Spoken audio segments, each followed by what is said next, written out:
Welcome everybody to the 77th Knowledge Seekers Workshop of the Keshe Foundation Spaceship Institute.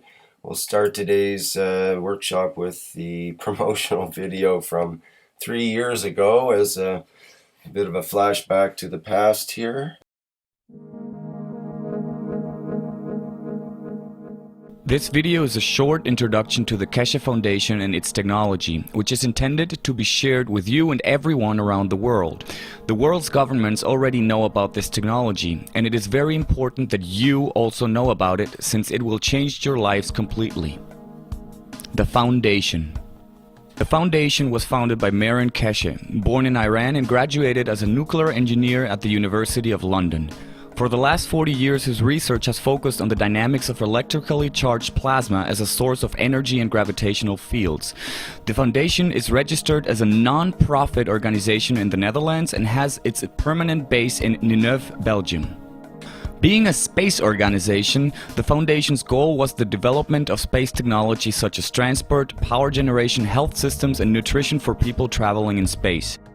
This is how Mr. Keshe discovered how to produce and control gravitational fields. This discovery has hundreds of potential applications that could help solve most of the world's fundamental problems, such as shortages of energy, water, and food, and environmental contamination. The basic principle. It all starts with a new understanding of the creation of gravity and the ability to replicate it. When magnetic fields of similar strength interact, they can entangle into a larger dynamic spherical pack. As these dynamic packs in turn interact with each other, this creates gravitational and magnetic fields. Each magnetic field contains plasmatic components of the three basic types of matter: matter, antimatter, and dark matter. The interaction of these three matters results in a larger integrated dynamic system called the initial fundamental plasma, or the neutron. The neutron can decay into a proton and electron, with small fragments of the magnetic fields left over as light or energy. Note that this is not the model of physics taught at universities nowadays. However, such plasmatic magnetic conditions have been reproduced in simple plasma reactors during repeated experiments and tests, making it possible to turn a simple cola bottle into a plasma reactor. The discovery of these new principles enables us to generate and control energy and matter in different states as solid, liquid, and gas. Reputable scientists have assessed and accepted the feasibility of this method. For a more detailed explanation, visit our website and read our books. Health systems. As journeys in space will go further and last longer, space travelers will need a portable health system to help them recover from any type of illness. Human cells are made of a combination of plasmatic magnetic fields which form the structure of the atoms of hydrogen, oxygen, carbon, and nitrogen that are the building blocks of the amino acids in the human body. Our space health technology works directly with this plasmatic anatomic structure of the human body and shows it how to get back to its original state of health. The procedure works quickly with no tablets or injections and has no side effects. Numerous trials for this technology have been carried out with volunteers who had exhausted all other medical options. On our website you can see testimonies and videos of these trials: ALS, cancer, multiple sclerosis, Parkinson, and gangrene. Visit our website to learn more about other severe diseases that we have processed. A form is available for appointments at our health facilities in Belgium. Other applications. The applications of the technology can be used to solve the world's most urgent problems. Energy. With this technology, it is possible to produce batteries and plasma power generators of up to 10 kilowatts that need no fuel and thus provide clean and cheap energy. Transportation. Plasma reactors with double magnetic fields generate magnetism and gravity and can lift vehicles and ships. Also, space travel under conditions similar to those on Earth will be possible. Environment. Using the parallel magnetic attraction principle, our systems can decontaminate chemical and nuclear leakage and can clean up CO2 emissions efficiently while creating clean water. Other applications. In 2005, patents were filed for over 300 applications of this technology, such as the creation of conductive materials for industrial processes. Learn more about these on our website. The goal of this video is to tell everyone that technology exists, it is here, and it belongs to you. As a non-profit organization, Stichting the Keshe Foundation is not owned by or dependent on any commercial organization or company. To ensure that technology is shared and to avoid chaos in the system, we seek to cooperate with governments willing to receive this technology and make it available to their people. Sad to say, we still encounter a lot of resistance of few powerful governments and corporations that feel falsely threatened by this technology. The foundation is peaceful, non-religious, and aims only to bring about new scientific knowledge, technologies, and solutions to the major global problems. It is important for you to know that it is your right to benefit from this technology. To do so, you can do the following 3 things. First, share this video so more people know about it. The more people know about this, the harder it will be to keep resisting or blocking the coming changes. Second, inform yourself further through knowledge made freely available on our website, video lectures, and documents. Third, ask the ambassador of your country in Belgium to attend our events and receive this technology so it can be made available to your country. A letter for this purpose is available at our website. The technology is here and its methods have been proven. This might sound too good to be true for you, but it still remains a fact. The technology is yours, so make sure you get access to it and help make a brighter future for us all. Well, that's quite a blast from the past. That was a good video. I like that video. Yeah, it was nice. It is. It's our technology, and we need to bring it forward to other people. Yeah, your voices come through really loud there, Vince. So just to let you know, this time around, like someone else mentioned that on before. the lake. Good morning, gentlemen. Good day to you. Whenever and wherever you listen to this line of teachings. As you've seen, this video was made about 3-4 years ago by the Keshe Foundation Belgium. And we've seen most of it has come to reality. Knowledge is spread around the world freely. We are sharing it freely. And we have responded with medical energy and the rest of it. I have a news for you, those who were not on, it was a meeting of the people who are going to be manufacturers of the Keshe Foundation technology on Tuesday in a closed session. We explain and it's discussed in different ways how we have opened, and it'll be coming into operation in the coming days or a couple of weeks, what we call the blueprint bank, which means all the technologies, all the systems, all the equipments, all the patterns and designs, and what we call blueprint of every system produced by any of the Keshe Foundation supporting manufacturing team will be freely available for the other manufacturers to use. And even though we open the system to most of the world manufacturers, they can come and see what they can use in their technology. If you were, I should say not if, but what was announced in this meeting is that the Keshe Foundation Italy has gone into production of the power unit.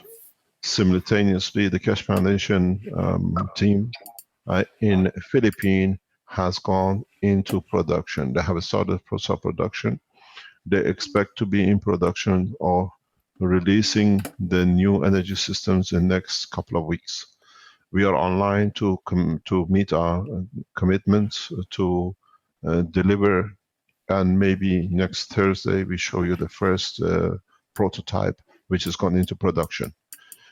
The process is very simple.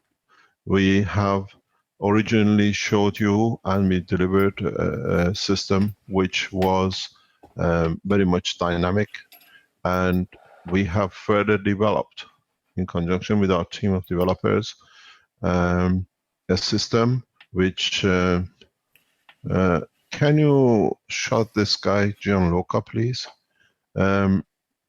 We have produced a literally solid state energy producing unit. Don't forget, we call them the power unit. These are not generators. There's a big difference. We explain that in the background, what it is and how it works.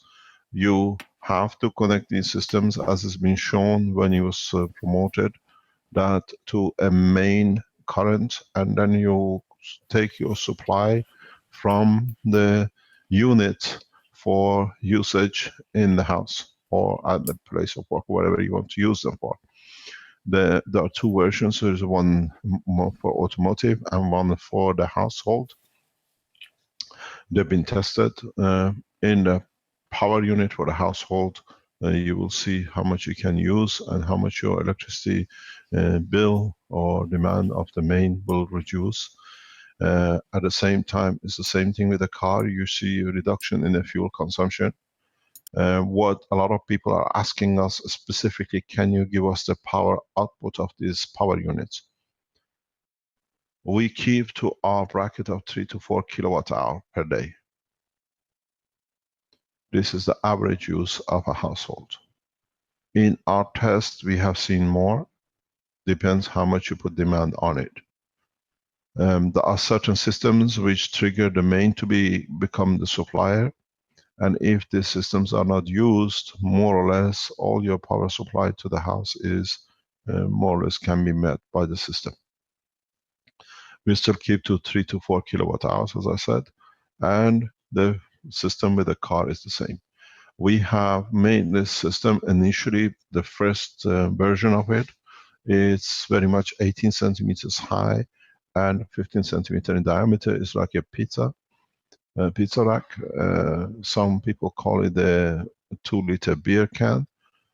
And we can produce a 5 centimeter by 15 centimeter or 5 centimeters by 10 centimeter diameter units.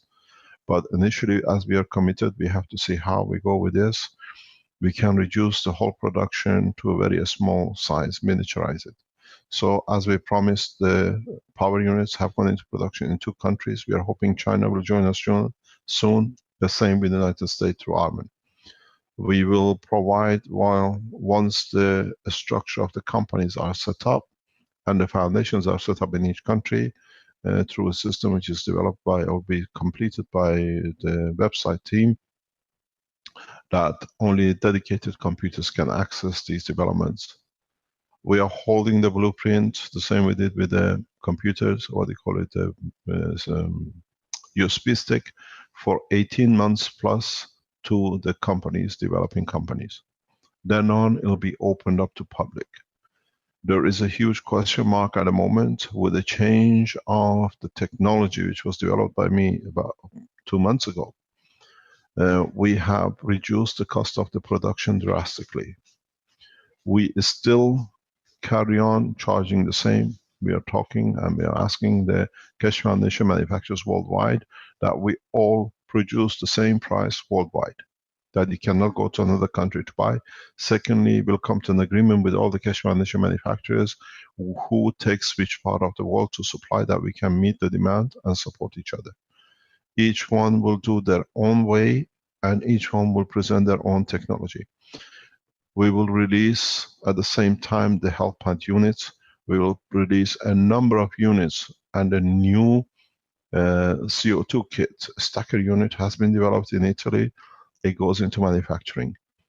We have a huge say in the manufacturing around the world, and our say is that most of the technology should be accessible to most of the people in the next 5 years maximum. In the next 2 years, we should cover majority of the world population in one form or another.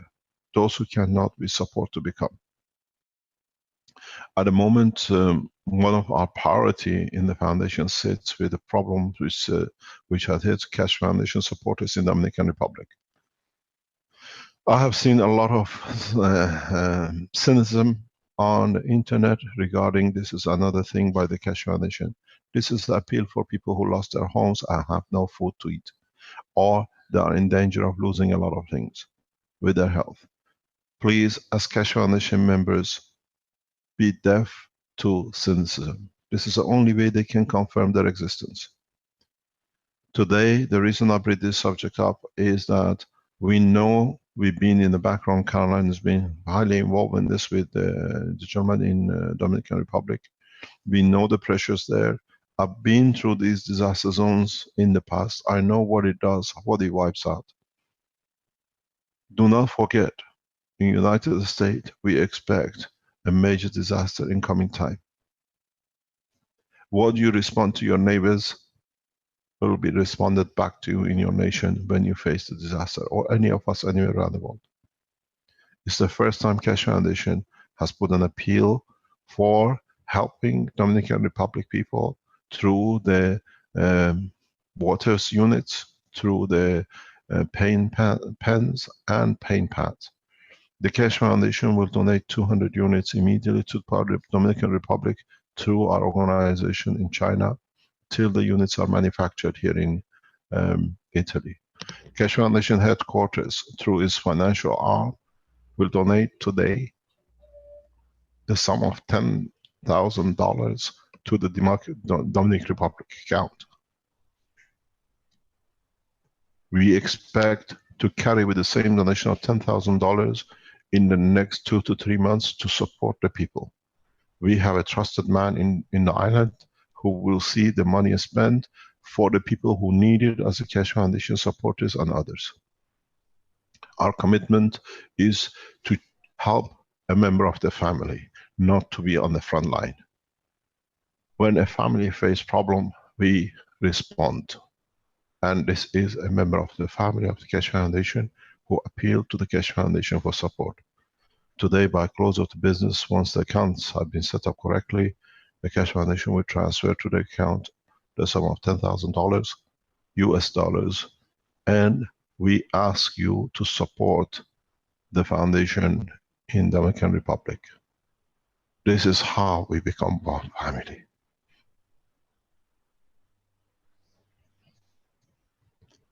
In the coming time, every time we have a disaster, we will produce in Italy, and we hold up to 10,000 power units, generators in stock to respond to disaster zones. We are developing and testing a power generator that the unit the size of a pancake can give energy, heat, and light at the point of disaster at zero cost. Which means what has not been available to the world rescue teams, we provide. Any Keshe Foundation around the world who works with us as a manufacturing, we expect you to hold 10,000 units in stock for disaster emergency. It has to be built up. You have time to build it up. We have control over production in Italy. So on regular basis, we release the data holding, which means the pain pens, the water units, the energy units held for rescue, for response to disasters, will be continuously displayed, which means we stand by for natural process of disasters, which is frequent around the planet. And the minute it's used, we replenish. We have to come to work as one nation, as one family. And we do not want to be in public front. We want to be in the line of help, and this is where we start. The Dominican Republic, the situation, what's happened there, is a testing ground for us. We expect our Dominican Republic, if they are online, to come online and explain to us what's happening there, because there is no energy. And I know our family friend is in a shed trying to communicate. Vince, have you got access to him?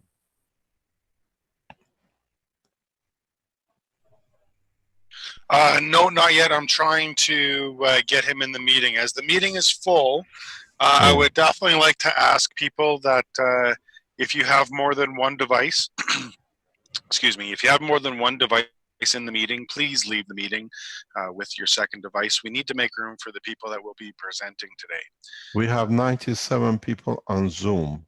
That's correct. We need to have it open so the person can join. I'm still looking for him to join the meeting, and I think his name is Tom. Tom, yes. Is Tom available? Can we? Anytime he comes on, he takes priority. If you can get him, doesn't matter what we are presenting. This is the way we will going to operate. We, in our meeting, manufacturing meeting, with the gentleman who was available online, I explained very simply. We expect a major change of course of movement of continental plates in west coast of United States in coming time. When I predicted it, it happened in Japan. And we saw what happened to Fukushima. In line from what we see, there is a high chance of possibilities of West Coast of United States to go through the same process of shift. This shift will create, is so significant that it will create other continental places to move to, and with it, we expect within 12 to 24 months shift on the Asian continent and the huge disasters on that line. This is a natural process. It's the responsibility of the Keshe Foundation manufacturers to forecast, be prepared that we can meet this condition. As we all know, it's the first time that we can give, as we said,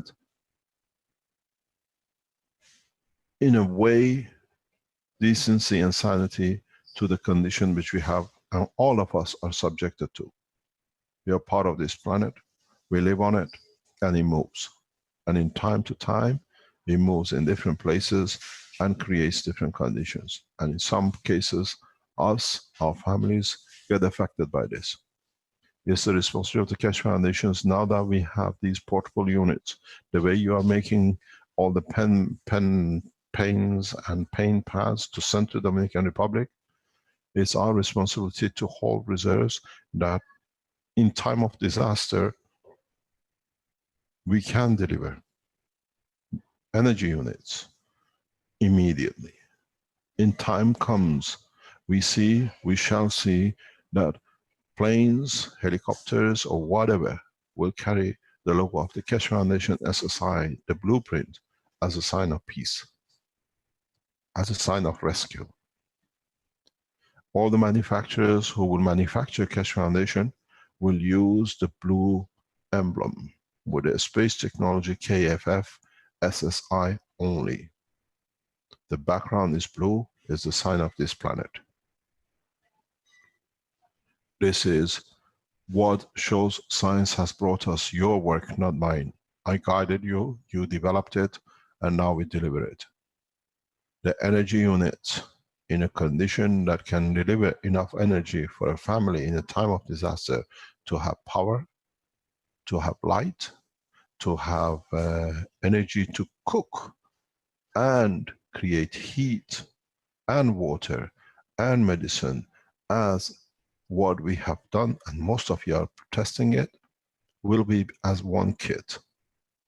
We don't send food, we send a kit, because the water unit using the plasmatic energy of the power unit can create energy equal to the food consumption. In our places of development and manufacturing, is our responsibility to have these kits and in time move huge number across the countries for a point of disaster. We have seen the number of these disasters in past 5 years, 10 years, how it has hit us. Earthquake, tsunamis, hurricanes, tornadoes, fires, all leads to suffering, loss of life, and condition of change of health, condition of loss of all the means of supporting life. The Keshe power units, which you are producing with a new development which will release, and you have already responded to the Dominican Republic, has become the oasis for man in time of trouble. All we will give to each family is not a sack of rice, is not for people to grab, to run, that they could live off a bucket of oil. This is the past. The present is now. Philippines has gone into production. We have gone into production.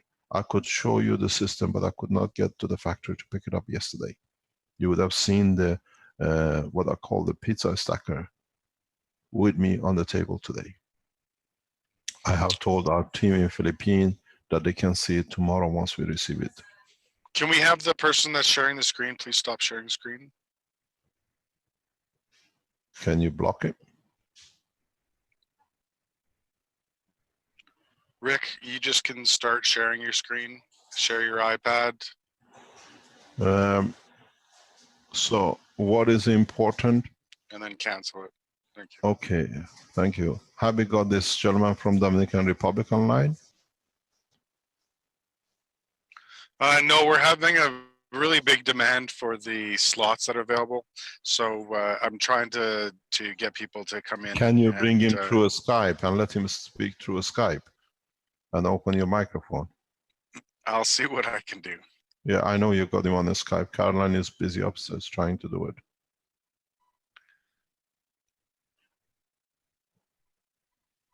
Yeah, they're going to live stream.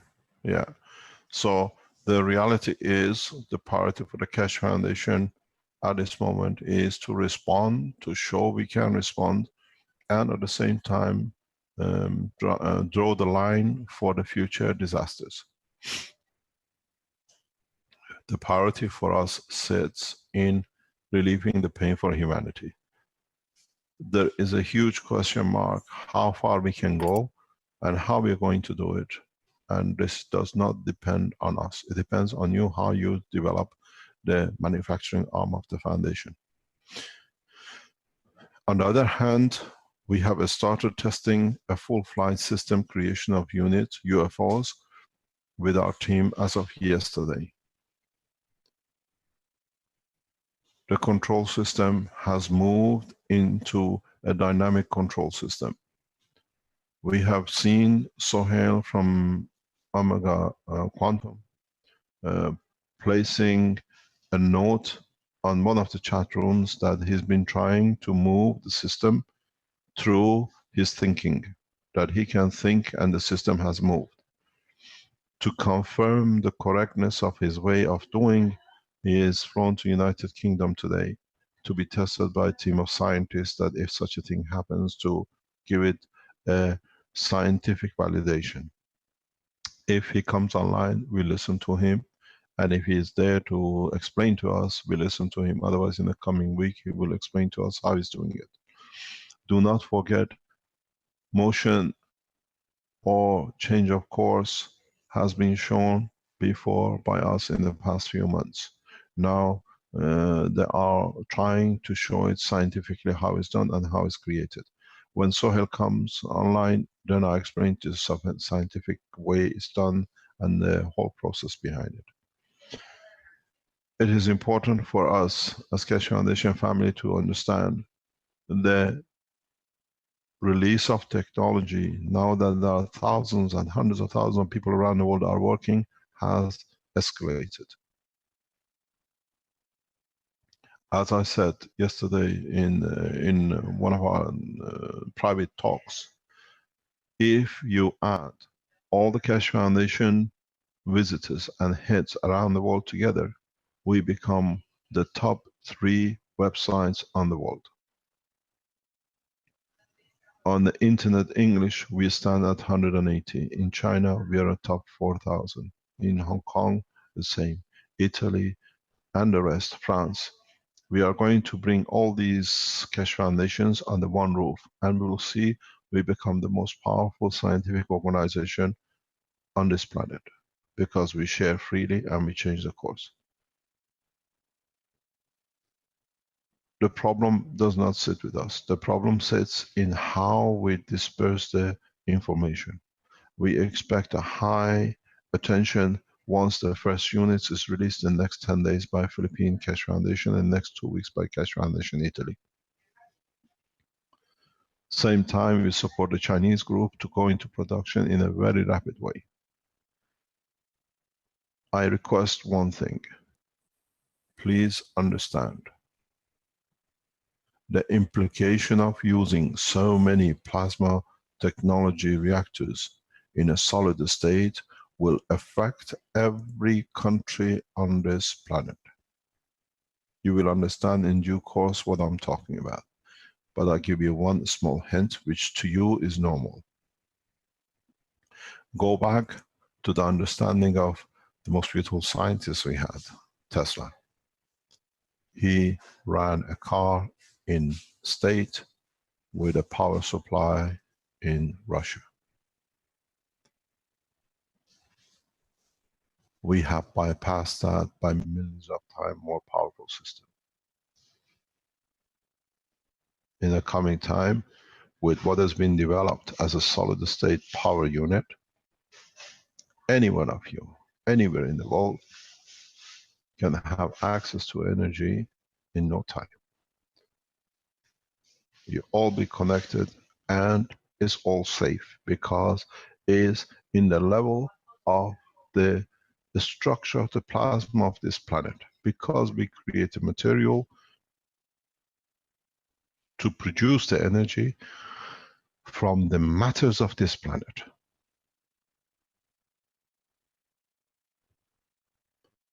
The present power unit from Italy is estimated to be under 1 kilogram. We will wait when it's finished complete. The estimated power output, 3 to 4 kilowatt, demand as part of the need at home or at place of work is tested and is complete.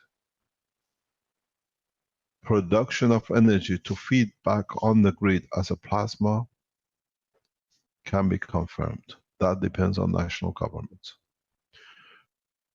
The process of manufacturing and delivering, if we see a change of course in the next, who's that in the background? We got the microphone open.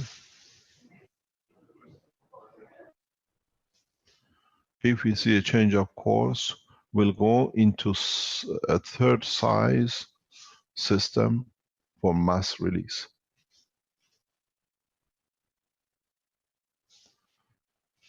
From what we have and what we see, a new generation of technologies has to be developed to be able to use plasma current than electrical current. From what we see, a new generation of tools has to be made to be able to use the energy of the plasma. And this is upon you and the scientists around the world how to do the job. Refrigeration has to be modified. Heating system into a DC plasma condition has to be developed. Transmission of energy wireless, which is in our hand now, has to be heavily commercialized.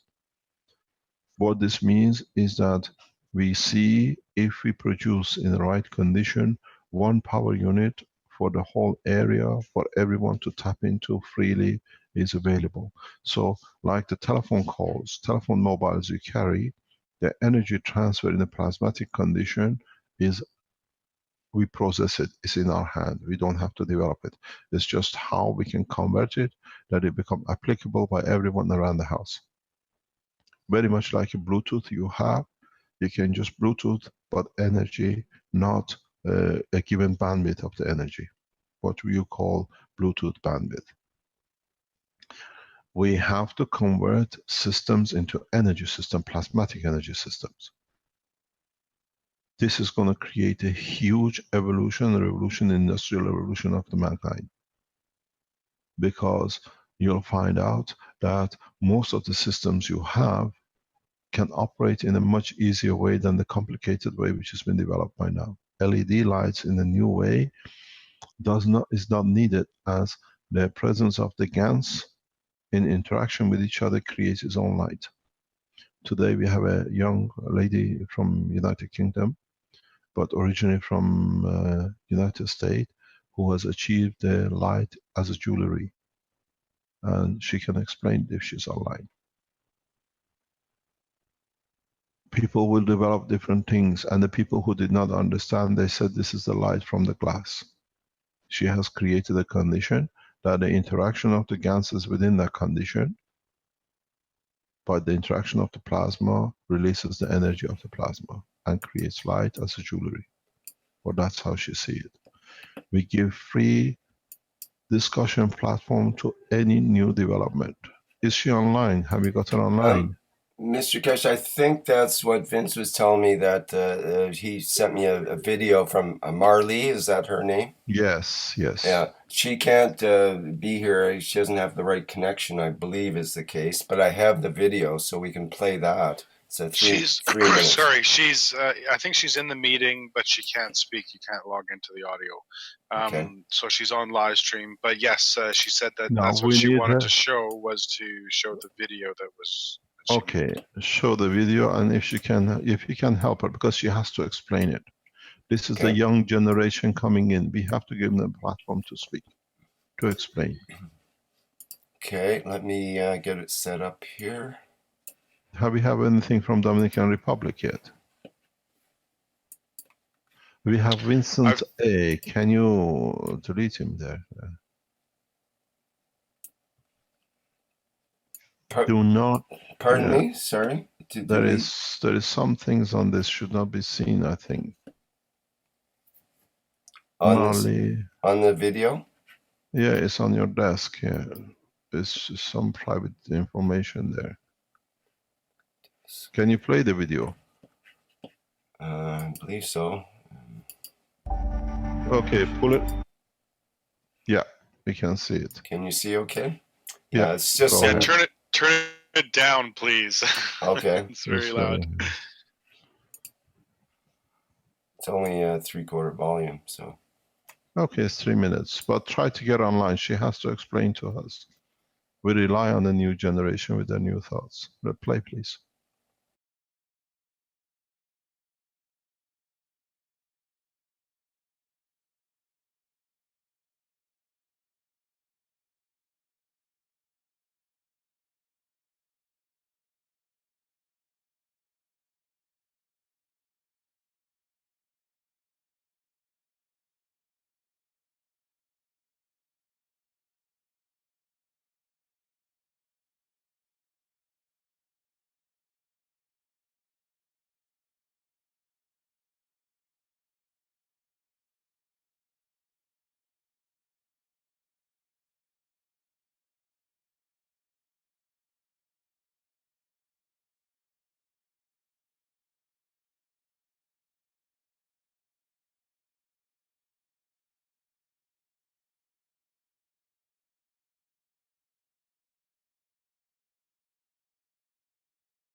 Can you get her online? Okay, so yeah, Mr. Kesh, I think I was able to talk to her, and I think she's there. Can you try to unmute, please, Marley?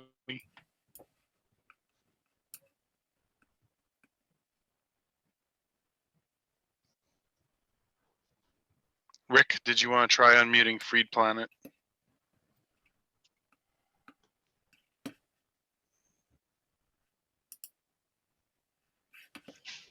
Okay. Can you try speaking, Marley?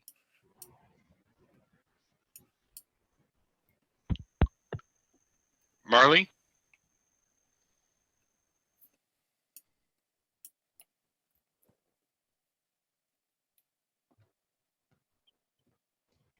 Rick, are you there? Yeah, okay, just I'm making here. sure. Hear nothing for a while. I see she's unmuted, but you're coming through really loud there, Vince. I guess you got some background stuff happening, or somebody does here. You got a helicopter in the background. Yeah, it sounds like a helicopter coming in. Is that you, Vince, or them? No, it's probably. It's L70. I'm gonna mute them.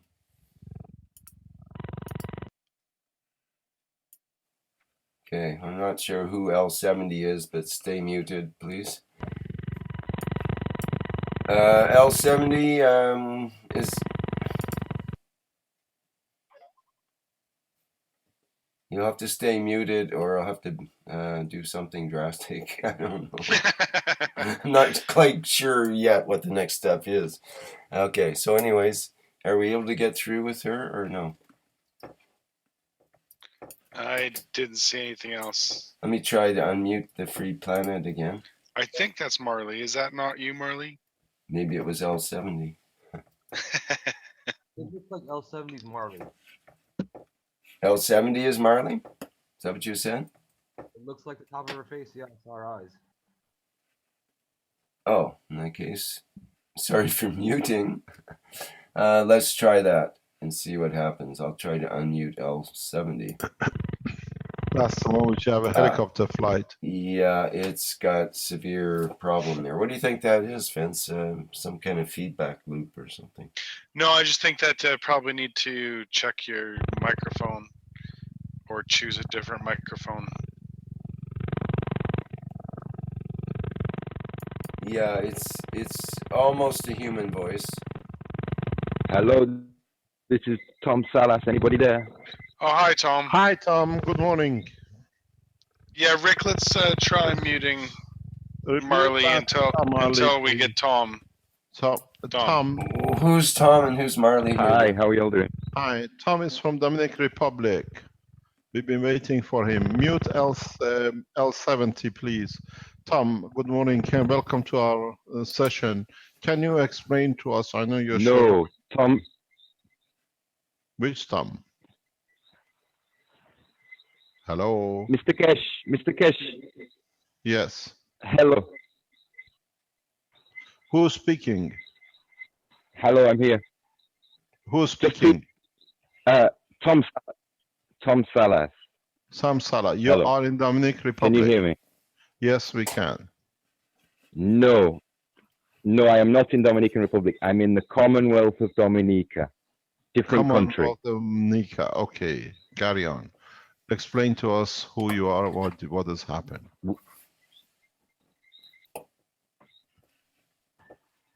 Hello? Well, I've joined you all as a part-time knowledge seeker online, and hello, can you hear me?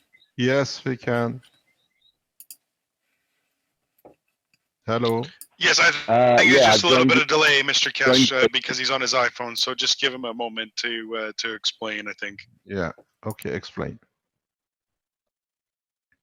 Yeah, thank you. Okay, well, I've joined you all as a knowledge seeker for online for the past few years, off and on as I can, and I've been following the works, and I'm trying to pass the knowledge on to the people here of Dominica, little by little, but we've just got wiped out in a pretty bad flood, where it's, according to the Prime Minister, it set us back 20 years. So we're kind of under a little bit of pressure down here right now, and I put out a call for help, through the Kesh Foundation, and everybody responded beautifully. We've had nothing but support from everybody, and yeah, thank you. Can you explain to us what's the position in the island at the moment? Yeah, it's a week after we were hit with the heavy rains, and we're still in a state of chaos, really. Villages are still cut off. There are people caught in mudslides. I guess most of those have died by now. There's a real issue with access, basically getting into these remote communities. So come on, guys, get your spaceships organized, and then we can do some rescue work, you know? What is the condition of living? We have committed, if you're not online, you didn't listen, Kesh Foundation headquarters has committed $10,000 to support you. And Wow. this will be transferred to your bank. Please use it to support the other people. We try to back this on a basis till you're out of problem. We are backing you with some 200 paying pads, which should be available from our distributors directly to be sent to you if there is a need for it. If not, let us know. But what do you need now? I know you asked for the water units, you asked for the pen units, and there is a number of them on the way. Yeah. Basically, yes, anything that we can receive that will help to reduce pain right now will be greatly received. There's a use for it. And I'm committed to going and doing the the distribution part. I've been working with Mike Nashif online. He's sending out a bunch of stuff for us with some quite specific instructions, and I'm going to work with him and carry that out. I'm trying to get together people who can help with the whole effort, and there's lots of people down here that are willing and able. The people down here are very strong, so yeah, anything that anyone can send down is going to help. And is there any way you can use what you have to develop the technology there yourself, the simple way, rapidly? When you say what I have, what do you mean exactly? You have wood, which gives you ash. You have water, which gives you the caustic condition. Oh, well, if you have copper wires, you can produce the system. Yeah. I've been following on.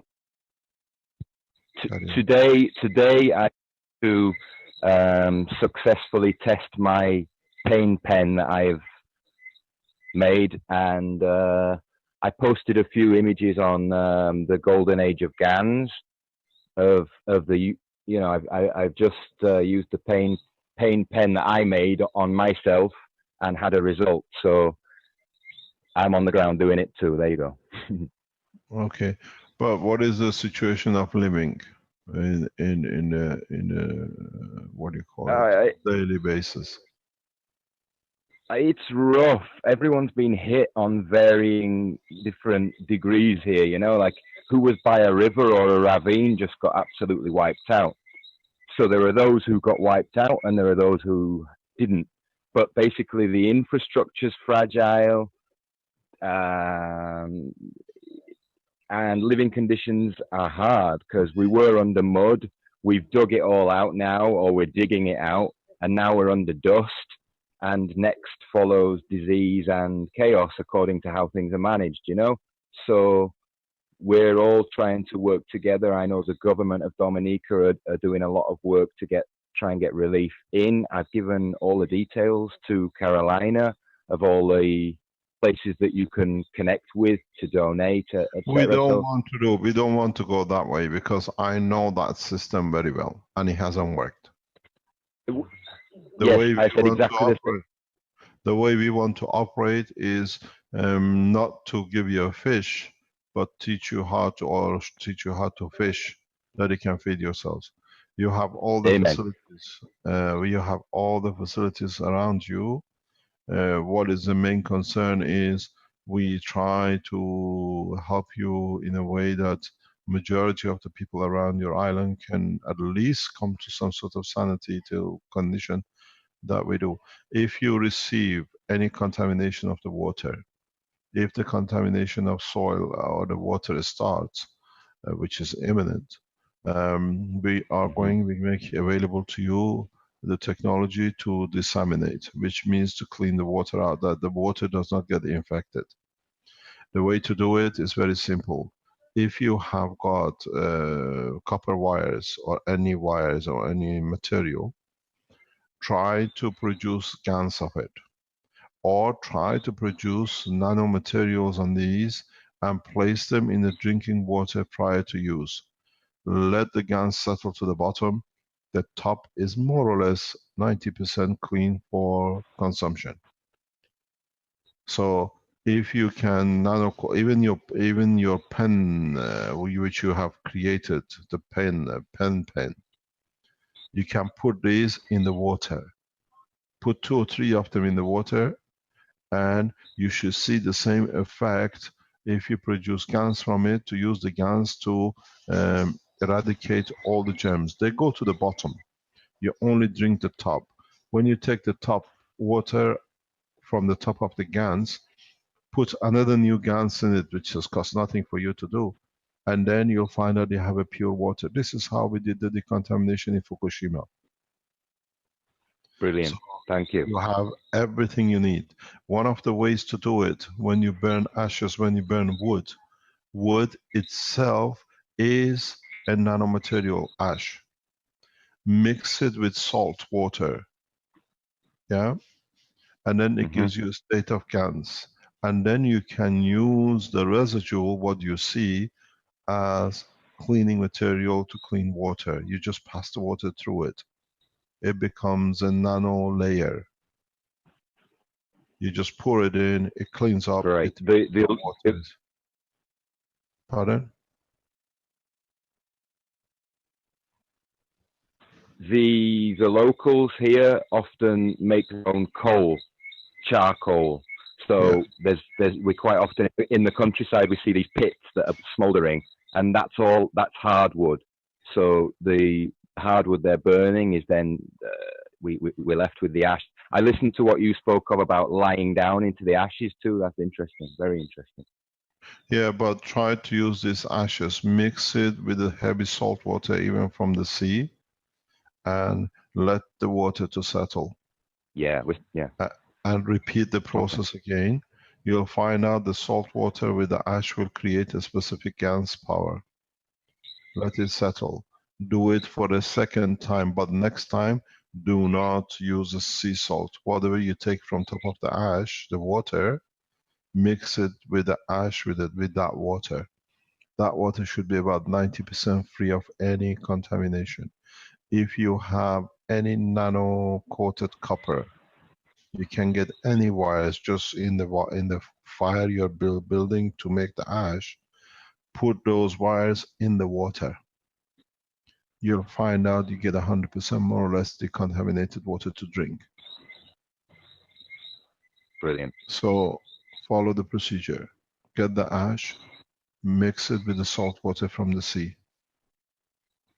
Take the water from the top, which is left above the sediment, and mix it with some more new ash. Put a copper wire, nano-coated copper wires inside it, and let it to settle. Get it tested. It should be 90 to 100% free of any contamination. If you have a copper, which can literally by heating nano-coated while you're making the ash, this will create in the first process the GANs of copper, which is a total disinfectant material. So you can use it in the second process. It costs you nothing. You have everything on your hand to decontaminate.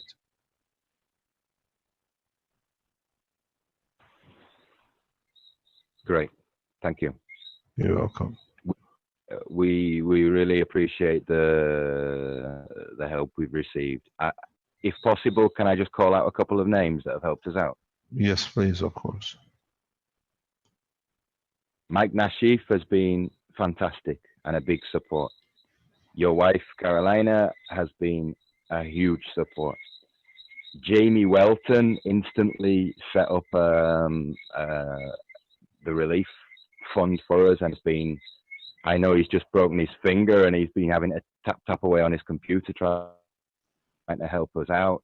He was there for us. Emmanuel, sorry Emmanuel, I can't remember the last name, but Emmanuel has been pushing to help us. Marley, who you had on the line there, has been helping out when I've been asking questions about how to do this. Leaf Painter has offered to send down pens. Nate has helped out a lot and has offered to send some stuff.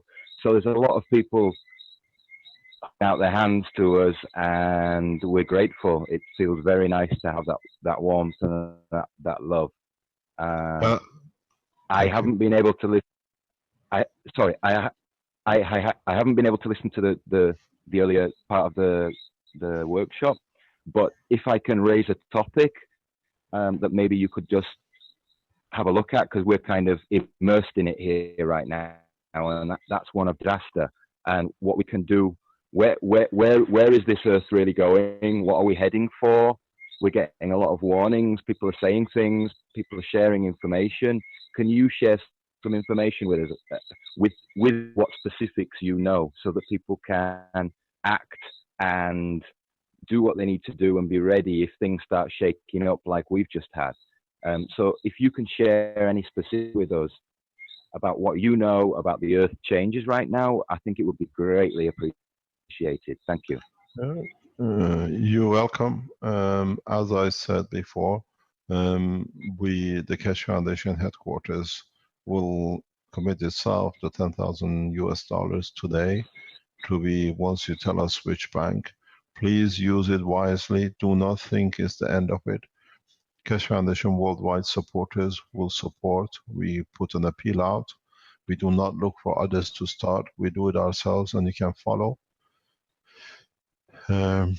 And then we'll try to support you by the same kind of way till you're out of disaster. I know many people who lose, and these are changing point in their lives for centuries, for decades.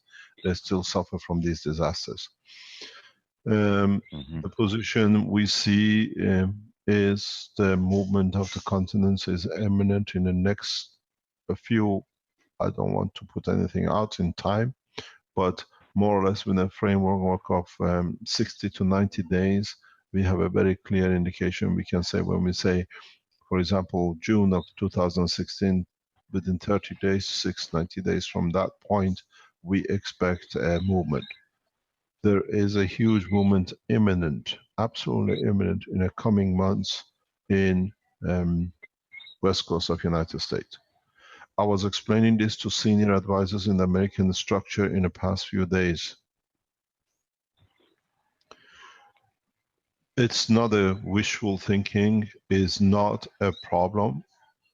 This disaster will force world peace. And I explain to you why. The public of United States will not be able to meet the demand for this disaster. It is on the scale that most of the American forces, naval forces around the world, will be called back just to become floating homes for the people who don't have a home. The retraction of military from American government to support West Coast disaster will bring a new dimension in the world military power. They cannot commit themselves to overseas when the nationals have no home. The military forces will be returned to US to build homes for the people who lost home. The scale of disaster will force retraction of military forces which has been committed overseas, and with this, change the course of the humanity. It is very simple. We estimate the total loss in West Coast of America over 10 to 20 million. This is a large scale disaster.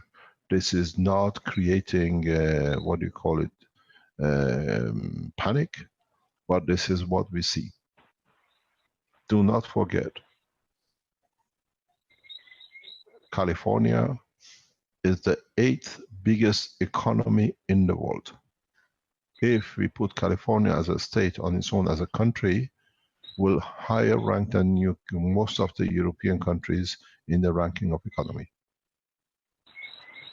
The loss of such economy in a disaster is huge for US government.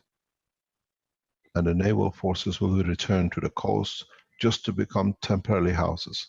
Ships were used as what we call prisons, but these will be used temporarily to be able to house people. The problem, it will not be alone the physical structure, the problem will multiple through the nuclear warheads in this zone as well. This is not creating panic, or this is what we see. I have said this before. So, Mr. Kesh, Japan. Yes. So please, can you give us a little practical advice? I know it's difficult because we're not dealing with specifics, but when you're passing a message to the people, what practical advice can you give? There is nothing you can do. There is no practicality advice. There is none. We have to wait and see. But is the most imminent danger one of tidal waves, tsunami? No, it's an earthquake. Should people get to height? It will happen. It will happen in 2 sequences, most probably. This is what we think. I can be 100% wrong. I was not wrong forecasting the Fukushima. We said it's going to happen on the east or west coast of United States, but the moment, and it said it could penetrate to Japan, and we saw it happen.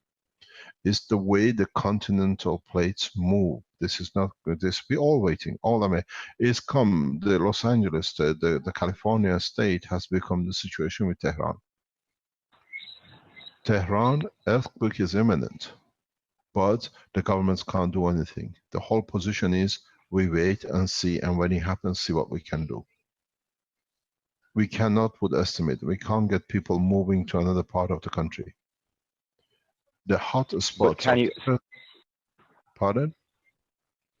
Sorry, excuse me. But can you specify the how far afield is this going to affect people globally? Should people in Europe be thinking about this? Should people in South?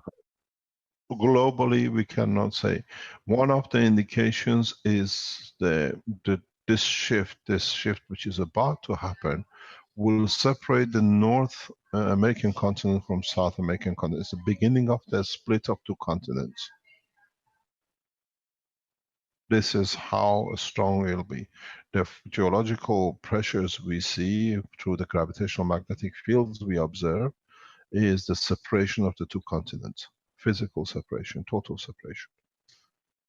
Is the beginning of the separation. So it has to be huge.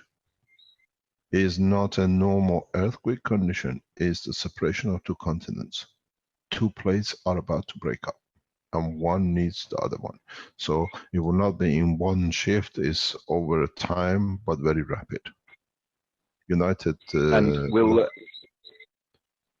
I do not stipulate, it's just what I see from my knowledge from the movement.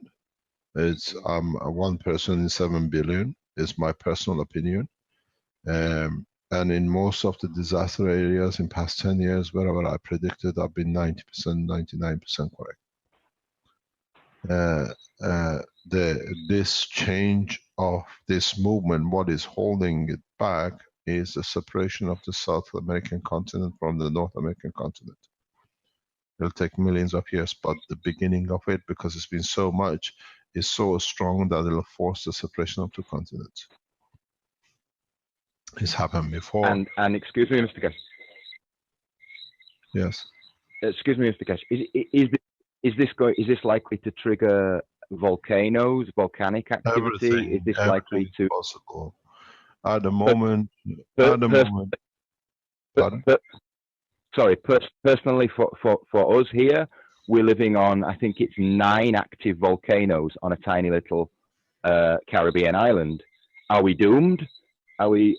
I know you don't know the answer and the specifics, but it would be nice to get that kind of a scope or a gravity of, you know, if you're living I on a volcano. cannot. First of all, I was told you're in Dominican Republic by Caroline. That's why I called you Dominican Republic. Okay. So I have no knowledge about your islands. I have to look into it. But in overall, we see the what I call Hawaii Islands to partially submerge through the tidal wave. There is a two-layer interaction. One layer inland, one layer offshore. The magnitude of one, if triggers the second one, New Zealand will be on the coast side, will be heavily affected. The scale of this tsunami is very, very big. It's not small. We saw the tsunami in what happened in Indonesia a few years ago in 2005, if I'm correct, or around that time, 2009, 2010. That tsunami created 250,000 deaths. And from Indonesia, it was felt on the east coast of Africa. This one is huge. If first one triggers the second one, because it's a breaking up, it's not adjustment. This is a breaking of two continents. That's why it's so big that it will force the separation of two continents. And these kind of motions has happened before. We've seen separation of places like Australia from the main Pangaea. This is my fear. This is my concern. And this is why it's delayed. The adjustment is so huge. If it happens, I have put an estimate of up to 20 million life immediate, not long term. It's the snap of finger. May I ask another question, please? Yeah. Does the Keshe Foundation have the capacity of giving us warning when this stuff starts? Like you received it. You have received it now.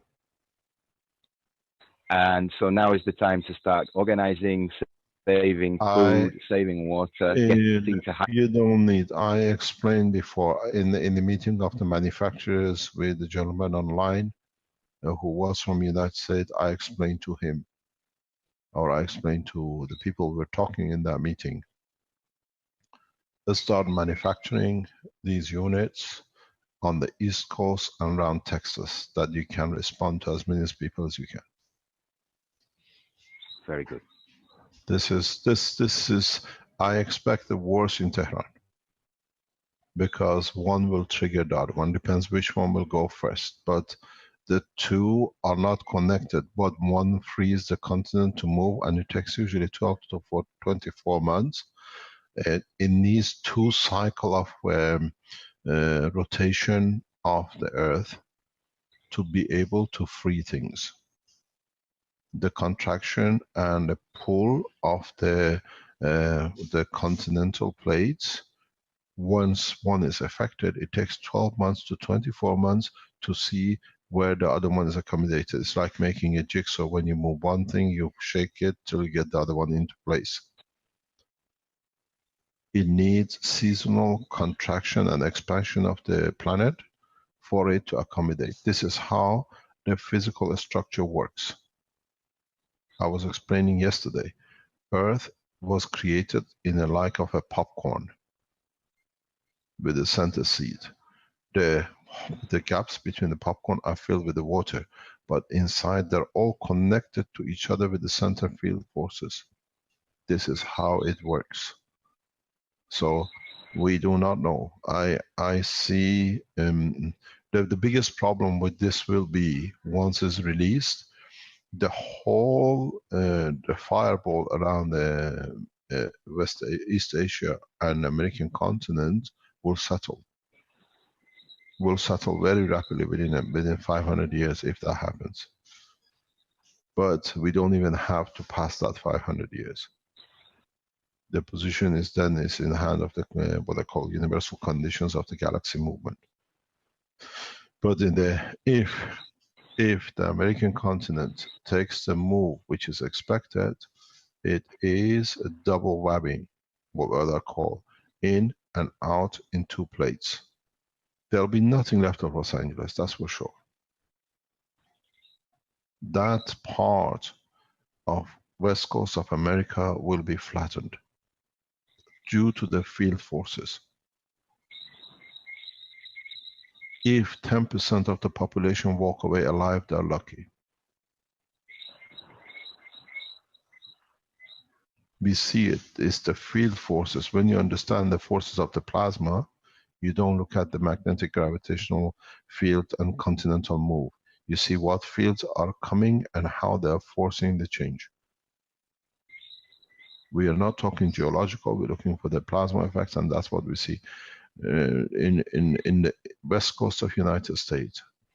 When this movement happened, a series of continental plates in different layers have to adjust at the same time because one is so powerful, which triggers the others. And one will happen in the ocean, between 30 to 50 kilometers offshore. It's the way the continents are locked into each other. Do you have the ability to offer people shelter in any parts of the world with the technologies that you have? Some of us have to pay for our deeds.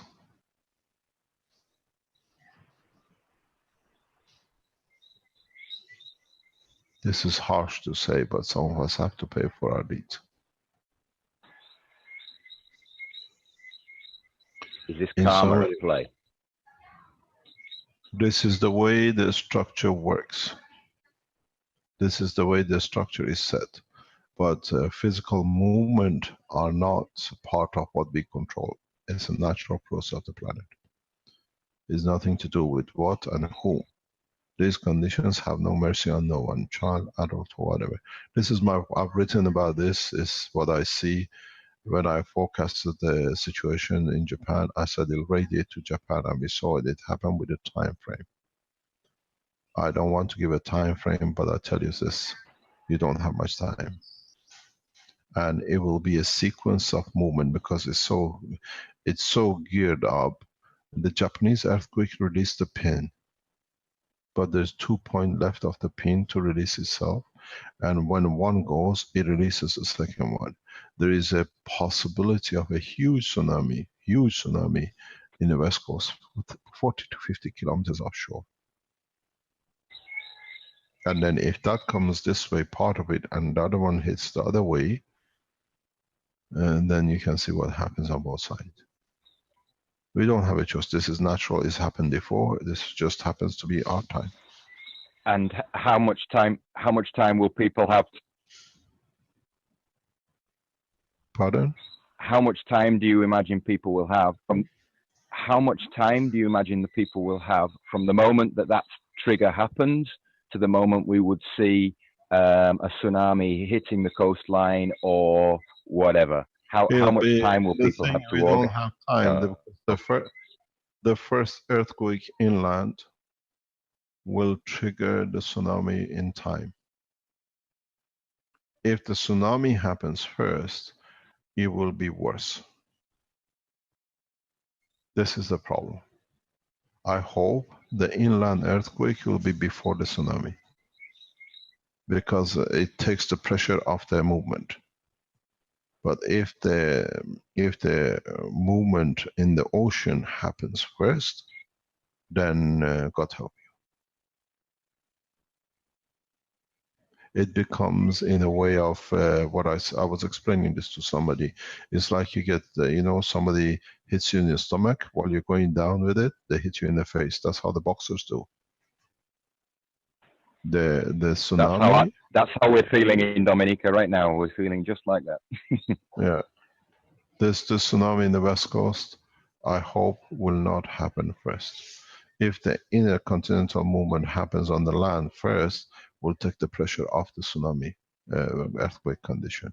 It will be softer. But I put it this way, it's so imminent that I don't want to put my name into it because it's horrendous. As I said, 10 to 20 million death is instantaneous. It's absolute instantaneous, because You don't get a chance to move because it'll come like a snapping woods, one after another. It'll be multiple earthquakes. It's not a single earthquake, and they all happen within, by the time you come to recover, the next one and the next one and the next one. Don't forget, a lot of, especially water, is being diverted from inland in US into the west coast to help to satisfy the thirst of the LA, or what you call California. All these water lines will be cut off. All the power supplies in this section will be cut off. It's automatic nature of setting it up. It's been set that way to protect. Most of the dams will be released. Most of the nuclear power stations on the west coast will leak. It's a multiple disaster.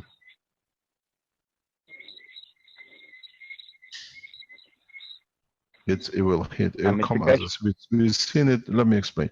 We've seen this with Fukushima. Earthquake created the cracking of the reactor, and the cracking of the reactor created all the mayhem with Fukushima. It's the same process.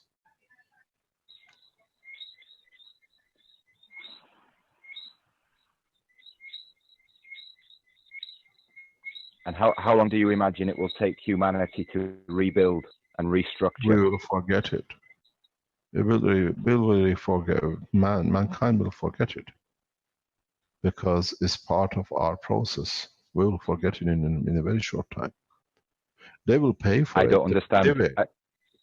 You see what happened in... I don't understand that. Can you explain that a little clearer? You see, how many of us do we speak about what happened in New Orleans a few years ago? How many of us do you speak about what happened in Indonesia? 1,700,000 lost in Mongo.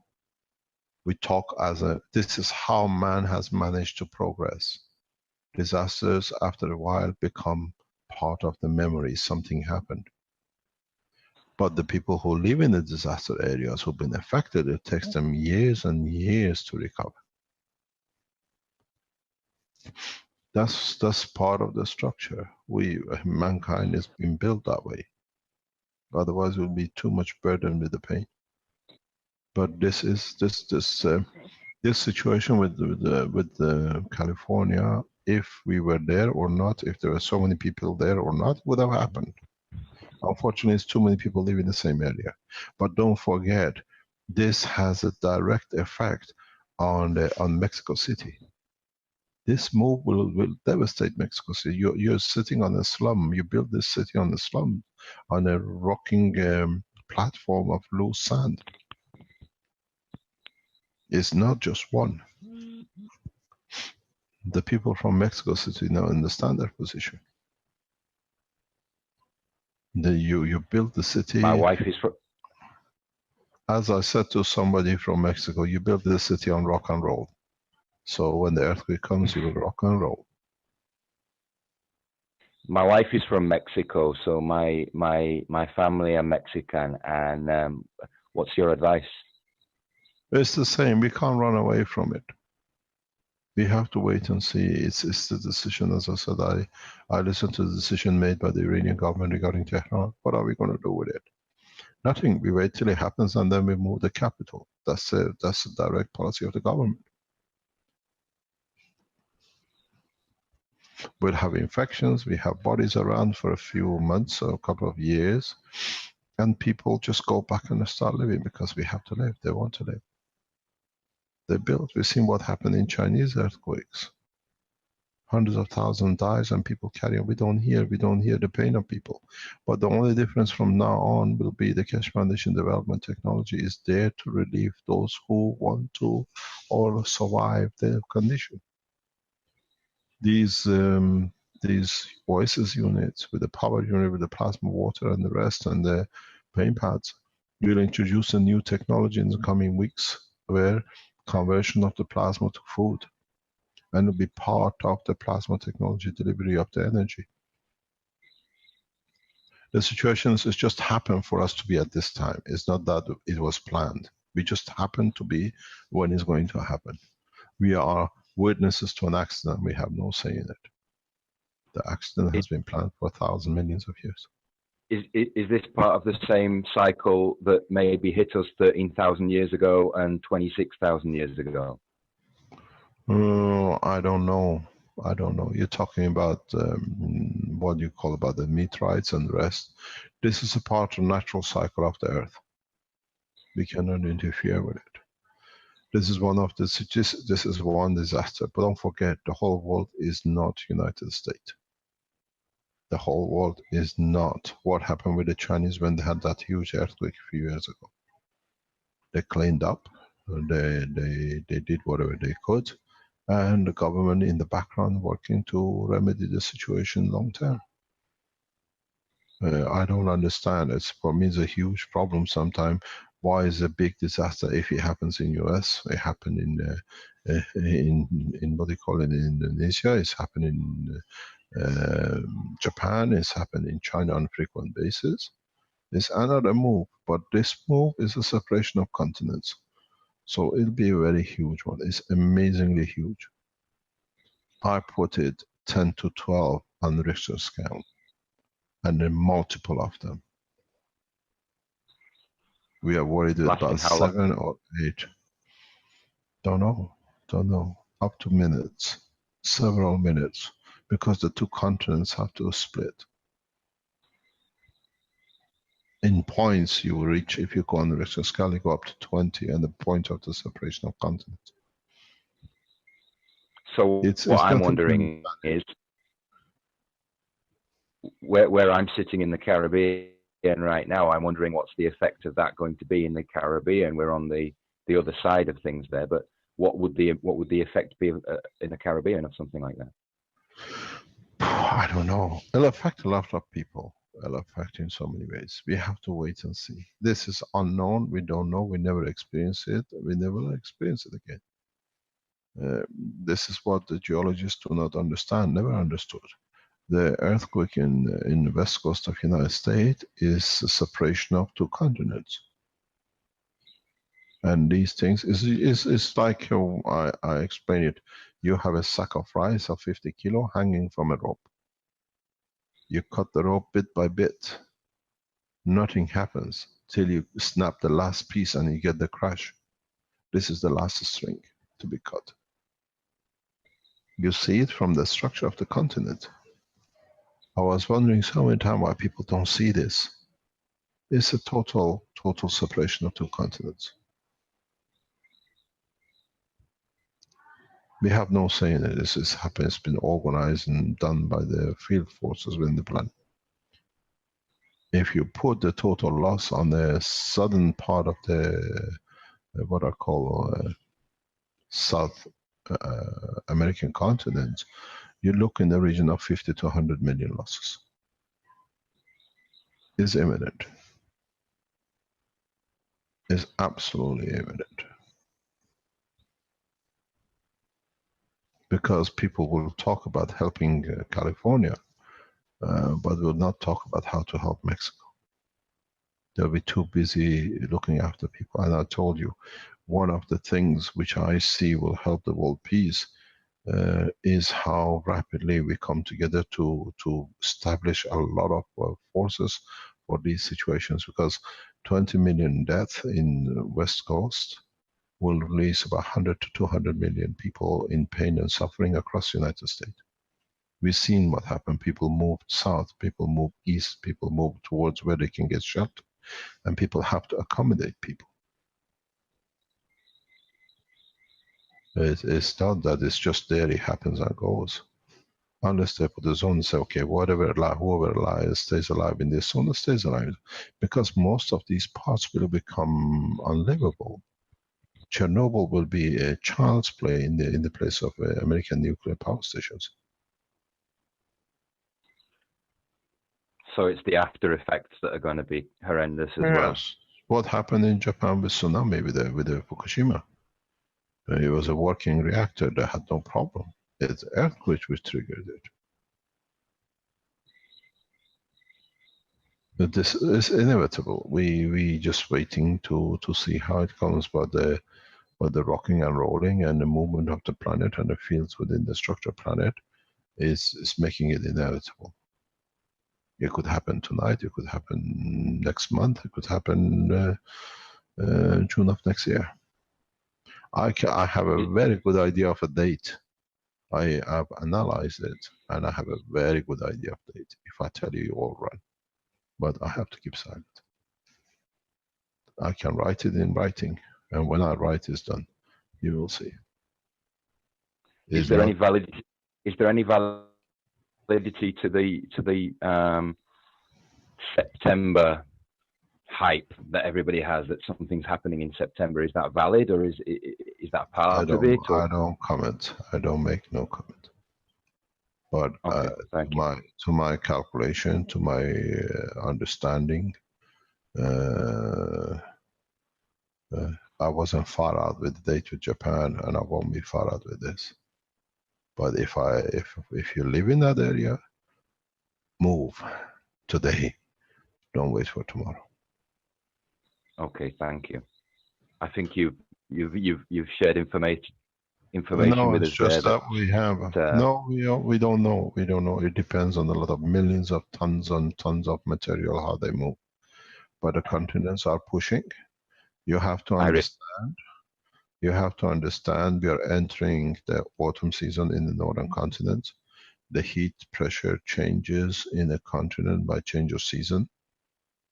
This creates expansion, contraction, and a field release from the plasmatic direction center of the planet. You don't study the earthquake, you study the peak of the earthquakes by the season. When the contraction and expansion of the top surface through the heating is gained, plus what comes out. It's not the heating, it's how much field is allowed to be released from inner part to the other part. In the summertime, you have gravitational magnetic field of the sun pressurizing the field down. In the winter down, it's taken away because of the positioning. And now the planet expands. Cha-ching. Does this have anything to do with Mother Earth talking to the humans on the planet? Or no, is this is a natural purely process. A natural process. It's purely a natural process.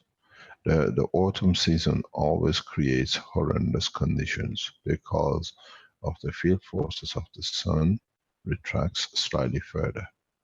So the gravitational field of the Earth inertia from inside pushes up further, and it just creates the clock. Summertime is different. Wintertime is different. Summertime pushes it down. It's been pushed in because of the field forces of the sun. And now, as we're going in the autumn season, it's released. And when it's released, it's like, you know, you have a balloon in your hand. You can press the balloon with your finger inside. Yeah? Mm-hmm. And when you let it go, boom, it goes up with much stronger field force. Mm-hmm. And that's what's going to happen. This click this time, we can roughly say when it's going to be. It's very, very, it's a natural process. That's how this planet overclocked. But now it's a separation of the continent the way I see it. And it's going to be huge when you go the last piece of the rope you got to cut. And we're on the last piece of the rope. You look at the structure of the connection between Northern and South America. You see where California sits. It's time to cut the rope, or what they call it, between the two partners. You're going to get hit in the Gulf of Mexico, and you're going to get hit in the west coast of America because it goes diagonally. It will push the continent of Australia to a different direction. That if the planet stays theoretically in it, it will link up with Southern America in the coming time. It has a very strange effect. It pushes the African continent up, and it will push the Australian continent back into South America as one piece in millions of years. It's inevitable. It's absolutely inevitable. And the autumn time is usually time of the clock. If you miss it this year, next year clock time comes.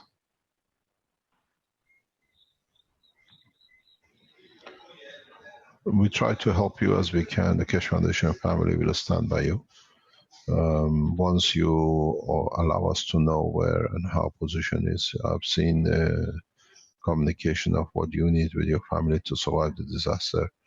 With this commitment, we'll meet your family and try to cover other families. Do not use to build.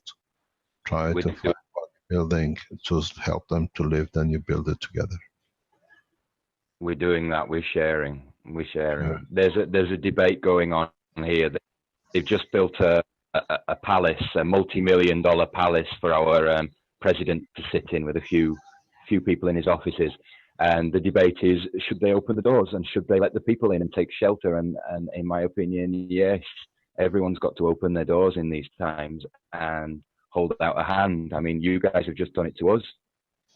And that's the difference probably between... As the head of the Keshe Foundation worldwide, I immediately put a request out. When Caroline told me what we received from you, I immediately asked the webmasters and others to go out and see what we can do.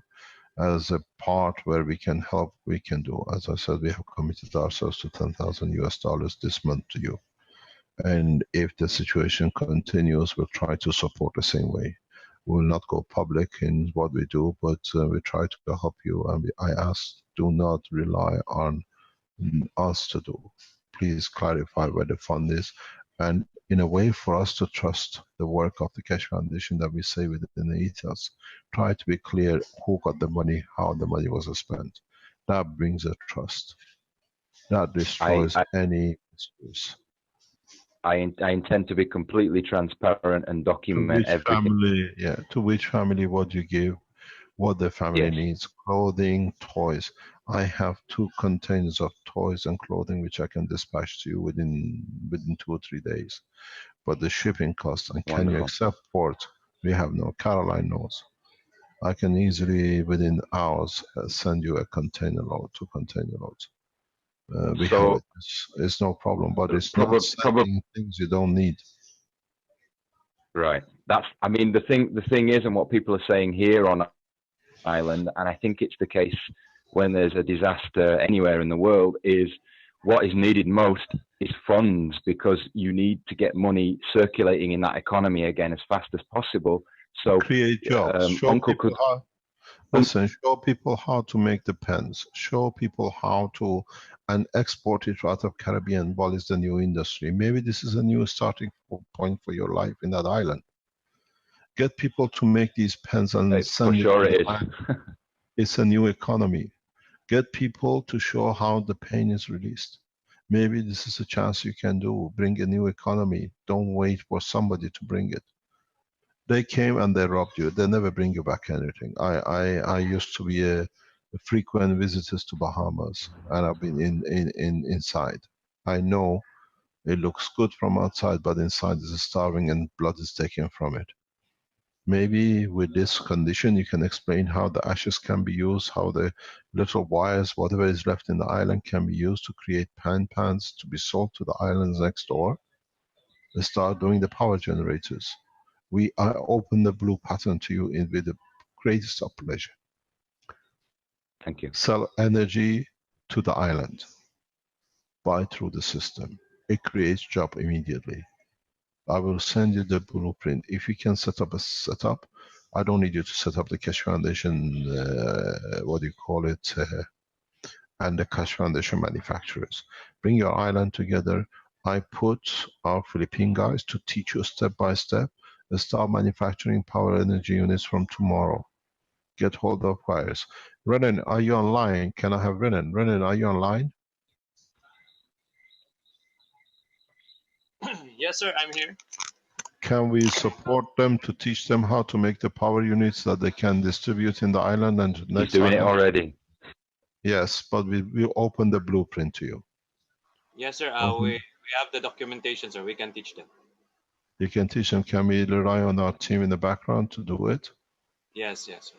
Yeah, so what we do, we open the blue pattern to you immediately. If you can organize yourself to tell us, I think you got to check around with him what they have, and we see with what they have, we can give them. We don't expect what we try to do. Okay, sir. Yeah. I will communicate with Tom. please organize it, open the blue pattern to them to produce the first energy units tonight, that they can enlighten the island. Okay. Please, Tom, Please. can you send me your Skype in the private message? Tom, please keep the blueprint to your island. Do not distribute it. Will do. Thank you very much indeed. Thank you very much, and thank you to everyone for the help and the support you've given us. It's amazing, and it's blown my mind how things are turning out. Try to start a new economy from today, with the pens, with the power units for the Caribbeans. I've had many pleasurable times in the islands. Well, you're all invited to have some more here too. Thank you very much. Mr. Mr. Yes. This is Enrique from Mexico City. Yes. I would like to know when is going to be the manufacturers meeting time.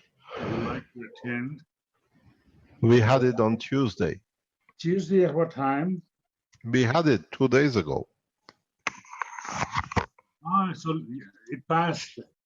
Oh. Yes, but we are meeting again in a couple of weeks to reorganize.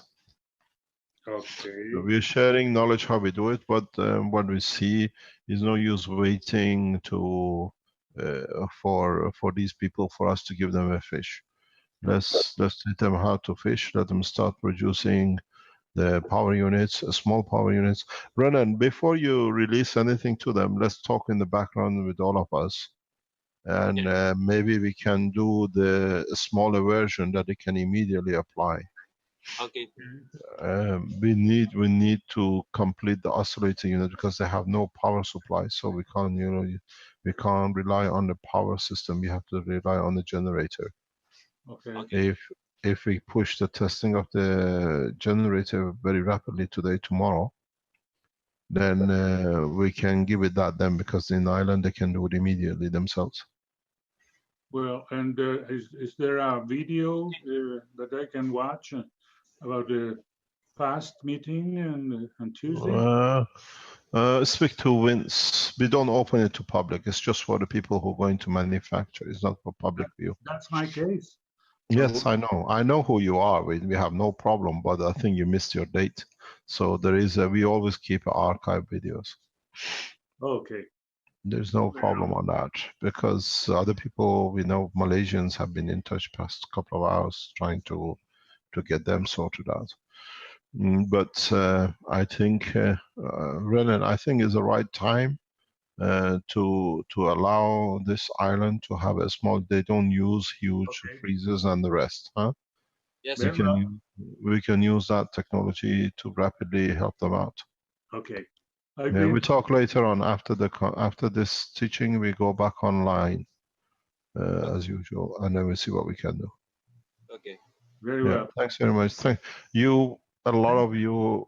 You're welcome. A lot of you will understand there is a close collaboration with us with the island of Philippines, and it's a beautiful to work so openly with these people. The power generators which they will release, you will see. We will show the power unit which you're going to receive from the Keshe Foundation in Italy, and we can modify it for a small usage. And I think Renan and the team in the background can see we can produce a small. You just need a few lights and a heating, and something that there's a heating you can cook.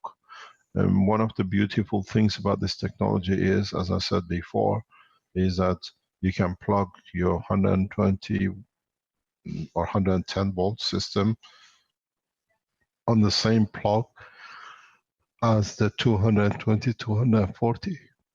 The system takes what it needs from the system. So it's irrelevant if the island is 120 or 110. As a plasma technology, it converts itself to what is needed. It's mixed here, so that's very convenient. We have both. No problem. I think we have to open this to you and use it as a platform to bring in new economy. You can literally tomorrow get a boat across to the other islands and sell the generators. You can use the coconuts. I will discuss with Renan how we can see that you can use local materials. You don't need to come out. We have to do the development. I'm all Maybe up for takes us a few days, and then set up a manufacturer, bring people and say, this is what we're going to do. Show them the pain is released. Show them that you can light up a... Dominica. Pardon?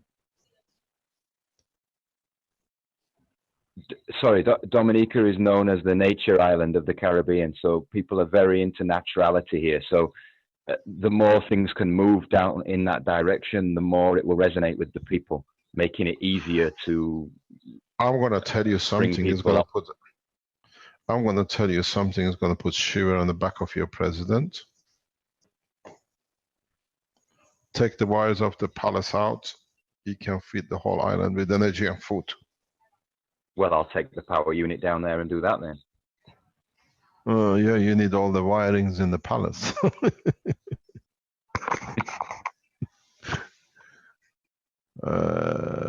We got. I mean, I don't mind doing revolutionary things.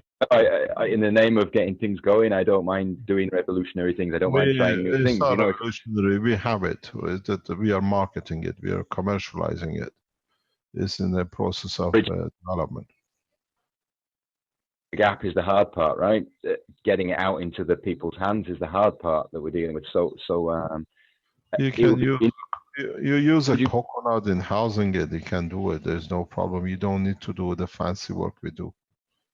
I'm very much Russian-minded man, more than American-minded man. I always enjoyed the Russians producing systems, but not in the fancy work. It's in a metal box, but it does everything it's supposed to do. And you get the American system all flashed up, decorated and everything. After 12 months, you have to throw it away. So we'll try. We deal with that a lot down here. I'm going to speak after this session with Renan and the team in the background and see what we can use, that you can use local material. We tested ourselves before we commit ourselves to it. And then we'll come to you in the next few days for a system. Get yourself geared up into manufacturing systems. See who's lost whatever cables, wires, chicken mesh, anything you can get your hold of metal-wise to produce, and then we show you how to produce a permanent electricity for it.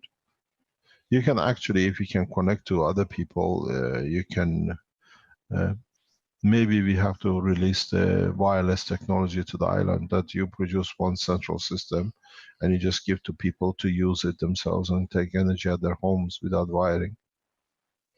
Let us think. Having an Pardon?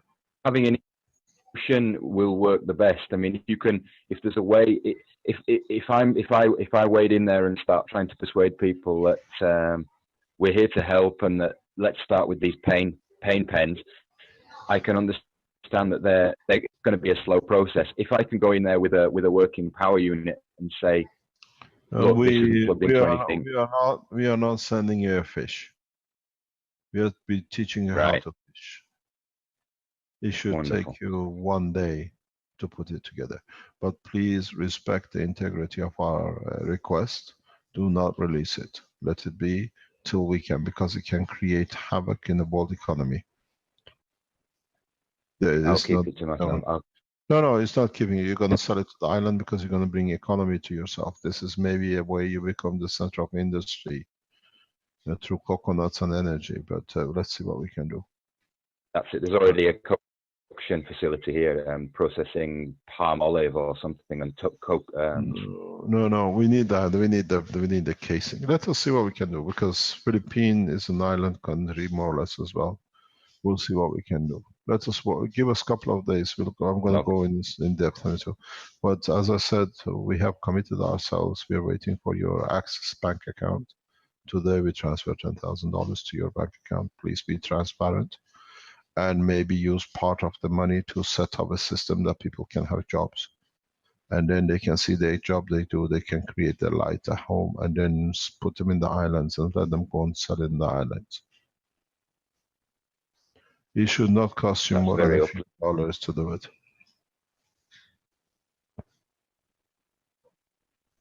Thank you for helping us like that. That's very good. No, we are all one family, one nation. Thank you very much. will speak with you. Caroline will be monitoring everything through you. She'll guide you with everything else. And Renan will speak with the team in the Philippines and see how we can rapidly develop a small version. We got to stop the development of the space motion. This takes priority. And maybe in a way we can show world governments how powerful the technology is in releasing its energy. We'll come back to you within the next 24 hours, but you're in touch with Caroline. But please provide all the details that we can financially support you for timing, and be transparent that they cannot sustain us. I've seen someone says this is another scam by Cash Foundation. The scam is their mind, not us. We work as one team. Sure. Thank you very much indeed. You're welcome. Very much. Thank you very much indeed. Vince, what is our position with the young girl in London? Can we bring her up, or is she still muted? I haven't heard anything from her. I've tried to message her on Facebook, so if you could check that, please, that'd be great. Thank you. Okay, our next topic is agriculture. This is going to be new to all of us, and I've seen some pictures which is amazing. Would you like to come on and tell us who you are, what you are, what's the reason behind your research? And we stop when you finish. You have all the time. There is no time to rush. All right. My name is David Contreras. I am original from Sonora, Mexico. And in my studies, I went to college to be a chemist, a biochemist. I went to also finish some studies in Arizona State University, doing some, my training. But I went later from that. I got sidetracked in the sense that I went to the natural healing. And from there, that's where my search began, to work with the natural therapies for healing. Like kinesiology, homeopathy, and all those healing modalities. I start getting trained on those, and then I start working with what's called essential oils. That it will be almost a kind of guns, of the plant extraction of the essential oil. I work with those. And then from there, during the process, I came across some of your videos and interviews you were giving. And from there, it got my attention. I started, going and listen to the videos. I did have something, property in Mexico. And during that time, looking at the information, I decided to leave the States, the United States. I used to live in the United States. And I went back to the farm, to my family area where I was born. And from there, I started doing the research with as soon as the information got released for the CO2 capture, the GANs capture, I went right away and started preparing materials for that. At that time, I was already with the idea of going to organic growing. And I began to, because I always was helping people with energy healing, I decided that my way for me to help people is through the creation of the right food, the growing of the right vegetables in the right way. I decided not to go to the organic way for certain situations that is kind of controversial in the sense, because they follow almost the same system that the creation of the same materials instead to follow what nature does.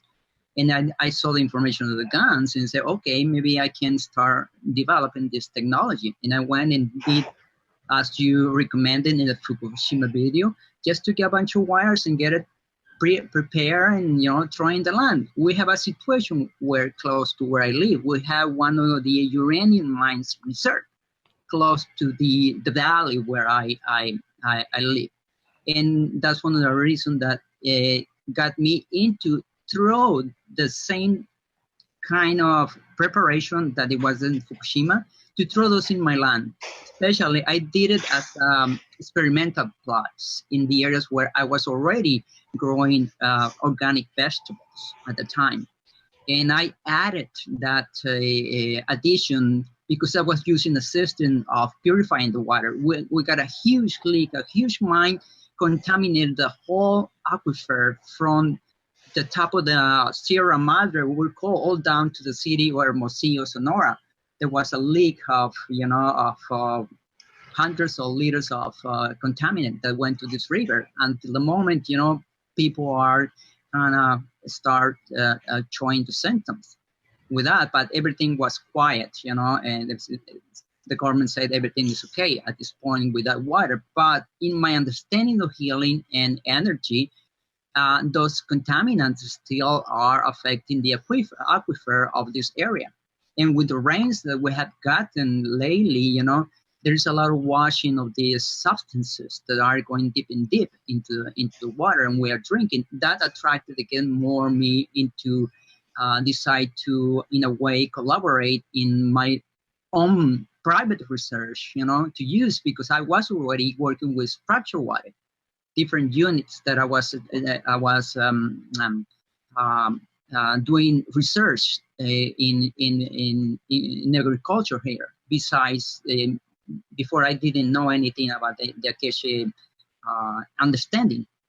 Then it took me from the beginning of when the first seminar began. I began right away, doing all what everybody was doing the experiments, doing the Acacia reactor in the Coca-Cola bottle. I did all the same. I was duplicating anything I was seeing in the workshops and putting in practice over there in my farm. And I was adding, because all those way that, we say, don't drink it, don't this, don't touch it. I was very aware of that. And in the beginning, my research, I will say, I'm not going to use the guns per se in my research in the first phase. What I went to do is to my chili pepper plants that grow in the native area of Sonora. It's called chiltepin. I tried to, I did the seedling and start planting the seeds. And then I put a nanowire on each plant. That was the beginning of my research. That was in June, May of 2014, that when my experiment began. And I began to collect this seed. My idea is to form a bank of seeds and also to recoup some of the corn seeds that were lost in my area. We lost this corn that I used to grow when I was younger.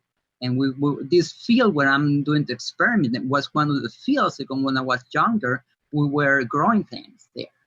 And I dedicated those areas to start doing the research. And I began, the application of the nanomaterials. Well, that was the first thing. Now I want to say, in my first phase, I want to acclimatize and recoup the seed of the corn that we lost in my area. That was the initial purpose of this research. But then, because I was involved with the permaculture people who are in the bioconstruction, we start doing natural healing and natural growing, cob houses. I got involved in projects, doing that. And then ideas came to me that we can put, as you say, put the guns just with the mud and put in the walls to create, conditions to more protection to the walls.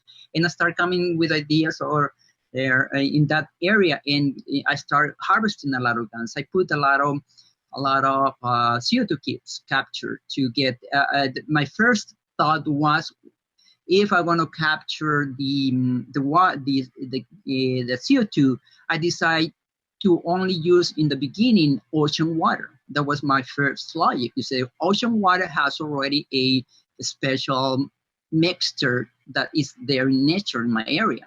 And I wanted to use that kind of frequency of vibration and use only ocean water. And I went and collected the pails of water and took it to my farm and started working with that water and doing the accumulation of all kind of guns.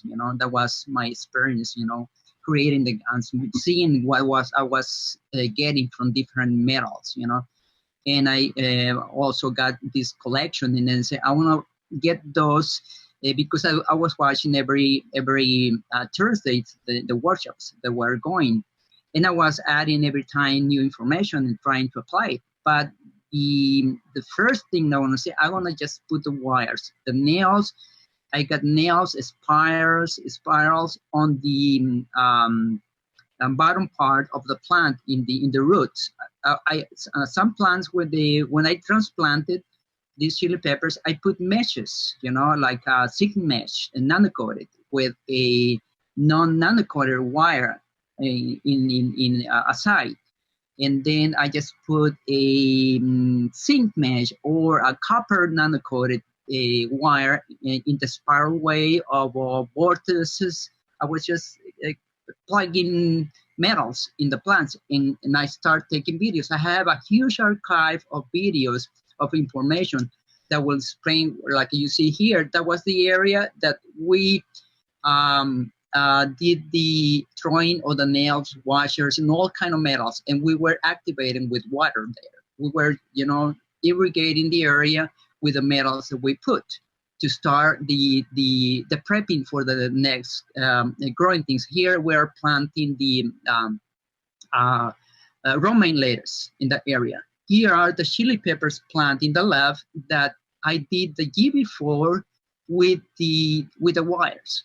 That year, we never got a frost so huge. 7 days were coming at the end of December, and these plants were, even though they were frozen, but usually this plant died. Probably I lost 5% of the plants that were destroyed with the frost. Now with the photos, this is the last year photos, the ones that I have in the videos. After I cut it almost down to the ground, this grew more lush than before because these nanomaterials, as you said, were fixing more nitrogen in the area, and they were healing the soil. Besides, I did an addition of what we call structured water in some microorganisms. It's called effective microorganisms that I apply together with the GANS materials. I mean, with the nanomaterials, because I wasn't sure to use the water, the GANS water. But in the process of this preparation, then ideas came, across. And then in the workshop from the Spanish speaking, they start using the hoses with the GANs. And at that year, these plants of chili pepper you see in the left, they were completely devastated. I had to cut it down to the ground. And at that point, that is when I began the application of the little hoses with GANs. And I started in some of them, I put, as you say, why don't you create the GANs in the ring right there? And I did an application of putting like a static reactor. I put a piece of nano-coated and a piece of non-nano-coated around the ring to watch how the plants will develop. And I start taking my videos. I have my explanations more in the videos. I have an archive of probably 50 videos of taking from that moment every 2 weeks. I'm being recording the information with this, in the process. But here, what you see here is the chili peppers that were burned during 2014. Today is a completely different picture right there. Everything was cut down to the ground, and now they are bigger to what you see right now. They are in the process of flowering and producing more chili peppers in this area. These were completely saved by the nanomaterials. That's what I was observing. Everything. Can I stop you there? Can I stop you there? It's a question to ask. You grew these chili peppers using GANs last year or nano? No, only nano-coated wires. Nano-coated wires. In the roots. Okay, only in the roots. Did you consume the end product, the chilies? Yes, we did that, and I still have some seeds saved, and I saw, in comparison to the year before, these were hotter and better and more flavoring. Just a few of them will really burn you, in the sense of giving the energy or the flavor that we use for the salsas here in Mexico. Because, so what do you mean? Let me just, because we have to be very exact. I'm going to let you carry on, but what I'm trying to establish is that the materials which you have grown has entered the food chain in your society. Are you selling these out, or is it just for your? Most of them were consumed by the family members. You know, we collect and we use it for our own salsas and for our own usage. And some of the people who were working part of the project, but some people got the chili peppers from those years because it produces so much that at the end I couldn't harvest all the seeds that they were producing. Just with the nano-coated wires, plus, as I said, I was using structured water. Was a system of water that I was also organizing the water. At the time, I didn't know that these wires could also organize the water was running through them and purifying the water. As you hints right now that just the wires with the water will help in the process of purifying the water and organizing the water for more food for the plant. I understand now why they were producing so much. But I didn't apply the GANs that I precipitated in the containers. So you only you nano-coated the wires, the pipes. Wires, and prepared the land, especially we threw wires, washers, and everything that we have, and we did follow and then we wait a period of time for the wires. After you see here the moment then when we soak the wires right there after we put them across the beds, the growing beds that I was putting. That was my first experimental part for this purpose. And what it grew here is what I am presenting in the different phases where the growth of the corn that you sow. That is part of one of the phases that I need to elaborate more in that. Can I no, just trying to understand. You're very anxious to share your knowledge with us, but we need some guidance, we need some understanding. So what you did, you put the nanomaterial on the soil. On the soil. And correct. You left it on the soil for a while to release its power. Yeah, the seedlings were growing. I put the seedlings growing in my germinating beds. In that, I also used the materials. What in germinating beds? Yes, when I did, let's say that I want to put some cauliflowers. I put a special bed where I put a nano-coat wire in the center and two non-nano-coat wire in the edges, and I put my seeds and water.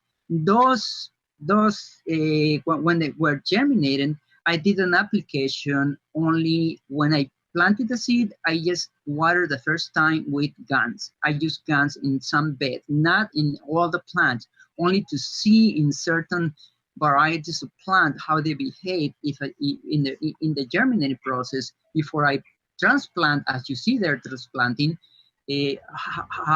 what characteristics they will show. That was for my spring period when I grow the vegetables. Indeed, here I grew this time 3 kind of lettuce. I grew cabbages, fava beans. I put also beets, spinach. It's a combination of vegetables. In the right side, I put some broccolis, and in between that first cycle, I put also some of the corns that came from South Mexico, because you were saying that the corn would develop grass-like, and I did watch certain anomalies in some of the seeds that were prepared according to what I want to explain here. And they show 3 stalks growing at the same time. I have the pictures in the. Okay. We're gonna go. You have the whole day today till we go through this, and then I explain to you. I'll watch your things. If we go on the size of the crop compared, your harvesting compared, let's say, to a year before, 2 years before, what is the ratio increase? How much have you increased your harvest? In what you see right now with the chili peppers, because in 2014 was my first trial of using the nanomaterials. In those plants, at the size that they are, they produce so much in that year that I got, I don't know, I got a few kilos or more according to the number of plants that I have between these. This is only one of my experimental plots. Yeah, but if you say what's the ratio increase? The ratio from the first time that I did in the year before in 2013, that I didn't know anything about these materials. I see an increase almost 300% in the collecting of seeds. What, 300%? Yes, because three times more. 3 times more. Even at the end, I lost so much because by the end of December, when the frost came, I wanted to see if I could work with the protection of the plants. Because I put the nanomaterials, I trust maybe they're gonna withstand the freeze, but they withstand 7 days practically of still being green and lush. But at the end, the last day of that wave completely burned them. And I just cut the research right there. Until next year, I have the photos, and I cut them almost down to the ground to see, okay, I lost everything. But I saw that everything was coming back.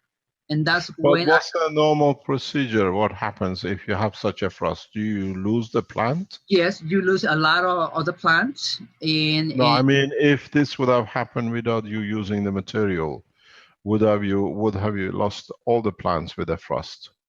In these conditions, yeah, we lose a lot. Now, the plant you see at the end of the road, that's a native plant that has been there in this land. Those plants have the ability to withstand and those freeze, and they go and come back. But these ones, because some of these varieties are not natives completely. There are with a regular paper will come and will be burned, and it will come. It will sometimes they won't spring back in the next period. You have to replace the plant and put another plant. Most of the plants that I have from the last year, they're still standing in there, and they are now. We've seen this with herbs. So you're confirming what we reported about Dela's seed 4 or 5 years ago, and what we've seen with our Chinese colleagues when they show the Chinese lettuce in the frost with the snow. So it, in a way, it strengthened the structure of the material in respect to frost. But if you look at the size of the harvest, if let's say the harvest was 1 centimeter or 2 centimeter long, did it increase in size, or is it just the number of the chilies increased? What it was increased was the production in the biomass of the plant, because the size is all, this kind of varieties is already set. And some of them, they grew bigger. There were some varieties that were bigger, and they were more, as I say, more tasty and more hot. But has the size of the fruit increased or not? Yes, it increased. In the ones that were bigger, the production in the plant, I would say it went some plants I saw 150% the growth, of what I saw before. Other them, they kept this. I'm going to ask you, okay, sorry, I'm going to, because I've written things I want to ask. Have you seen any side effect with any of your member of family consuming this? Have you seen any changes? In behavior, in physical, have you got 2 tails and 4 legs? That kind of... nothing like that. Because these chili peppers are used sparingly during when you have a stew. You just put one of those little balls, and that will change the flavor of your food. That's how we use these chili peppers. They are very known here in Sonora. We put it also with the cheeses. But this, because I wanted to keep the seeds, the way that I distribute those seeds only to people that I knew. And they were also buying my organic basket. This here, I put some organic baskets for the people who were consuming this only with the nanomaterials in the structured water. Did you explain to them this is what you've done? This is made Yes, with a new material? you can see the explanation in my video that I have in Facebook. I released a video in Facebook exactly explaining that I was using this. Can you give us your video link that people can watch? It is in the, David Gustavo Contreras. That's how I am in Facebook. Can I explain to you before you go any further? This is important. We have seen this with other people who come front in the foundation work. People in the background try to approach you to all sorts of games played, threaten you, and all sorts of appeals. We are doctors, we know, blah, blah. We just warn you, be aware. Some they come friendly, but in fact they are there to harass you and the rest of it. The foundation stands by your work, and we support you in all the way through. So yeah, one of the reasons that we didn't come, let's say, open is because we wanted to see the research before we. Now that you're out, we say the cat is out of the bag. Yes, now people become very friendly. Please stay very, very correct. Please, they come in all shapes and form and sizes. We're seeing them. We warn our people around. They know what I'm talking about. They disguise themselves as a friend or trying to do things that they're going to harm me in the background. Just warn. A lot of people who come to the foundation face this, especially come from the, what do you call it, the team in the background, which used to be part of the Keshe Foundation. They pretend to be friends, but be careful with yourself and what they might approach you as friends or try to do it. If you see any anomalies, please contact us. We have a structure set up to handle this through national securities. Okay. Thank you very much. Carry on. Yeah, okay. We support you. We'll start working very closely with national securities in protecting people who come forward with the development of the technology. All right. Everything comes after, because this is an ongoing research that I'm doing right there. I began, like I said, with these vegetables, and I kind of rename it instead of organic vegetables. That was the new designation. That's what I have in the video there that I put in Spanish. I have the version in English of that video that I didn't upload yet, but I have a total a few videos that I could share the information in more details in my Facebook, but I didn't want to still go open until I see results. Now this year it forced me to start speaking a little bit around my friends that were working with me, because I start seeing this as soon as I came from some trainings that I was doing some conference, and I was working with what is called vegan nutrition and trying to do raw foods. My idea was to see if my organics vegetables along with the situation would be better, but I didn't want to involve the guns, as you were cautioning people not to, do it. But I saw the Chinese people, putting the guns water. I didn't want to do in the first experiment create those conditions. I want to just use water, organize the water, and use the nanomaterials. Nitrogen is going to be fixed to this process. And I knew that we have a uranium mine close to the area where I live, and the water runs through the aquifer, runs through that area. I said, well, I'm going to just to protect myself, I'm going to do the same decontamination. And that's what the first task we did. Those areas were decontaminated by the water that runs down from the Sierra down to my town.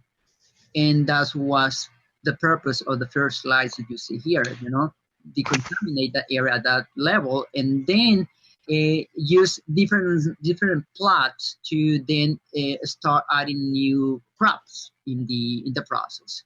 Can I ask you, just because of our research, we have done some research on seeds.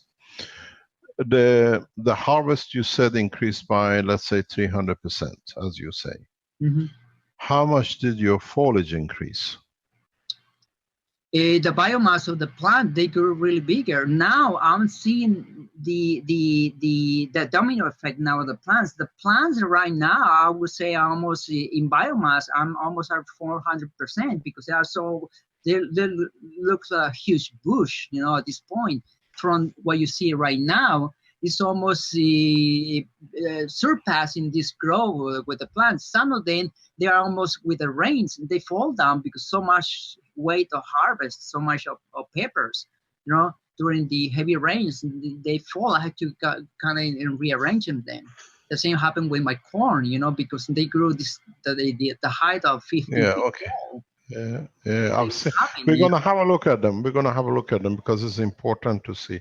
Do you have another picture to show us? And carry on. Yes, if the, all right, right here, these are the first nanomaterials that I used in my plant. These were the original nails that I put in the plant, in the ground, for the chili I pepper. think Monsanto will kill you. Hope not. They sophisticated the equipment you have. But the thing is, we have this in our culture that we put a nail to the plants here. It was all tale philosophy here that if you want a plant to produce more fruits, just stick a nail. But we didn't know why. But you say this nature nanocoat those metals naturally. They were just putting nanocoat on wire without thinking that they were doing what you came across, and then gave us the explanation why they were. I mean, this technology was already applied here locally by the locals. You know, they knew to put it to one of the trees. The trees will be healed and it will be produce more. It's natural here. If you want a branch of oranges to produce more, you just stick a nail in that area, and that's that. This is known here. It's nothing new that they will come out to get me. You know, it's just something that people knew here. Just were not the understanding you just giving us.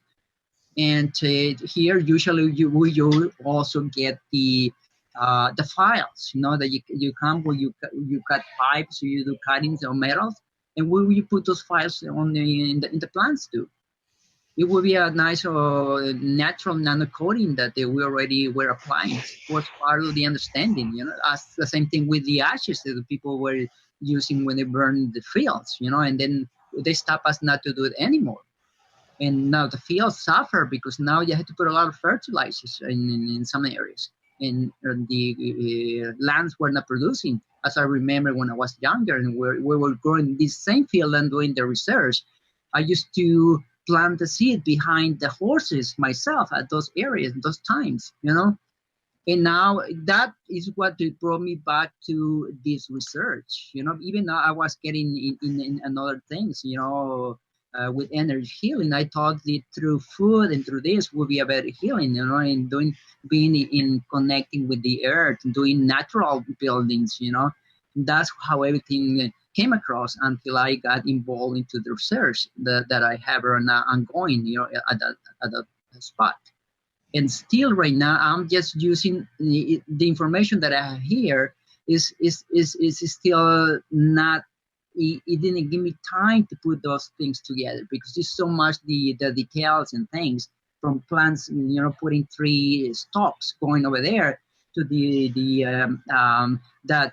In that, I've been observing this in the different varieties of razas of corn from Mexico that they were shared with me when I was giving these lectures over there.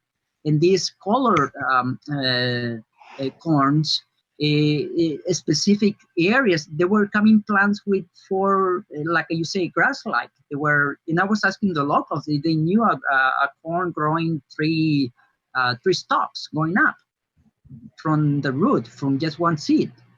And some of those were a few plants that I recorded in my video, and because nature things, just sometimes the dog goes through there and destroy my plant. I wasn't careful in some plants, but some of them produce already those seeds, and those seeds I harvest, and those are going to be using for the actually they were used for the August cycle. I'm creating the conditions to create a seed that will grow in all seasons. These seeds are from South Mexico. They don't grow in North Mexico. We have a variety that grows only in these conditions in my valley. And my idea was to, if you say that the same thing happens in Africa and did the research, that thing can be adjusted through these materials and research. And then I got those seeds, and I have the picture here in the seminar where you see these different seeds that I used to do the experiment. And some of those varieties, they show these qualities. You know, they start growing three stalks. And that was my first phase of the experiment. You know, in the second phase of the experiment, that's what you saw in the pictures that I sent you. Those corns are showing clustered corns, and I opened one. Some of them are developing the seeds already inside. And I'm watching the growth right now of these corns. I have different specimens. They are showing very interesting anomalies. You know, clusters corns from different varieties, not only the ones that grew up to 15 feet tall in an average. You know, they go 13, 14, 15, and they were so tall that they look bamboos. You know, some of them, because my experiment was just to put them close to see because when I planted the seed and did the preparation of the seed, I did first the plasmatic soaking. That's what I call the double wall experiment that we're doing just to have the plants. I put the seeds soaking for a week. That seems that will be used for the experiment. That was part of the soaking. I didn't soak it. Did you put it in the gas or in the water which was surrounded by gas? I put it in plasmatic soaking, just like in the capsule life that we're doing. You just put everything inside of this double wall. The guns, 3 guns. It's outside. They were inside of the tray that you will see the tray over there. And I put all the seeds over there soaking for a week. All the corn seeds and the variety of seeds that before they were planted. At the moment planted, some of them were watered with a mixture of effective microorganisms and guns. Just at the moment that I planted the seed. Besides the soaking that I did put just a little squirt of the water that I put in a big sprayer as I was planting. That was only, I said, I'm going to do only one application of this and let the nanomaterials only do the work. And I let it like that. I never spray any more guns up to this point, what you see. In my third phase, that's when I want to develop and then using the watering with guns this time. I'm gonna do a few applications of that. That's the reason I was trying to see you could give us some tips for the application. We know that these corns, they need a lot of nitrogen. And before I did my third phase, I did go to all the plot that I choose for that, go and through again nanomaterials. Even I went and recycled some of my old wires that I have in my PET bottles. You know, when I have one nano-coated, one non-nano-coated, I went and recycled those and put those in the land because I thought they already got some in the plates.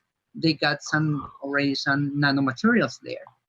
And I went and just released those in the area where I'm growing my third phase, the third cycle of growing the first seed that I harvest with the nanomaterials. Now they're going to be harvested the second time, first generation grown with the guns water this time.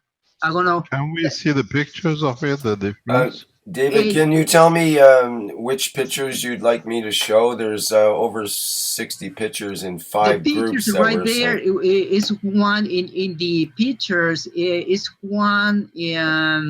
This is one of the devices that I'm using just to structure my water to use. That is going to be applied in the third phase. Water with this is going to be filled with different guns.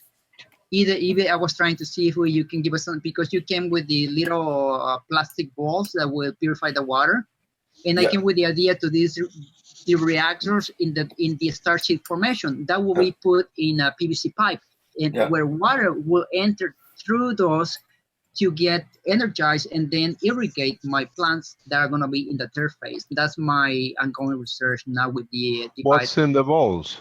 They are going to be filled with guns, like a reactor, like a regular Starship reactor thing.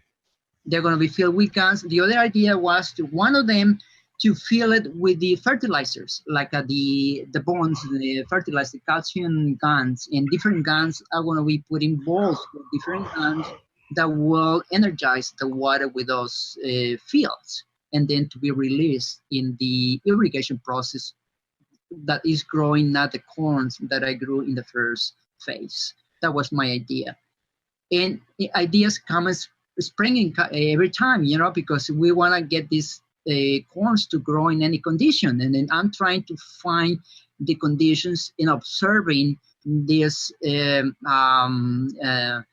progress, because since the beginning of April, I start planting. Let's say I harvest one section, and immediately I go and plant the other one to see which month is the one that produces the most with the same nanomaterials going over there. And every month I'm planting different amounts of seeds and be watching the same characteristics. In the first period that I grew the corns, the colored corns, they grew also tall, but not as the second generation. I don't know if because the second generation the soil got already more increased the strength and more nitrogen was being fixed by these nanomaterials, that I brought with me one person that lives in the areas of South Mexico where those seeds came, and they told me that he never observed those anomalies in those corns, where a corn, you know, I have a specimen right now. A corn is growing female flowers, what it means one corn in each branch, in each leaf. Let's say the corn has many leaves going up. Each leaf is growing a little corn. Corn grow only two, or probably sometimes three. If that, I thought that variety was in that way is how they grow in South Mexico. But this person came with me and we did a check-in. This is I don't see this in my area because I participate in growing corns in Mexico, and I never see this rate you are getting here. You know, I have corns that grow three male flowers. What do you mean? You get one stack and he is divided in two, like in two branches, and then up there are three espigas, we call in Spanish. We call it three male flowers. Those are the ones that pollinate the corn. And I have a few plants that came with that stuff. I said, oh, this is strange. I've never seen this.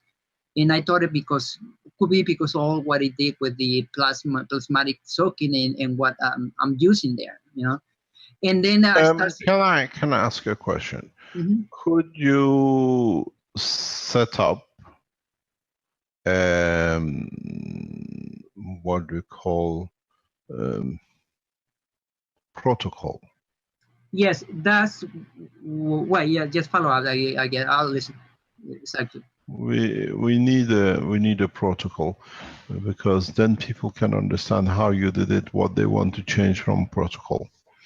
Because there are a few important cases, because you have brought in as part of your knowledge, and I thank you for sharing your knowledge with us and educating us.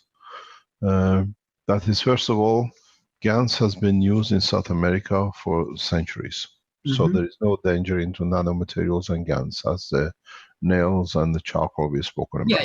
Yeah. But that's the reason I ate what I grew. You know, I trust in that sense. Yeah. The other thing is the how to use it, what you've seen, and let the others to add to it and expand it. And we most probably learn much more together in this way. But what will be interesting is the corn you're talking about. What if we go back onto the same thing as the chilies.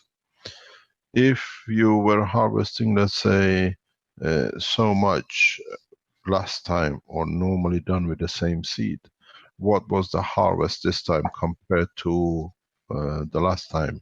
On the foliage, on the size of the plant, the fruit, and on the weight, harvest production, and on the foliage. Well, in this situation, those conditions don't apply. The reason is this. Why? This because I don't have a frame of work to be able to do that, because I haven't done these were new seeds coming from an area that Okay, what is the normal the normal growth? the That's normal what compared to the normal. Yeah, to the what normal have grow you get? in that area, according to this person that came with me this weekend, just a few days ago, they say I took the videos showing me the corns that he was pointing me that's the way how they know them in the area where he lives in Colima, Mexico. And he said these corns that they will go up to this, let's say an average 10 feet tall or at that. But the ones you have that are 14 and 15 talls in the develop on the height. What And about the harvest, the fruit? in the harvest, that's what I'm in the process of observing right now. They are just as you saw them, they are developing. We haven't seen anything. We haven't seen any. The ones that I saw you through Skype, some pictures, you see it. Yeah. Can we see? I've seen it. Yeah, they are developing those characteristics. But when I have a clustered corn, I have 4 corns growing from one branch, going all of them. Sometimes one of them is big and is developing. I'm watching what's happening with these clustered corns, as I call it. But is it normal to have 4 No, in it is one not branch? normal. Yeah, you see, you're confirming what we said in our research before, that we have seen with the wheat, where usually is one stem and then some flower on top, where we see 5 or 6 stems, and every one of them having flowers. Well, So you're confirming what we've seen with the wheat. I was watching. Yes, I was watching a few specimens of wheat that I collected the seeds. I put in between my thing. They grew these plants too, the seeds, and I watched. I wasn't sure if this wheat that is growing over there. I have the pictures. It was also like the regular oats. You know, oats grow a lot of stalks around. Corn, I mean wheat. Wheat also grow only sometimes a few branches. A few stalks in the side. I'm not sure if wheat only grow one stalk, going up with one. No, but these all go upright. Like everyone is, you can harvest. It's Yes. not going sideways. But my understanding is that the wheat doesn't grow only one. They grow more than one, I think. Mm-hmm. I'm not sure. That's what. This is what we were told when we picked the seed. It should be one stem. Okay, but I'm also confused at that level, because the wheat that I grow and I had collected the seed, it grew more. It was like a huge, thick patch of wheat too. And I have the record of those information. I wasn't sure, if this is what happening because I have nanomaterials going there too. Probably is confirming that too, but I wasn't sure myself. If, as you say, it will grow only one and will be more production or more wheat, I'm going to be, in my next experiment, I'm going to be putting wheat this time in my 5 acres, it's going to be put a kind of wheat, and the land is going to be prepared in the same way, and I'm going to throw nanomaterials, or I'm going to do the bottles with the gun, as you hinted sometime, just go put the water. I call it permanent fertilizers. That would be, just put one bottle with the guns across the different areas of the land, and then to see how the wheat behaves, in the harvest. Even though my land, I never use any fertilizers in that land. I use the slash and burn, that thing was burned over there, all the mosquitoes that were in that area. I start from zero, just using the ashes without even knowing your information, before it got released. I just did that naturally. And then I start adding what is called structural water in the area. As part of the burn process, which agriculturists, farmers never understood, when you burn the end of the harvest, you feed nanomaterial to the ground. Mm-hmm. And that's why it works. The burning, you absorb nitrogen for the next cycle. Yeah, but here at this point, nobody does that anymore. You know, Yeah. they're pushing the fertilizers, and the land don't produce it. Or you don't put fertilizers. You know. Yeah, but this, I understand that. Carry on. Just learning. Okay. Just all right. because we've done some experiments in the background. I just wanted to confirm and get some tips, you know, for my next research. Because first, like I said, my intention wasn't to go to a really detailed development of a project. You know, it was curiosity from the beginning to see what will happen, and I didn't put the protocols of a project, you know, to experiment. It wasn't done at that level. I wanted to see just, like I said, let's get this corn. This corn was the one that was shared in the area from South Mexico, that they use this to make tortillas, and they make all kind of things with us.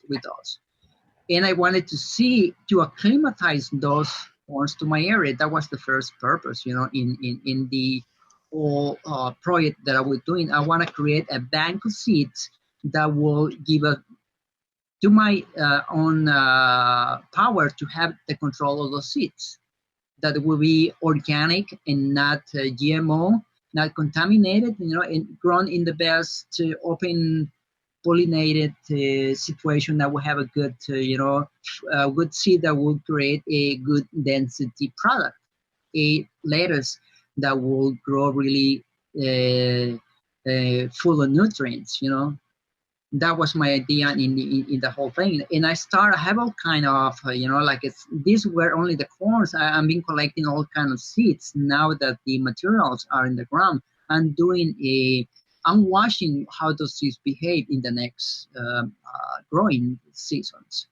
But I already have the seeds, and I'm selecting the seeds to be used, especially with the with the water in creating the permanent fertilizers. As I said, as soon as the idea of creating this shield of protection, you know, putting the rings to see if we can protect the plants against the cold and the heat, you know, I start creating and later in the photos you will see some PVC pipes across that I'm doing like you're creating a non-visible greenhouse in a way. Non-visible greenhouse with PVC pipes, where the water, the GANS water, is going to be there in those areas, but in the same spots you see where I was putting the nanomaterials, I'm putting a small tube that will circulate the GANS around the whole plot and being circulated, plus being the nanomaterials already over there. My idea that will also be a shield, but this hasn't been activated in this phase. It's going to be activated in my third phase. I'm going to be putting the permanent fertilizers. The nanomaterials are going to be circulating in this PVC. I think I can give you a tip because I've done something with this. Nano coat your tubes. They become permanent fertilizers. Okay. But don't use a high pressure water. Use a very low pressure water, and place to place change your pipes. Like if you can add a small piece of metal pipe, a copper pipe, a plastic pipe, and nano coat all of them. Okay. Then you get pardon? Inside and out? Inside and out, yeah, because your energy goes through the water. Huh? When the water passes, you have to use a very low speed, like a human stomach, to absorb as much energy as possible. So if you are watering, let's say, 2 hours a day, or 5 minutes an hour, every hour, water quarter of an hour at a lower speed, but the same amount, that the water can absorb the energy of the nano-coated in the pipe. And one of the things which I think might help you is try to multiple different materials. This nano coating will help you in a way you don't need to introduce GaNs into it. The reason for it is the nanomaterial inside the pipe will energize the water, and the nano coating outside the pipe with the salt of the land and the rain will create the GaNs in the water. So you go two ways, you do both at the same time. Okay, and the water that is the water that is going to irrigate those plants. For example, the one that you see here is a water that comes from my water reservoir that I put a timer for this to release the water. If I nanocoat that big pipe, you know, and the water is going to be energized and changed. I have a nanomaterials here, as you see here. This is sticking out aluminum wire. In some areas, I put copper wires. In some areas, I put zinc wires. And I did different combinations, you know, for each plant to be. And I observed after 1 year that those materials, they keep the nanocoating thing. The copper wires were still black. They didn't oxidize. They kept the nanocoated look. The same thing with this aluminum wire. It is still white and it didn't dissolve, you know, into the field. Okay. That's one of the things that I observed. Even the zinc mesh that were nanocoated that put in around the root, they're still intact as they were nanocoated when I took them out from the container. And that's what I'm being kind of recording those details. This is the chili peppers that were burned on 2014. That was the size when the idea came from the Mexican group to do these little tubes with GaNs, and I start replicating the process. And that's what I have at this for 2415. These areas, these plants are so huge that some of them put so many stalks, and some of them they fell back in the sides of so many, you know, and I have to tie them, you know, in a way that they will get stronger because I cut them to the bottom, you know. They were not the original plant; they had the same strength, you know. They were almost little sun branches, you know, new branches. And I had to take care of this time. And this time, these are really very huge, you know. And that I have in the videos, the picture. I wasn't able to put that picture in the workshop for you to see how tall they are. They are so huge. And can we have a look at it? And the videos, I don't have I have the videos on my tablet, and I don't have a way to run the videos and that you can see them. Is it part of the pictures that I was sent? I was sent like 60 some odd pictures. But not this plant that you see here at the same spot. I have the videos with the whole patch. This you see them very small, and the patch this is a huge. The plants are so huge right there, you know. As I left a few days ago the farm, these were already producing the peppers, and they were flowering a lot, and they were every time more heavy with the load of the peppers. Sometimes they were just. Can I ask a question? This brings me to a very vital question. And as you are trained or you've done your education back in biochemistry and alternative, what I call herbal medicine or whatever you explained to us. Mm-hmm. This brings a very big question mark. Maybe you have thought about it, maybe you haven't, maybe we have to look. Does this mean going with me, I never look at the physical appearance. I look what's inside it, what brings about. Can we, in an indirect way, say that we are using, like, for example, let me go back to explain to you where I'm coming from. Now we see results from China. Hopefully we have Carly to explain to us a little bit more if he wants to. That have we come to a point with humanity that we can create, like the crops you have, that they carry the healing material inside them. Because if they carry, if we are using, for example, CO2 GANs it's getting used in the pens to release pain. We are using CO2 nano, what do you call it, copper nano coated to eradicate cancer, the way it's getting used, reducing tumor, which is getting used by the pads. Have we come to the point, maybe with your research, that we can produce plants using CO2 GANs or whatever other gases that they are by nature medical herbs, and we can eradicate all the diseases just by growing the plant, by eating the chili pepper, which carries the information or the energy of the CO2 which is embedded in it, which you have changed it by watering it.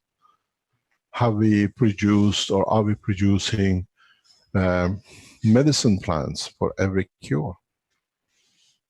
You are an expert, you are educated in that field.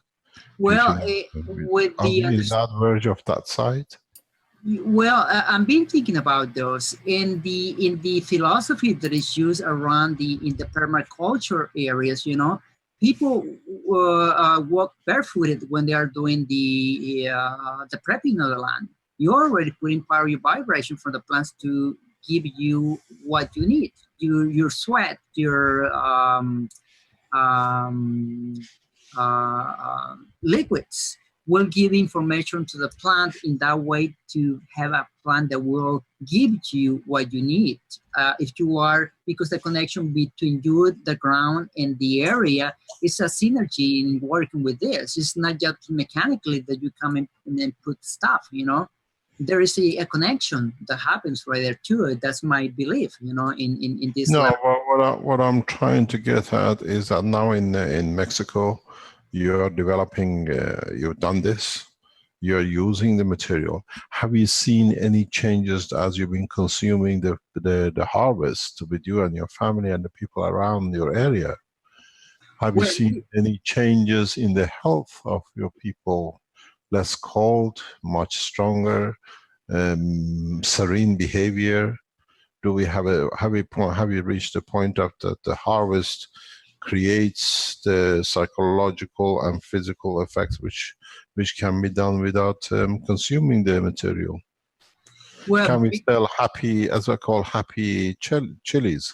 All right, I haven't got to the extent of really measuring or observing those, because this last year was my first trials with the harvest, those chili peppers that I still have, and I have shared with after I dry them, still I'm consuming those, you know. And do you feel any different yourself? Yeah, I mean, I feel I never get sick in that sense. I don't have the attacks of the cold or things, you know. I feel more energy. Did you used to have? Yeah, I mean, I feel different before, you know. I saw that I feel less hunger, you know. Just be eating a few of them, because everything that I have over there, I just go and take a few leaves of everything and make my own salad. Just from that moment, go and cut what I need for my salad. It probably is already giving me the enough energy just to keep going in my experiments, you know, and doing the labor. Have you? No. I'm trying to go back and trying to put some rational thinking into this. Let's say, let's say not you, your families, your friends around. do they see such a change? Do you see such a change that they get less sick?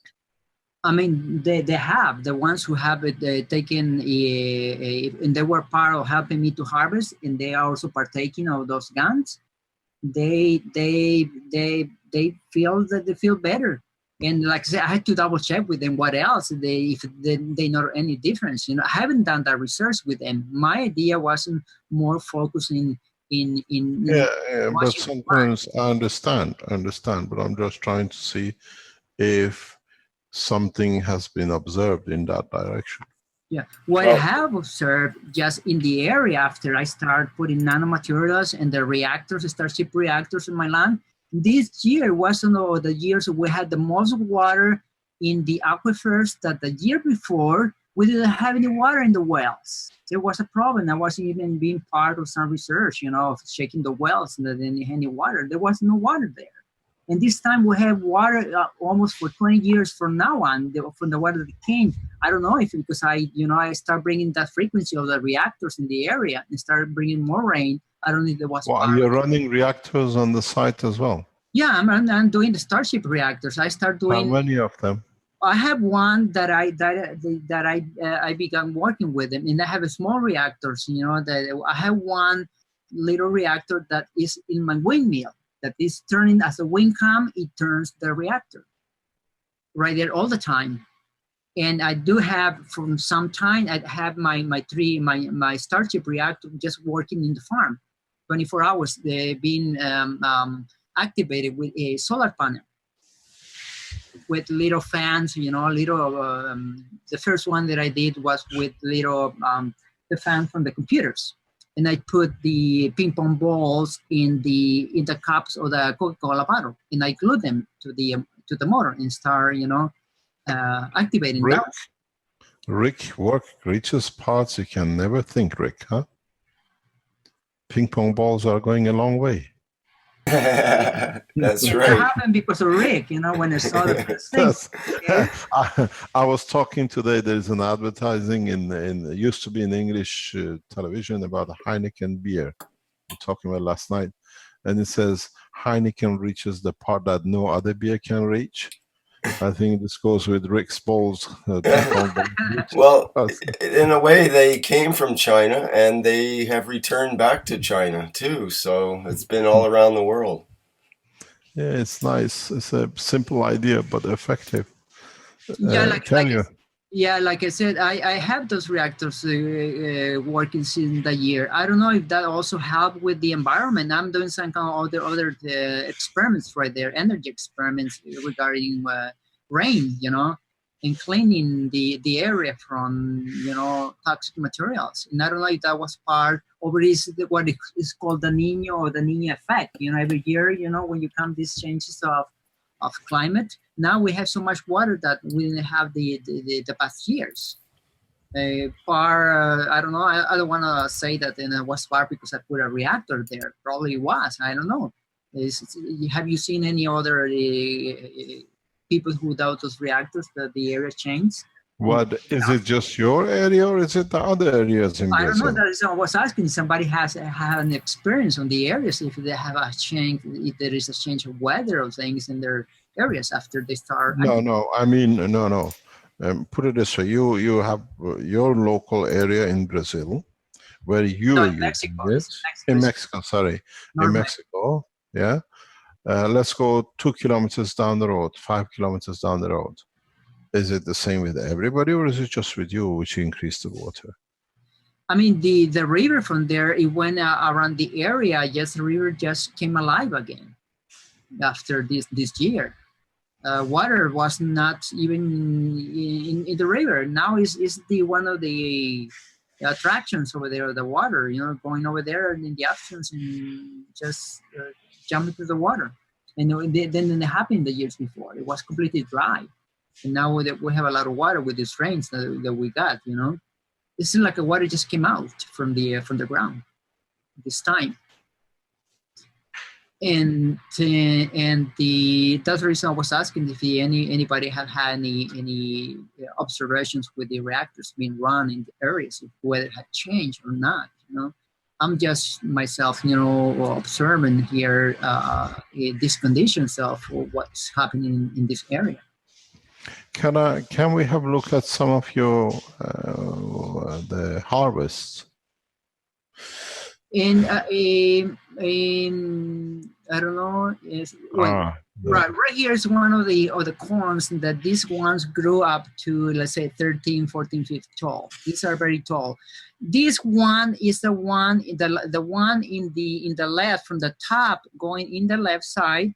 That's the one that was pointed to me, the way how they grow in the area with this person in Colima. They know the ones that I have. They have also these were not the biggest one that I have. These are the ones that's still growing there right now. And one of these specimens, that's the one that have twin corns and triplets, and they have different things showing in them. That's what I start, you can see in the right side, you see the corns. Some ones are in trees and some ones are twin corns. What I mean, two corns in one corn growing. And you see one coming from the side and the other one is inside. I didn't want to open those. I want to see I want to observe how they develop. And at the end of the harvest, see what's there. And the other ones too, because the condition, you can see this one was measuring 15 feet tall after they were so huge that they were holding themselves in the branches of the mesquites. A lot of the harvest, I lost a lot of the parcel I was growing because they were so tall that the wings, they were breaking in half. And I lost a lot of the research from there because, I put them too close, thinking that nitrogen produced by these nanomaterials would be enough, and I didn't feed anything as a regular, working. I didn't work the land as the people do when they grow corn. I just want to observe at these conditions what I'm getting. And this one, where I'm standing there, all of them grew an average of 13 and a half. The biggest one, 15.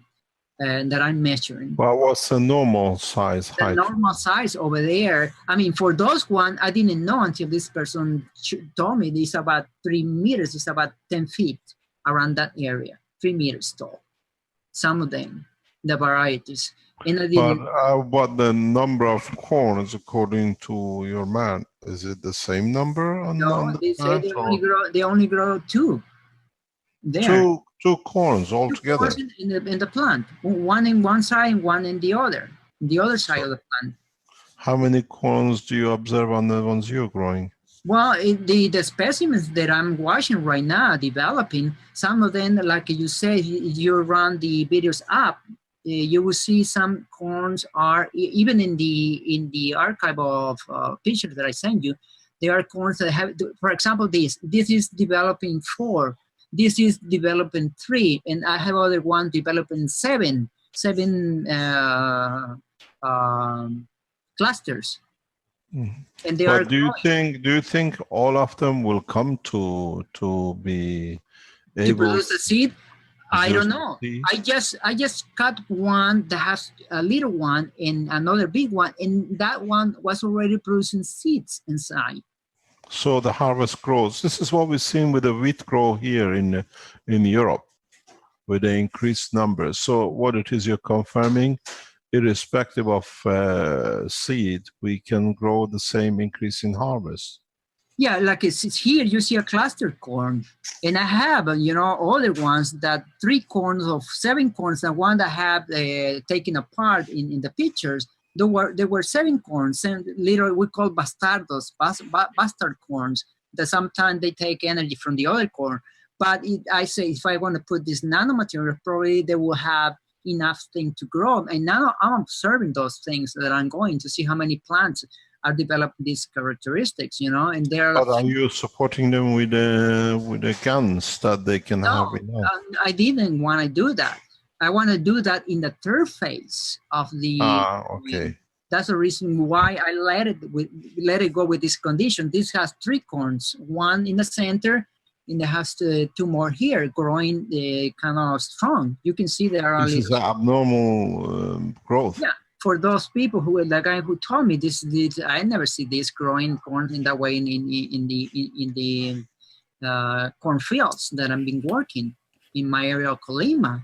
And then I said, well, and this is something is doing here, something's happening. I don't know if because I put these seeds to in the plasmatic soaking for a week. You know, I put these seeds already in the tray, in a double wall tray with all the guns. And I don't know if that was part of the whole thing I'm observing. That's the reason I wanted to share it. And I did in the beginning start seeing plants that were growing like grass. You know, corn, one seed of corn, it will produce up to 4 things in the side. And I lost some of those plants because I wasn't careful, you know, the dogs going through there and cut the little branches. They didn't. Somehow dogs get attracted to these plants. Yeah. My son was growing these in England, and the dog kept on going and eating it, and it kept on growing, and we couldn't understand why the dog is going to keep on eating the wheat, because if you remember 4 or 5 years ago, we see the seed experiment in 7 locations around the world, and our third son was growing it in Manchester, and the dog kept on eating it, and it was growing. It kept on until he actually uprooted the seed. The plant keeps on growing, and animals somehow find the energy they need from this plant. It's very strange. Yeah, like I said, here just are a few of them that not only I recorded the size that they grew, but the anomalies that, like I say, in one of my spots where I was planting the in the first slice, I have some corn growing in phases over there. I call it phases. The first phase was already harvested, and that's the one I'm using for my third phase for the August planting that is already growing. I'm using that. I want to create conditions different to the ones that I did this time, putting the guns and giving more care to the plants, more dirt, you know, for them to stand in the ground, not to be thrown by the. Did you see any change in harvest from the first phase to the second phase? I mean, the second phase is going that's what you see right now. This is the second phase of the first phase, where the color corn. Excuse me, that David. was a different variety. In the second phase, David, I think Rick in Canada wants to say something. Excuse me, do you want me to show? I'm kind of going backwards now, but I skipped a part because we jumped forward. So, do you want me to go back to a certain point in your presentation, or should we just continue going just go backwards? Back up. The way you're going is perfect, Rick. Okay, we'll go from the backwards to the top. It's okay. Back to front. We come back to all the right, same thank you. Claudio, keep on going back up the way you're going. So you go back up, I can talk about here. Okay, right here. These are the second phase of my growing. These ones you see in the left side is because I am planting by month. What I say, every month I'm putting seeds to see which ones in which month they produce the most. Those ones, you see the tallest ones, those were the after I did the harvest of my first cycle of the ones we see in the background, the tallest one, the colored ones, and that was the one, that's the second spot that I planted. Behind this, next month I planted the ones you see in the left corner. Now, in the other ones, those are these ones, the tallest one were planted at the same time that the tallest one that you see in every picture, they were planted the same date. These were planted a month later. And in that way, I could see in different areas the different characteristics. They will show here the same thing that they show there. Because every time that I planted, I threw the nanomaterials in the ground, and I put the microorganisms with the seed and the guns, one spray only in the seed at the moment of planting, and after that was only irrigation with the water that I have there. You don't fertilize the seeds anymore. I don't. Just the first time. You don't use any fertilizer at all? No, I don't use any fertilizers. Like I said, right there is just what the conditions of the ground have. And I just water them. And whatever bushes I cut, I just put it in the ground, just to create some more organic matter. And one of my mistakes that I lose so many of those plants that could grow thicker and more produce was that I didn't do the adding of the ground because they develop some kind of branches that they hold into the ground for the plants not to be swayed back and forth, not to be thrown by the winds. Some of them, they will develop these branches that they throw. They throw a branch and it goes to the ground and penetrates the ground, and that's how the plant holds itself to the ground. I didn't give that kind of protection to these plants, and some of them, they fell.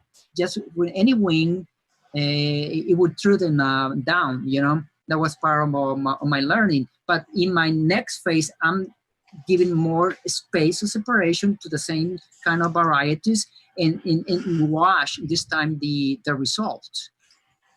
But I did learn because all these things I started observing, I started saying, okay, now I'm getting this. I want to see if this repeats again in my next experiment. The ones that are behind the next month, the month before, And I'm recording. It's an ongoing research that I'm doing at the moment with the observations and taking the data collection that I'm. Can I ask you a question? I've seen your things, and what I tell you, I've thought about it very carefully. What I'm putting to you. Would you like to take the flagship of the agriculture and work with the other people who want to grow material around the foundation with us? Well, sure. That's the reason I'm doing this. First, that's what I'm collaborating with this information. That's the reason I was trying to get more tips from you. And if a project will come, I'll be willing to be part of it. Yeah, because the foundation, Rick can tell you more about the community we're setting up. Would you like to explain that, Rick? That how they work in the community? Maybe we can set up the agriculture community that they can work, and David can be part of the heading that side. Oh, sure, yes. We have a groups setting in the community.keshfoundation.org new website. And there's other ways that people can communicate as well. You can have movies that are easily accessible and other information. And then also you can have the people that you want to work with more closely can be part of certain groups that have, it's more of a private group rather than everybody in the public there. So it'll be a great area for community and for building up community within the Kesh family, the Kesh Foundation family. So, we'll have that underway over the next week or two. It'll be more and more populated, and you're going to find, I really like it there. I think it's a great format for people. So, whoa, we got some major problem here. Let me see what's coming from. What's the major problem? Just interference on the Enrique. I'm gonna mute you, Enrique. I think that was. Can you speak a bit louder, please? Oh, sorry. There was just some interference there from some microphones, so I had to mute it. There we go. Okay. All right, like I said, I'm continuing with the observing my next phase, of where I want to be creating different conditions this time. This time, like I said, one of the things, because now with the water units creating, I want a self-watering system, that I don't have to put the water, like the idea of the loops with the dripping the water in the garden, I was trying in my mesh. There is a photo over there where there are some PVC pipes in the ground where I'm putting this mesh where I was thinking putting the waters. Now I wanted to put in that mesh those wires, nano-coatings, to see those will be a self-watering system that it will give water to the plants too, in case that I don't you know, and create more water for the plants. I was trying to add that info into my research, you know, start doing a lot of infinite loops and start putting across my the areas where the corn is growing and see how they do, you know. That was part, but the one I'm really activating, this were one of the organics basket that I grew, the broccoli and the I was selling for people. And the lettuce will last outside even for days without wither. You know, they will still stay strong. And then those will last longer just with the effects. Have you consumed these? Yeah, all these were consumed. You know, I sold them in the city. I have a lot of seeds that I harvest from the cauliflower, and from this I have a bank of seeds. All these lettuce that you see, I harvest almost 3 kilos of seeds from just lettuce, from the ones that I grew. You know, Is that a normal harvesting value, or is it something? Well, for me, it was the first trial. I didn't know, you know, who harvests seeds. You know, I don't have the data of how how many, you know, pounds they collect when they do the harvest. I just did let it go, some of this to seed and harvest seeds. You know, that was the purpose, creating a seed bank with this technology, and keep the seed apart from others and give it to friends that are working in their own house gardens to use those seeds and to see what they observe. You know, I'm trying just getting a recollection of every seed that I have. I'm selecting them that they were grown with this, you know, materials. And keep. What we noticed is that when you grow seeds in the pot, than when you grow the seeds in the ground using the GANs, is totally two different behaviors. Do you see the same? Well, because I always grow in the ground, and I wasn't growing in pots, you know, like other people in their houses. The setup right now is to be grown in an open field, you know, situation, not in the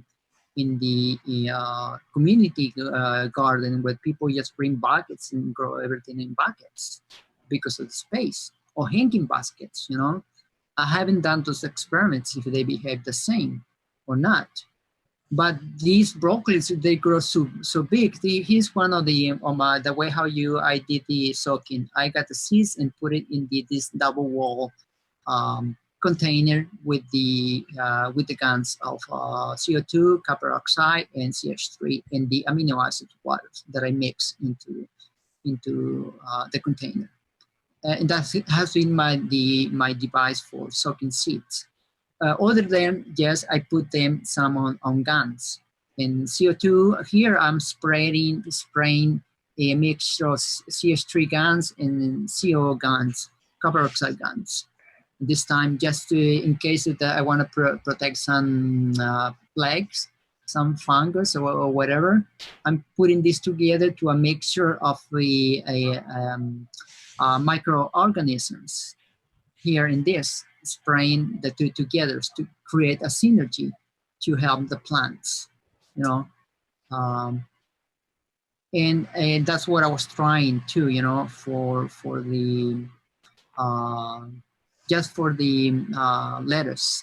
I haven't done any, like you say, just to put the thing from the copper things will have the land too, you know. I want to be trying to use the spraying with the water containing these things, you know.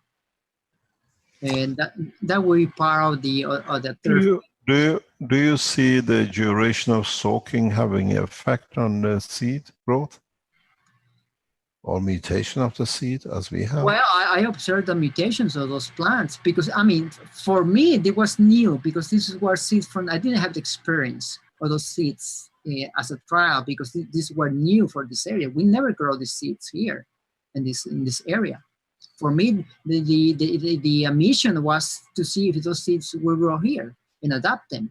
And I did harvest, 9 varieties of the seeds that you see there. These were the originals given to me. And I put, different plants because I didn't have so many seeds. I have to be selected in my areas where I was growing those testing plots. And from those plants, those are the ones that I harvest the seeds, and I now have in the background in another spot growing them. They are already 1 foot high right now at this point. They're already growing. Now they're waiting for next week to start just giving the first prepping for the water, giving some ground for them to be stronger. I know they are going to be stronger this time with better conditions. I want to harvest more seeds, but I will have already a seed that already grew in my land, and it's going to be growing the second time with the. Those are familiar containers and colors in the background. Yeah. Red and brown and yeah. Yes, okay. This is my germinating bed in the back in the left side. Are there any questions on the people on the panel you want to ask? Well, Enrique Santoyo, I would like to tell you that David is a great man, and he is part of the group of agriculture and gardening in the group of Latin America. He has joined us. There's a group that's growing. It's about 8 to 10 people by now. And they are in different parts of Mexico with different environments and different approaches. And we plan to have an interchange and learn from him. He's really a wise man in this. So Mexico Cash Foundation is becoming agricultural one. I think because we got to link you up with the Chinese. Okay. Somehow in the community room we have to bring you a lot because you're both sides very adventurous. But we do need the collaboration of different areas of Mexico because I'm just in a region that is completely different conditions to another regions. We need to gather info in different spots. Locations around the world. We have to, as part of the country of Mexico too. Because everything will have different things. Some areas will have too much water. It's not just Mexico. We have people from Chile. And we have people from Colombia also interested in the strange. Colombia Cash Foundation is becoming very, very prominent. Yeah, very active. I've seen them around. Colombians are becoming active. Yeah. Our next presentation will be with Sergio from Colombia, the director of the group. And it's also about, it's simpler. It's about making GANs for agriculture also. Yes, Colombia is... Does any of the groups of the people who are using this material report any anomalies, anything different in the consumption or in behavior? Or is it part of the natural process we see? Okay, we will watch for that. We will. You have to ask because because we are not getting anything at the moment out of the Chinese agriculture side. Hopefully they'll come with us and explain to us more. But as you have more direct groups in 3 or 4 Latin Americans, cash foundations, if you can give us an overall look of how is the health of the people, because you lot have start consuming, so you have passed the border of any what I call nonsense which has been spreading around.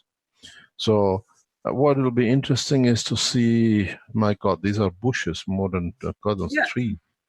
Those are the ones that are growing with the nanomaterials, right? Yeah. What will be interesting to see is if Latin America can teach us, at least explain to us, do we see by the consumption of these materials, like you said, your health, you don't catch cold or whatever, do we see psychological changes? Do we see physical changes in health? Do we see changes in the skin? Do we see changes in diet, habit of eating? Like you said, you eat less. We got to expand this now that you lot are involved, because agriculture side is one of the major parts of the whole operation of the application of the GANs. There's a question here about pests as well on the live stream. How does the GANs affect pests? Is there any data on that? Are you using any pesticides?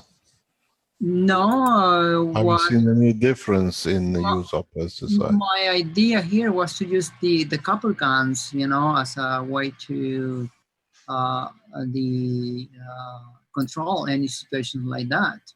And if the plant is having the strong forces in field, the plant won't create the condition for the insects to come and try to eat them, you know. It will be strong, it will repel the plants. Yeah, but what I see on the left-hand picture on this, maybe it's the wrong picture, but we see leaves with a lot of holes in it at the bottom. Oh no! This is one of the plants that is growing, and they was already harvested. And when you harvest, you cut a lot of leaves when you are cutting the peppers. Sometimes they thin themselves and they throw new flowers.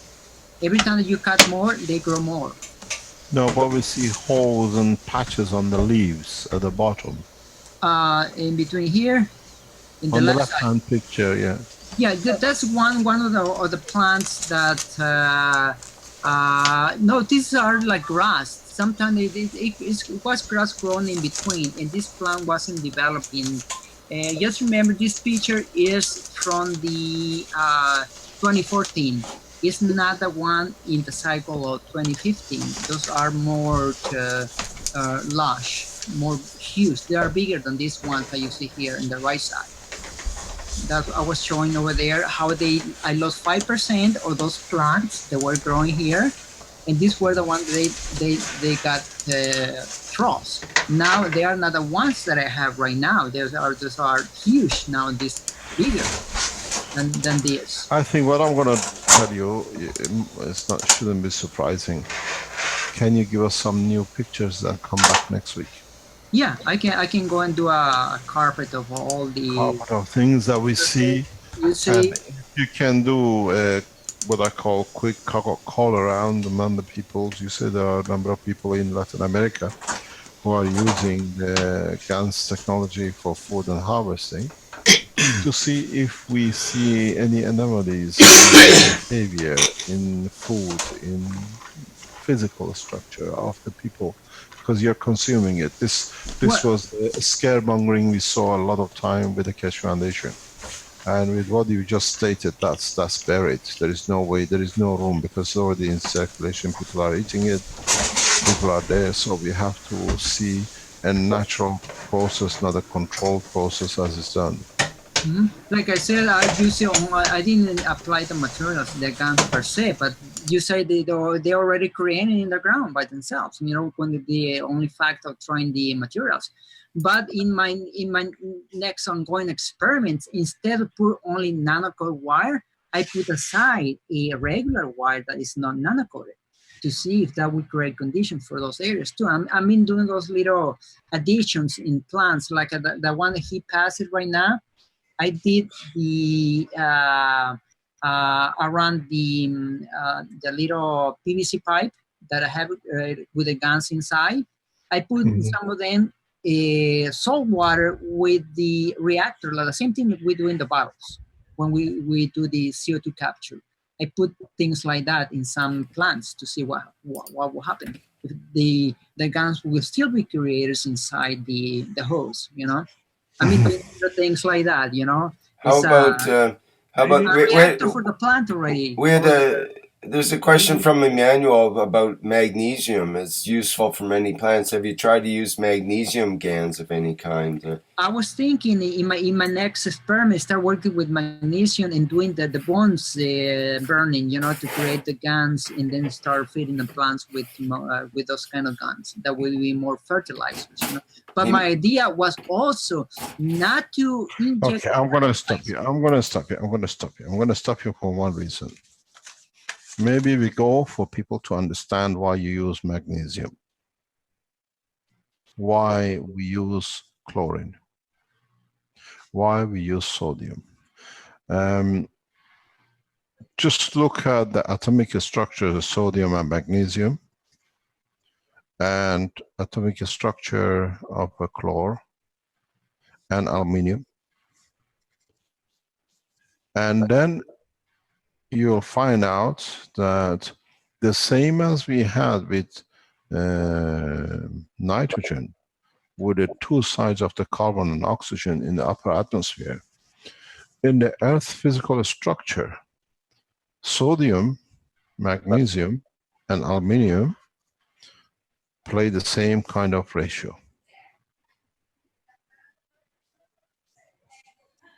That's why when we have a heavier metal like iron, we create blood.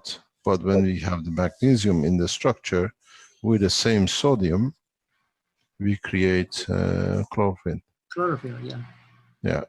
So maybe adding to the knowledge shows how the creation of the life on this planet has divided itself. Amino acid as common ground, heavier elements in the metal bracket, gravitational magnetic field of the living things of the intellect, what we call the horizontal people, with the iron, and the ones which set in the magnesium spectrum. If you look, the ratio of the magnesium to sodium and aluminium is very much the same as what do you call it, carbon, nitrogen, and oxygen. Then this will explain how, in a way, the vegetables and what they call the verticals and horizontals have differed. We still use the same protein connection, but in one we use magnesium as a cover, in the other one we use iron as cover. Is the change, and that higher strength has given higher energy to the amino acid to create what they call the blood cycles, moving animals. In the one which is with a smaller strength, which is lesser gravitational magnetic mass, which is magnesium in the center of, is created the vertical people. If scientists understand the difference between these two, can we create vertical creations that will have the life of, and they'll change into horizontal people? It's a very big question mark. And can we have somebody in the intermediary between 20 and 60? Carbon, sorry, magnesium sits around about 24 if I'm correct. And iron sits at 56. Is there interim somewhere here, a structure of life which we have missed? Or is it the white meat? Is it the fish life? This is part that we have to understand. Thank you very much, David, for your teaching. Thank you have enlightened us a lot. We'll see you next week. Mr. KJ, there is a question about structured water. If David could explain what he calls structured water. He told me, but I saw some questions in the screen. The structured water, yes, explain please, and then we go on the other side. All right, the structured water, that's a new idea that have come with Victor Schwaberger from Germany, where they use the vortex flow of the water. When the water goes through vortices, it changes the inside structure. Now, if we understand that in the moment that the reactor spins and throws away the outside particles, it's almost a centrifuging the thing, and all elements go to the outside. In that reactor, what we'll do, the gas will stay in certain bands, you know. The structured water will do the same with the chemicals. It will throw them out to the water. at the atomic level. That's what they call a structure. In the water, instead to be in long chains of molecules, it will cut, make small structures to the process of the vortexes. That's the reason I came with the thing, if I put the reactor formation in the PVC pipe and run the water through them with the guns, it's going to be a way of structuring and gasifying the water that will go and fertilize the ground. And that's my next device that I'm developing. I'm putting a different combination between guns and not the regular guns that we have, but guns of different fertilizers that will we imbue the frequency in the water field, you know. But devices already exist in the market, and that they do this effect, you know, they structure the water, energize the water, and they really decontaminate the water through the process of the vortex. And that's one of the devices from a person from Arizona. His name is Clayton Nolte. He manufactured those devices, and I've been working with his devices in my lab too. This is might be part also of some adding that I'm doing in the research. Now I want to see if the guns, just doing the ping pong balls with those, will do an effect of also structuring water and energizing water in the process. You know, it's part of the experimental understanding that get have a different twist to what I'm doing, because I'm doing structural water research too, part of my work, you know. And I drink the water like structure, you know. And do you see any difference in drinking? I mean, do you feel any different? I mean, yes, you start feeling that you get more hydration. You get more energy. You get. I mean, I never. You mean? Can I ask you? Talking about a structured water with GANs?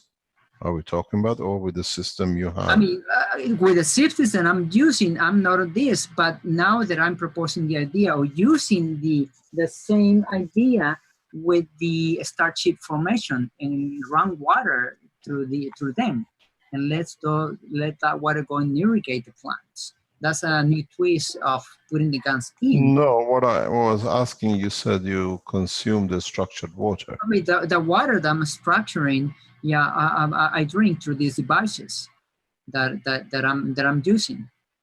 Yeah, but do they contain GANs or nanomaterials? No, they don't contain. They have a patent technology inside, but they use similar to flow pieces. They will be similar to ping pong balls, but he has a patent on those, and I'm working, you know, in his technology in the research too, and that structures the water. But that devices that these are used in the market. There are a few people, you know, using these devices, and they see an effect in the water. Of changing, and also, you know, developing some growths in plants. I'm watching, you know, both things, you know, here, because that's my field was already set up with this device, growing there. And I'm trying to see, you know, observe exactly what is the effect with this device too, you know, and just separate fields, just using the GANs instead of use the water with this structured device that comes to my land. Okay, thank you very much, because we have a time limit there and we're nearly 1 o'clock. We've got a couple of other people participating. All right. Could you please join us next week and enlighten us, and we learn? Sure, I will give a report. Without food, there'll be no humanity. So you're the source of it, and you're teaching us how you feed. I will give a report of the developing of the what you saw the pictures, to see how they develop, and get a more focused photos of those, you know, and give you a better, you know, carpet. Yeah, try to find out, as we discussed, the mood of people. How do they feel when they eat the food? This is important, because we want to see now What is the consumption? What does Yes, it I bring? didn't want to share those foods to eat. They were foods for research this time, you know, because I wanted to keep Yeah, this. but now you crossed the line. So Yeah, I tweeted that. Not to make some tamales, like we used to make tamales, you know, in tortillas. We have yeah. some con tortillas a la queso, you know, that's the newest. Nice having you. Thank you Thank you very much, Eddie. Thank you very much for the Mexican group. Thank you very much. Do we have Sohail anywhere online? Do we see him or he's not there? Hello? Who's that? Ah, you can hear me. It's Marley. It works. Hi, Marie. Alas, we got you. Hi, Mr. You have a nice voice. You're welcome. We've seen your videos. We've seen the video you made. Could you enlighten us? You've enlightened me all this time. I'm a little bit tired. It's 5 o'clock in the morning here in Utah, Salt Lake City, Utah. But I don't want to jump in. I know there's others. No. We We want you to jump in. That's why we invited you. The young generation is the backbone of the foundation work. So you bring a fresh, what I call life to us, and we'll see. We're a bunch of old men and practical people. We're going to see what the new generation sees. Your video is totally different than what we see. We see very harsh pictures and presentations. You brought us a different kind of looking at things. We need more young people to come up. I've got a couple of young people in the background who are in like you. Explain to us what you've seen and how you came to it. Okay. Before, unfortunately, I'm having technical issues, and I'm sure it's the energy. Everything always seems to be in synchronicity with whatever, but I've been trying to put a lot of things together, and so I've had every kind of issue, but my battery on my phone, even though it's plugged into the wall, it's only got 4% left. So I will share what I can with you. I just want to tell you all thank you, and the support from every single one of these brilliant scientists and people that are venturing in. I'm just so touched, and I just want to say thank you publicly, because I haven't really ever found a group like this, and I'm quite surprised that I found it in a group of science. I love science, but I'm more started my journey in, well, I've always been a spiritual person, and I was raised in a very strict religious background, but I've always hungered for knowledge, and it's just been, I reached the top where I couldn't find the answers anymore in that system, and so I did leave, and it's been a little bit rocky road to leave your whole family and go be the black sheep, is what they call me. So Let me explain your background if you want to explain it, or you want to keep it separate. Well, I was born LDS Mormon, which is I consider it my foundation and my kindergarten, and I don't want to say that in a way that it would devastate my family to hear me say that. So I don't want to go too much in that, because I do honor. No, we respect that. I know. It's just that we wanted to know what your background is. We understand the situation where you stand. How did you come across the work we do, and how have you applied it? I'm sorry, how did I come across the what? How you came across the work of the Keshe Foundation, and how did you apply it, please? All about synchronicity. I work with spirit, and in a way in which I can just ask, and it leads me to the next Can thing. you freeze the picture there, please, Rick? Don't stop it there. Yeah, carry on. Carry on, please. Okay. That night, I had created the GANs that day. I was so excited to see it. When I started my journey into this technology, I knew immediately that the things that I was learning through this was exactly the same things that I learned in 5 years of different types of studies in mystery schools and things, but learning about the science of creation. And this happened to line exactly right up with it. And so I knew that this was life when I saw it, and I was intrigued immediately. So when I finally got to the point, and believe me, it took me a while to prepare and get my life in order to the point where I would allow myself to take that first step to even nano code. And so because I'm more of like a whole brain thinker or visionary, the left brain part, the step by step with the concepts and things, I'd never really paid much attention to that. But what I wanted was to find the answers for people, because I taught spiritually for a long time in different ways. Even as a personal trainer, I tried to bring that into that and teach them about their bodies and how their bodies were holding back results and things from their emotional systems and things like that. So anyway, coming back to the plasma, the GANs, this is an answer. This is an answer to finally help people because it was a little bit too hard for them to grasp, and so I wanted something material, something physical that could bring the answer to the pain and all of the cries for of people starving and people, the war, and I know that light is in every soul, that we are all connected is what I believe. And so the night I'm sitting there, and I'd been adoring it all day anyway, and put it in this beautiful bottle that I went and bought just for it. And anyway, I work grave nights at a. This is a GANs you're talking about. Yes. In the bottle.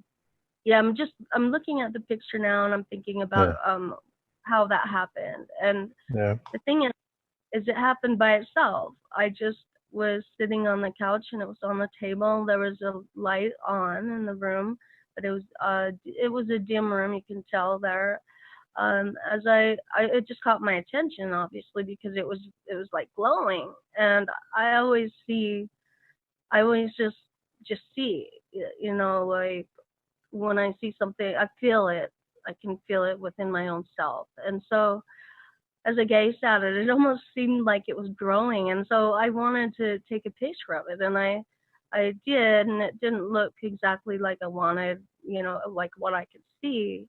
So I came in closer, and the closer I got, I noticed this blue light just shooting right out the bottom, and that caught my attention immediately. I just was with it, and when I was asked to conceptualize it, I realized that I lost that feeling. And so what I've come to understand for myself about that is that it's almost like the key to consciousness for me is to actually not conceptualize it, but to lose the concept and become one with it, and then you feel it in yourself, and you're a part of it. And it just seemed to I can look at clouds, and they do that sometimes, or into crystals, and they'll be cloudy and you can't see anything in it, but then suddenly it starts to open up, and you can just connect to that energy. And so I just feel like that's how that experience felt for me, and it was very peaceful and spiritual. Do you see the light? Have you managed to repeat the light, what you photographed? Yes, I did, but not in the same circumstance. I had to, I got a flashlight. And see, this is when I started getting into more of like the concepts and, well, how did that happen, and recreating it. And it, no, it wasn't the same as that, but it was similar because the light didn't grow from the, it's not, I feel like the GANs absorb the light that was in the room. And the light that it is in you or me, and can feel that and connect in, because that's plasma, it's a living essence. I'm sure, I mean, so I just am loving the way that this research and experiment is actually connecting to the very things that teach me about myself and my creator. And the closer I get to it, uh, electrons and things like that are symbols to me of the planets and the sun and what we're from and made of. So when I'm trying to explain this to people, my friends and people in my circles, they at first, they really just, it was not falling on deaf ears.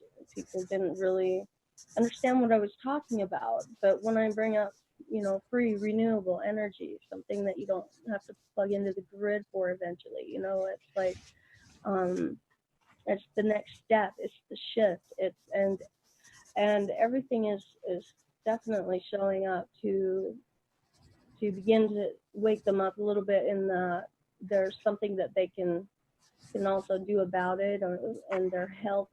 I'm really excited to try to help needles on a I friend. know some people told you this is a reflection of the light from bottom of the glass. Do you know where you see the light? Do you see it at the bottom of the glass, or do you see it at the water level between the GANs and the water?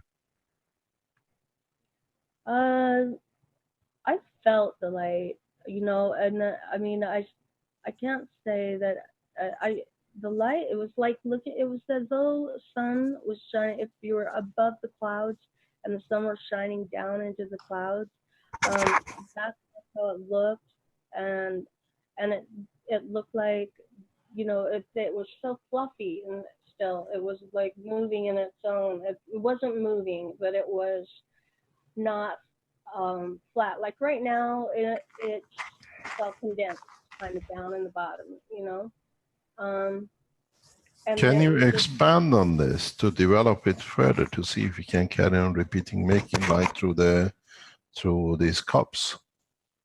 I guess so, but it feels like when I tried to conceptualize it, when I tried to put an agenda on it, that it's more difficult. I've realized that the past few days as I've been trying to pull things together instead of taking the process bit by bit and letting it teach me as I go. Then it seems to um, move out of that experience. And what was I found a great teacher that I'd studied with, because let's see, I'd like to read something what he said about that process of what it is when that's what I love, is when I have a question, I'll just be led right to it. And so even the troubles like had tonight connecting and realize, just relax and let the flow happen, and it will all happen at perfect flow. But I think misplaced it because I could just kind of, oh, here we go. So do you mind if I read just a paragraph? Go ahead. As in what I've given about essence of consciousness is the key to everything, the key and its application. It really sounds simple, but it's not as simple as it sounds. You have to abolish every concept of it. That includes the concept as essence. We merely use the highest form of concept we have to approach the point of non-concept. there was only one book. Oh no, we'll go there, but and that made sense to me because that was sort of what my experience was from the experience of it, and then needing to explain it because I don't come from the scientific background to be able to have the conceptualization of it.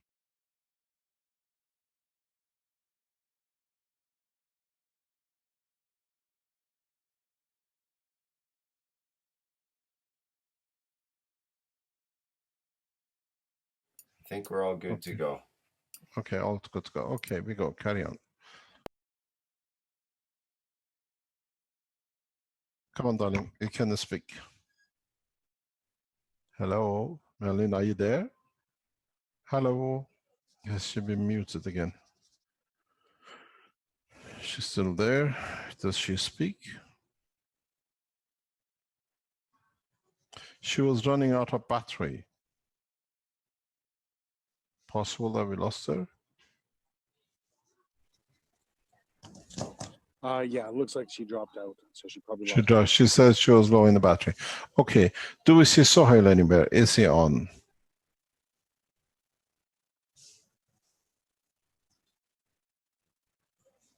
Don't see his name on the list here.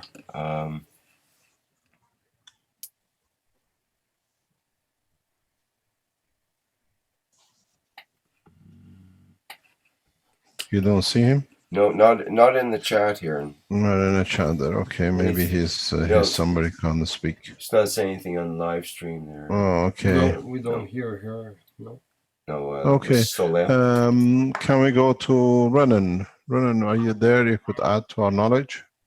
Yes, sir. I just want to show some different setups, pictures for the people to test. I'll share screen. Yeah, please go ahead.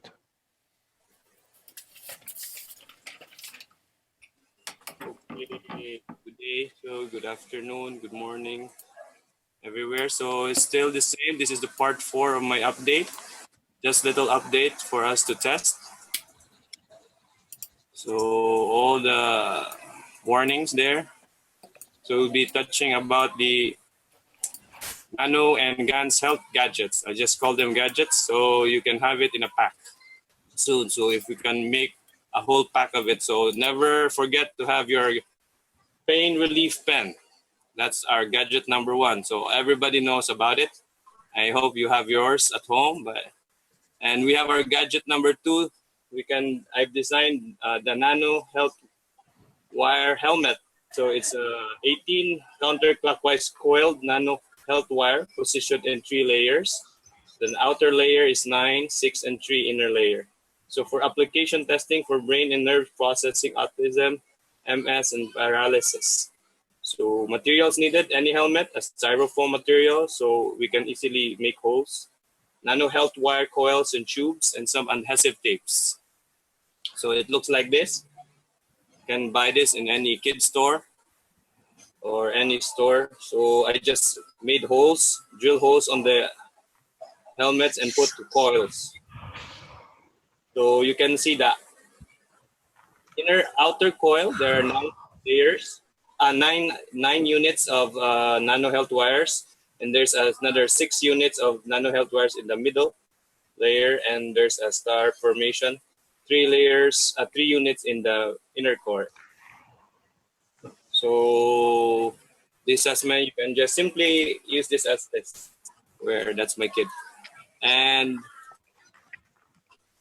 also we have gadget number 3, the Nano Health wire belt by Andy Rose. I haven't presented this yet, so thanks to Andy Rose, he had prepared this presentation. So I asked permission to him to present this.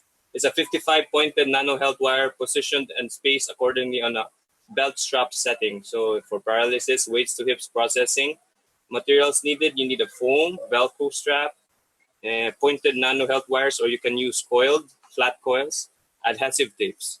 So he has the diagrams here. This is the view of the fields, directions of the flow. The top view, you flat it out. There's a different points. And here's the top view of the fields.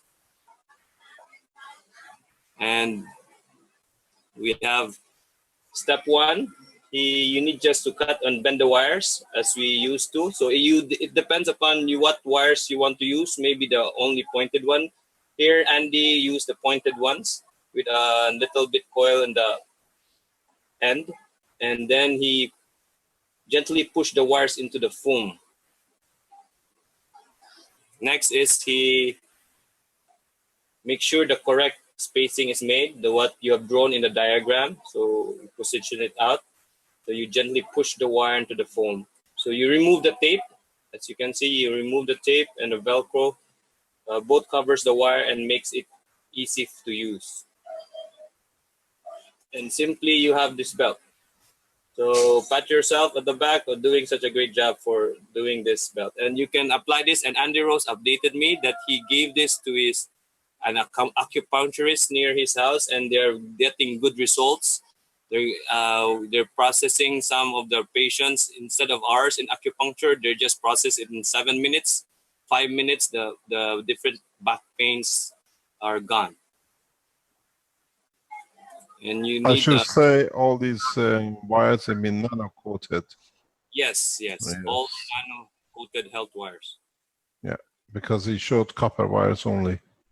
Oh yes, okay. So gadget number 4, this was shared by Stefano Baldas. So he was making a GANS patch. So it's a very simple, it's like a Band-Aid modification using dried CO2 and CH3 gases as the field reacting agent. So the applications for testing are burn wounds, open burns or open wounds, energize the emotional part. So we need dry gases of CO2 and CH3, nano health wire, the flat coils, adhesive tapes, and band-aids or patches, or just practically the tapes. So this is the principle. The principle for this patch is when you place the fields of carbon, hydrogen, and oxygen in a plasmatic form, they link with our main reactor, which is our brain. So it goes all through the body as it needs by demand, because the brain distributes it directly through the link in the nose, which is connected with the emotional part of the body. So this is one way that Stefano suggested how to use this patch. But we can, how to make it, just simple, just get a Band-Aid or any tape, cut a tape as large as same as the nose, or it just depends on how long do your tape have. Cut another strip a little bigger. So maybe this one, you're gonna cut this strip of this to overlap this portion. Then apply on the first tape, strip a few dried GANs over its length on the sticky side. So this is the sticky area, and you can find here there's in the area with that foam, so you can put dried GANs here. And next, if you don't have any Band-Aid, you can use any electrical tapes or tapes that you can use. Simple options. The sticky side, and you put dry GANs can be as well. But other options, you can also use the coils. You can make tiny coils, counterclockwise coils, or the 2 coils, counterclockwise and counterclockwise coils, put it in this space. And then you close it. So closing, putting the longer piece over the shorter piece of the tape, putting the 2 sticky side in touch. So you cover it. So you have no more exposure of the nanomaterial or the GANs in this stage, and you can apply it over the nose or the area that needs to be processed. So if you don't have any those, you can use a simple tape as that.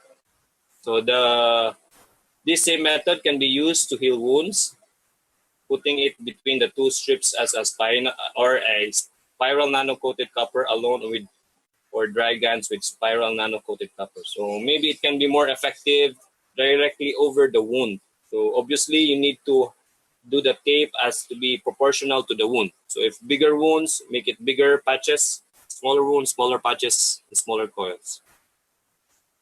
And gadget number 5, never forget to have your health cups, GANs, and nano health wire cups. So we know that health cups are basic for energizing the air inhale and the water to drink. So application energizes our emotional and physical part of our body. So materials needed, you have your energized CO2 GANs, how you made your CO2s energized with different fruits or vegetables or minerals. Then you make paste of it or liquid state, and the flat coils. Also, we use adhesive tapes and plastic tubes. So I've showed this already to you, but here is the structure of it. So you can see we can add the coils so that we can contain the fields inside.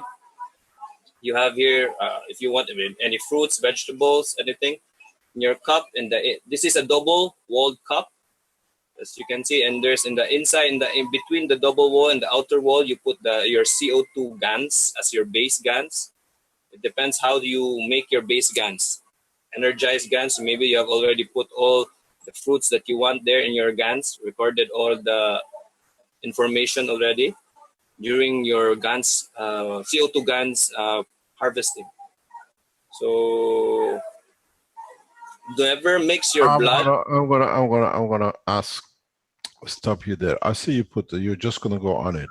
It says your blood, emotion, and the skin in the tube. When you put this on your container or your cup, it only absorbs within the water what you need.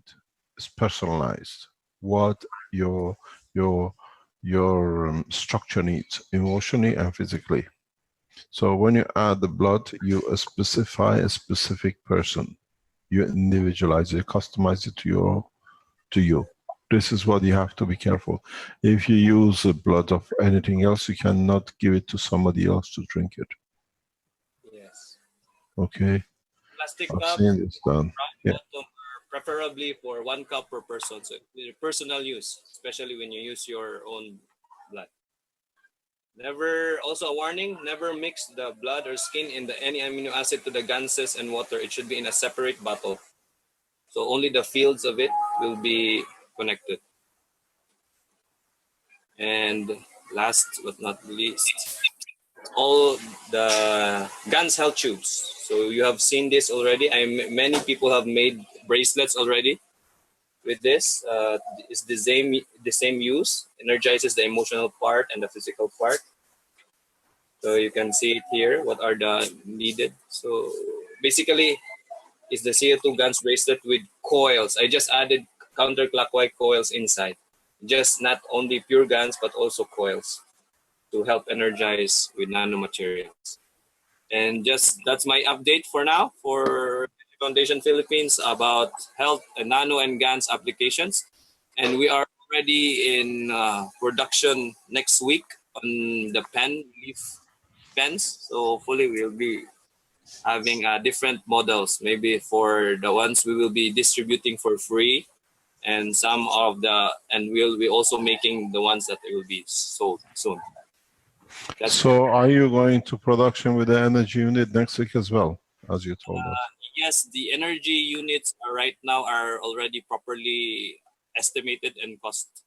We have already computed it, sir, and the manufacturer is right now doing the prototype, so of the whole unit. So they're designing the prototype right now with all the casings and all the switches and everything. So hopefully by Saturday we can meet and we will see the finished prototype product. Okay, that's perfect. Thank you very much indeed. There is something I have to mention, that we have come to an agreement that all the Keshe foundations around the world will price the energy units and all the units at the same price. That we don't push somebody somewhere else or try to create a competition. We look at the overall principal objectives of the Keshe Foundation, which is to not to give to those who have. We have a point that we can change the course by, in what people pay, we can supply, give to those who don't have. So the price, you might say it might cost $20, but you're charging us $100. The difference is the free units and the units which go to be given to those who can't afford that $20. So we hopefully don't hear those who cry they're taking money for nothing. We will be very transparent. All the figures will be available from every Keshe foundation around the world. So we charge you 10 times more. We give those to those who don't have in different part of the world and different part of the country for the distribution of the energy and other systems. Don't forget, never look at when you're happy and you're healthy. Time comes that you need help, and the Keshe Foundation as a family is there to help. So we have to organize ourselves, and we are organizing ourselves that we deliver the system unified price across the planet. At the same time, we close the gap enough that we don't allow others to come to destroy the technology for different aspects for their own use.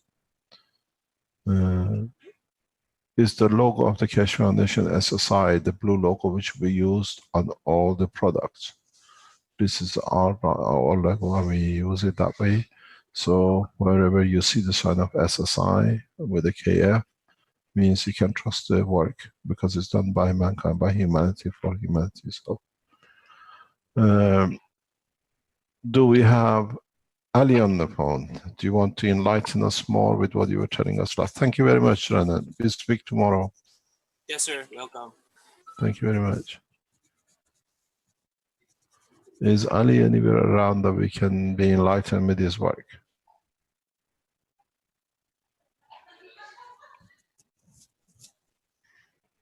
Hello? Hello? Yes, I'm listening. You're Ali was supposed to be on to carry on with what he was teaching us.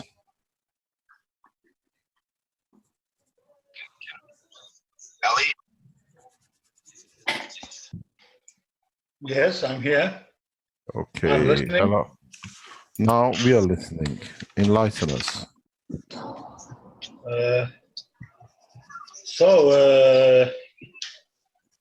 About what you need information for the light? We are not information gatherers. We are getting taught. Teach us like a teacher.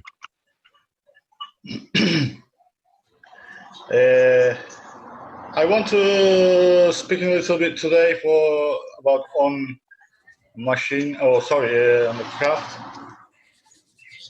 for construction for the body, because when we're coming in deep space, we'll have a huge, very very strong magnetic fields. There will like we in magnetic fields pool. As magnetic fields everywhere. So because of this, we must. Are you sharing camera with us or not? Are you showing us anything? You must give me 1 minute, because here in Cyprus we have nearly 46 centigrade. It's very hot, and I know I'm naked. I've got to put one shirt on me, then I'm off the camera. Okay, no problem. Would you like to export some of the heat?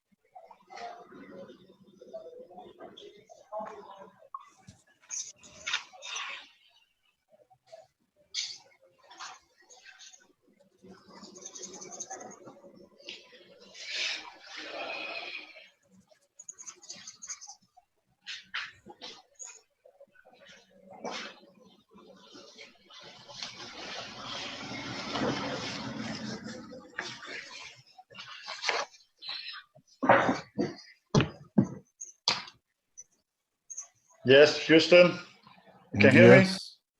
This is good. Vancouver is open, yeah.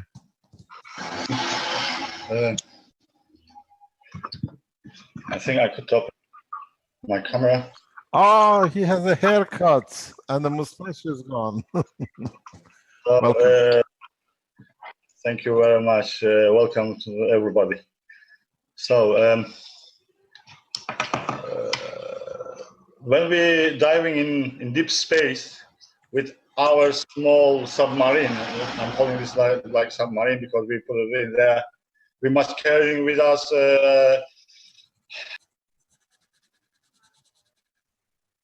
oxygeners.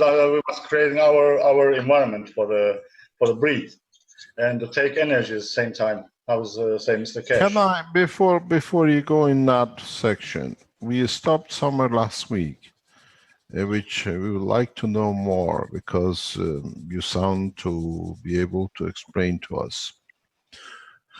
When you created the environment, when you were in it with your cousin and the military officer. Yes. Can you explain to us more in detail how you manage to communicate? Is the voice the same? Is the sound the same? Between us, you mean? Yes.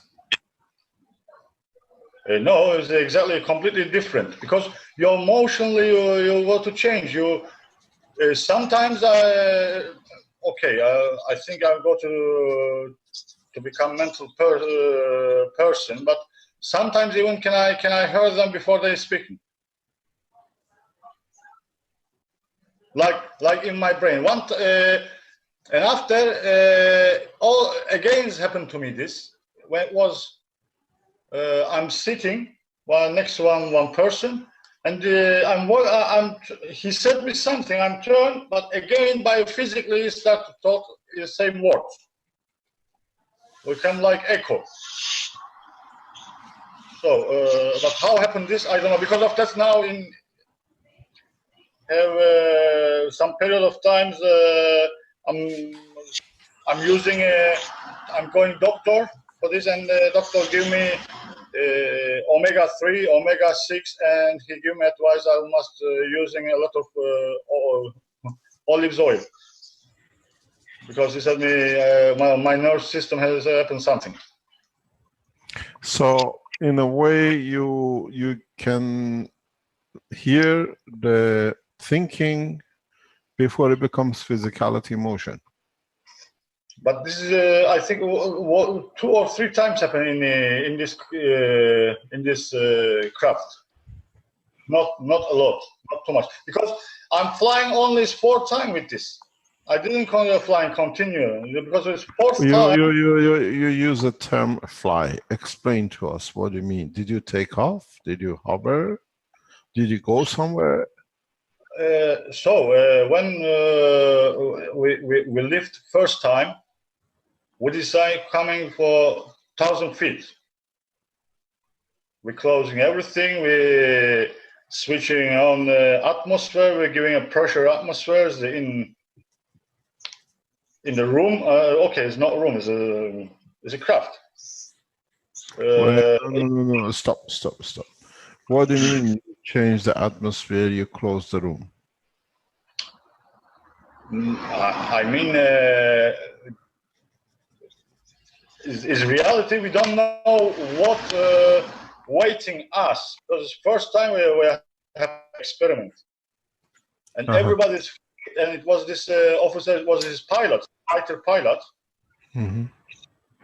And even we get it on our back, like who's who's moving with the diving the sea, or has oxygen tube. Mm-hmm. We're taking this case. We don't know what's waiting us. So instead of going in your submarine down, you went up 1,000 feet. Yeah, something like that. Anyway,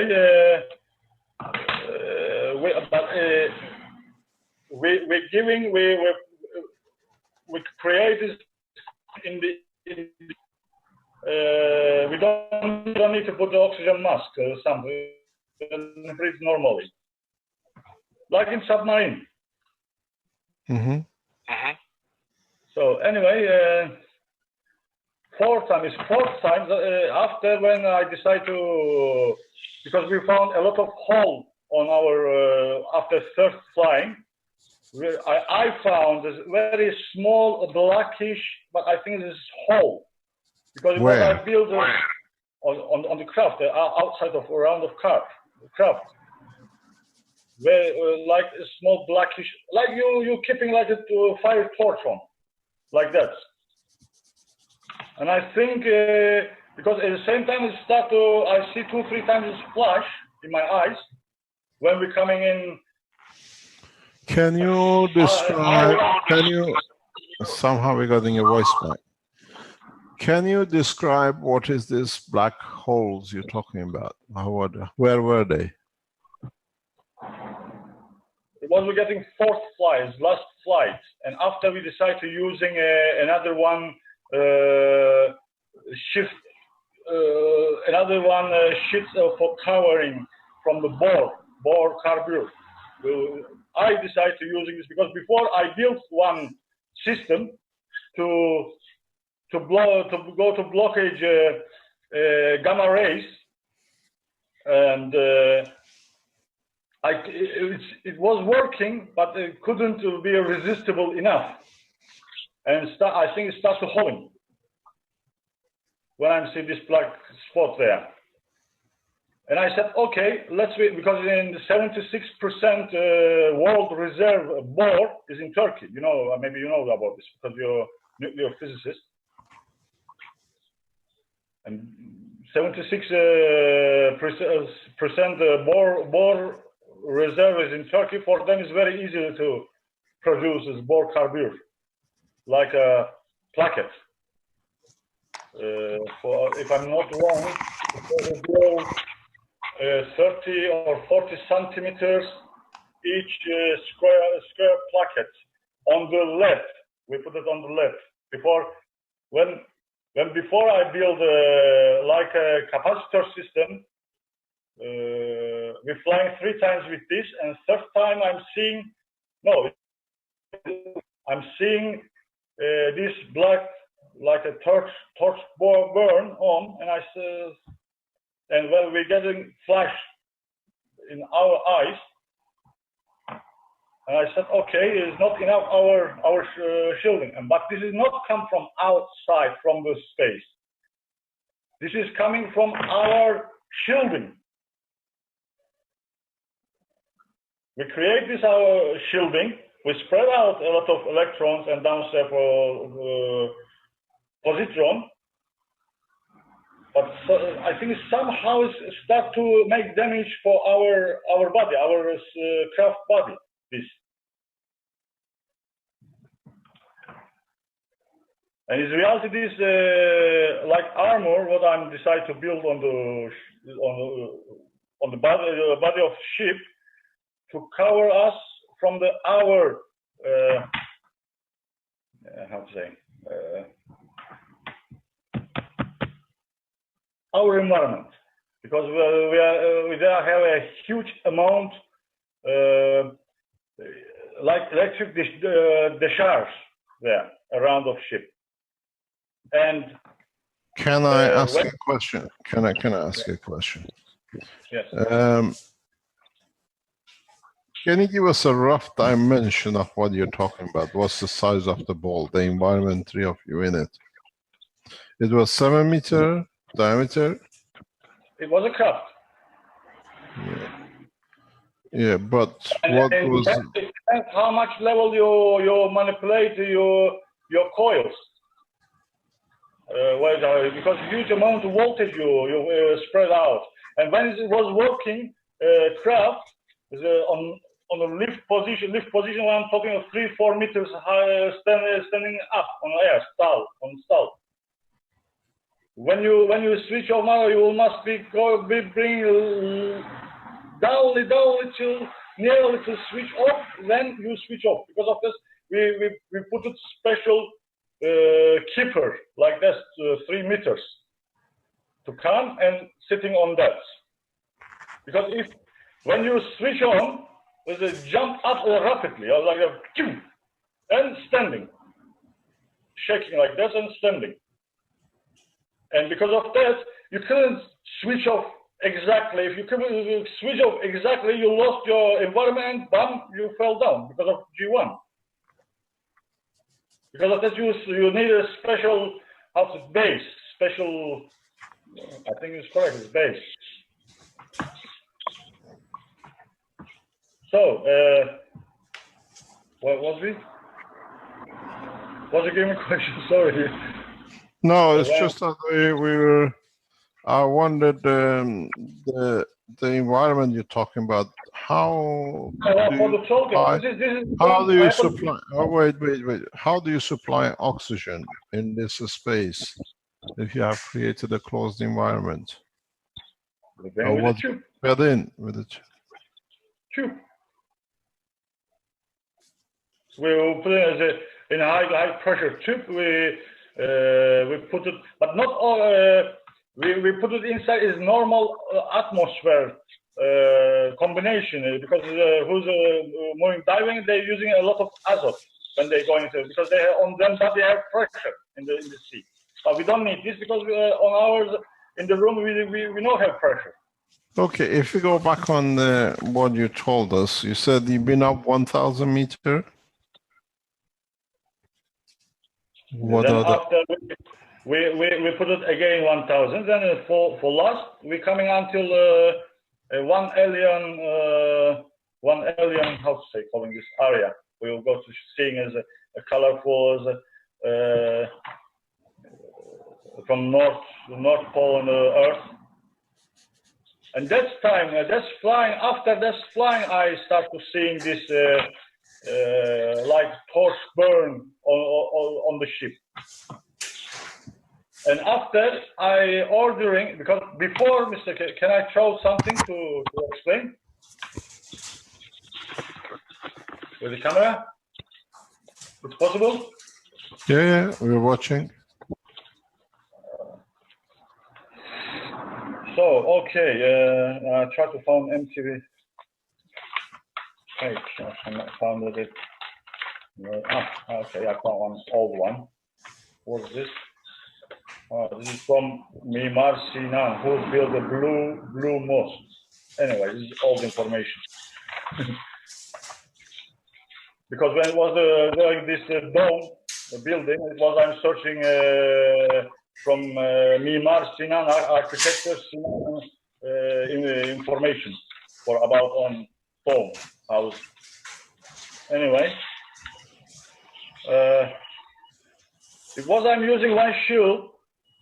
No, when it was I have experiment for free energy, and that time was I'm playing with a plasma ball, plasma sphere. I'm buying 2-3 from this. It was my plan. I'm positioning in the middle of third effect generator because it was no neodymium. And after I want to understand how much energy I have, can I get with the from the like gamma rays? And I asking from one person who's he's in university, and he bring Geiger meter, and I get when I'm measuring. I get from 40,000 volts driving. I mean, to give spark, manipulate the hydrogen. I think I think it was hydrogen because I have a blue light. It was a hydrogen gas inside. That doesn't write what kind of gas I have in this sphere on the placket. And I'm measuring from outside 400 Gauss. Sorry, gamma. It's not Gauss, it's gamma. Then if we're getting by the energy level of 400 gamma, by the usable voltage, it will come like 100 volts. And it was a good deal for free energy. Because when you go to driving this sphere ball, was I'm spending only 12 volt, 3 ampere, 36 watt. And nearly I'm telling 10 times more energy. So, from this experiment, when I'm playing with this ball, after I started looking away, how can I collect this gamma ray to absorb the energy? Then after I found a way, I'm using capacitor, open capacitor, to collect, to absorb this energy around the sphere. I'm positioning one aluminum plate from North Pole. In the middle is a plastic plate, and down is a copper plate. And I'm positioning as the aluminum plate for the North Pole of sphere, and the copper, the South Pole. But it's very interesting things. If you try to spinning, you put it on the one platform, a spin platform, and you're spinning the sphere, and you're driving at the same time, will come positions like, for example, this is sphere, and will come any different way, this flux, this gamma flux, gamma rays, will come like that, up and down, north and south. But when you start spinning this ball, I think because of acceleration, it's come and it closes this circuit. It will come like that. And from there I get it idea. It was I doing this before for absorb energy, and I'm using this on the close the shield for around the ship. But for spinning, I'm doing this how I told before, like accelerator from mercury gas we're running inside to create this magnetic field to cavitate this down to bring north and south is called closing this. And from there, my capacitor, when I build a capacitor to absorb gamma ray to create a free energy. After I think, hey, wait a minute.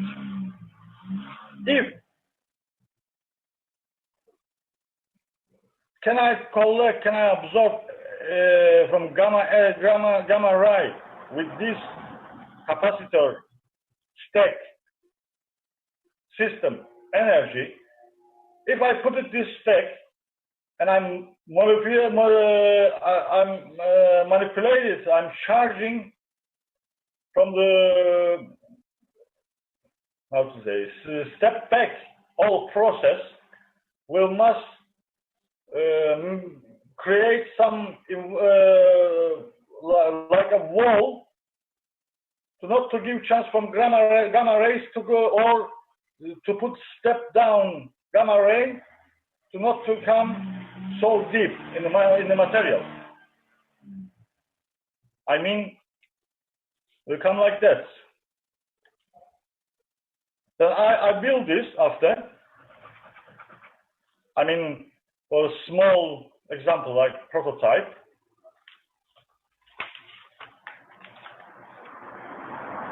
And small one where I'm talking, like a box, four side. And I'm sitting positioning this sphere, this plasma sphere in the middle, and I'm started spinning from inside. But outside I put in a Geiger. I cannot read nothing. Is what I built. It was working. And I put one shield, one placket, aluminium, plastic between them, between the copper and aluminium. Then after copper, again I put the plastic. Then after triple time feet lead, because I know lead can step down speed of gamma ray. And then after you're giving voltage from two plates, aluminum and copper plate. When you're giving a voltage, some amount of voltage, they will start to come in like shielding. But it was a fourth flying. This is couldn't keep enough to holding this craft wall, because when I saw this burn spot like blackish, like a black, not blackish, it's black, exactly black. I understand because it's 2-3 times I get from my left eyes. This eyes is like, and I know this from astronauts who's living in capsule. They have this flash, and I said, we have to get a lot of radiation. Then we're coming back. And after I'm ordering, because it was that time we have in this country. Can I ask you, what height was this? Can you give us a height? How high were you? I told you is I don't know exactly. I don't remember exactly how many meters, but one alien, like a bandwidth calling from this before the satellite orbits between one alien, we're coming a little bit upper one alien bandwidth. Then when I'm getting this flash in my eyes, I said that we're going back. We're coming back. Because I understand. I didn't say them this is radiation. They also getting the same. No, what I want to know is there are a few questions in what you're telling us, so I'm trying to clarify that we all understand the same thing. Let's be going. Do you wear a seatbelt? Were you seated? Was we built seat place like a chair for behind of us, but from the control panel, on the control panel we put it like a bar chair highness, but the long like a bar, a thickness bar with a sponge. You're not sitting exactly, but you're staying. You put it your ass is on this bar, and your feet is down, because all control. You don't have any feet control apparatus. Everything were by the hands. Can you explain? Can I explain for say all the controls were by hand. What do you mean by that? Okay. On control, we're using 2 persons. One person, he always is checking for the power panel, we must checking, and he is response to main coil in the middle. What's there from the middle? And the second person is fly. He's controlling for this small ball for the manipulate direction. Can you land on the same spot as you took off? Or you land somewhere else? No, we didn't manipulate, we didn't go to lie down flying. We just going up at night time, especially because army, military guys, they don't like to American or in other countries know about this. And we usually we're moving in night time. Yeah, but what I'm saying, from where you took off. Sorry? Where you took off, you always landed in the same place? Yes, directly. We're going down, you up and down, because we didn't move it. So for flying, to test flying, we're doing in this area, in this military area. We're doing this only. It's not on the air. How long were you up in the atmosphere? Well, like capacity for oxygen capacity, you mean? No. How long? What was the duration?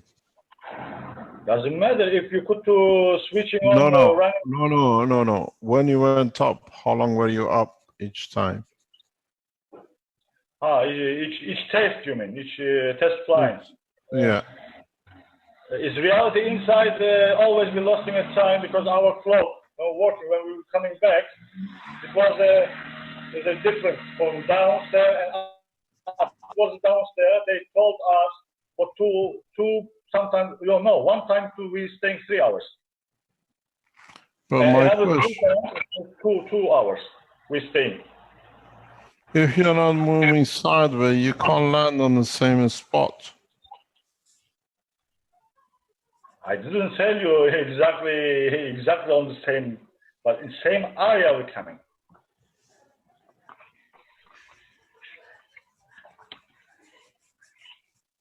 Or maybe I didn't get as well your question. No, what I'm saying, if you go up, according to what we know, the Earth Right. rotates This around. is now I'm going up. Okay. Yeah. For first flying, we going 1,000 feet, and after second flying, we're going 2,000 feet. Then after they told us 36 kilometers we must try because it was this pilot officers. It was with us. But you know what's the funny things? I don't believe them. Because they could not measuring our distance, even with laser. How they could go to tell me, okay, you're going there, you're coming here? It was I tried to give you 2 times. There is a question mark. There is a question mark that if you go up for 2 or 3 hours, you should land somewhere. Don't know. To China, nearly China we must go in. Yeah, but they can't land on the same spot in Turkey. That's my question.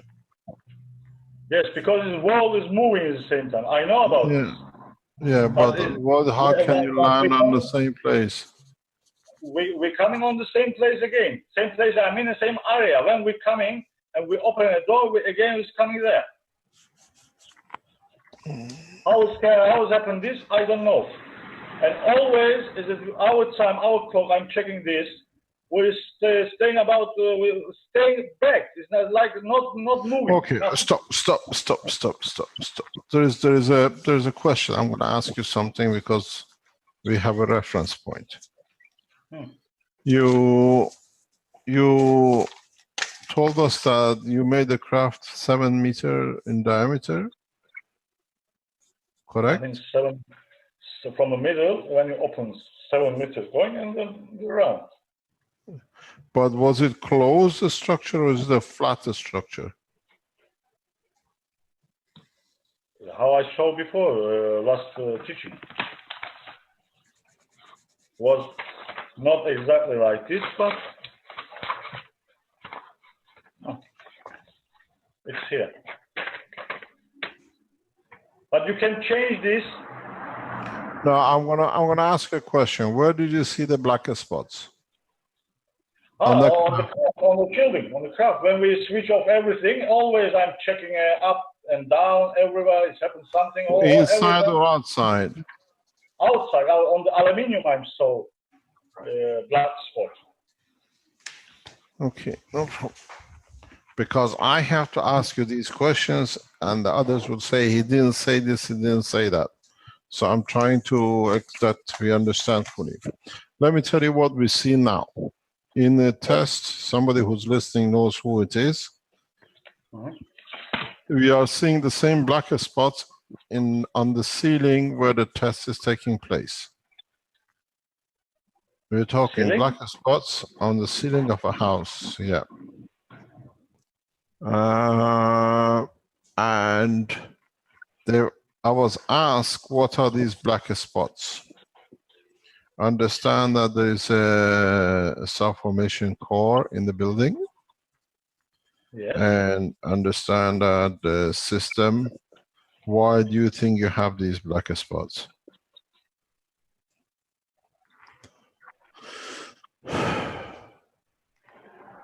I'm thinking. Somebody, let me explain to you. Somebody is testing the space reactors. Yeah, a star formation. And on the ceiling, just around the light, they're observing black spots on the ceiling. Like, you mean a room? Yeah, in the house, yeah. They crazy? Why they doing this in the home? Yeah, but it's everybody testing. We don't have all garages and we don't have military base to go outside. We're all testing in funny places. No. Let me. Reflection. Pardon? It's possible to have a reflection on the body. It's a plasma. It doesn't do any harm. No, but what I was trying to establish in talking about the black spots, because in a lot of tests in reactors, we have seen black spots. These black spots comes from the energy release. It's just like or gamma ray? No, these are the energy release in the structure. We see it. So you're telling us something which we already have seen, even in the test in Tehran 7 years ago. In our plasma nuclear reactors, we saw these spots, these burning spots. Now people who are using the star formation are reporting it on top of the light, where the light's hanging from the ceiling in our region. Around. So, yeah. Wait.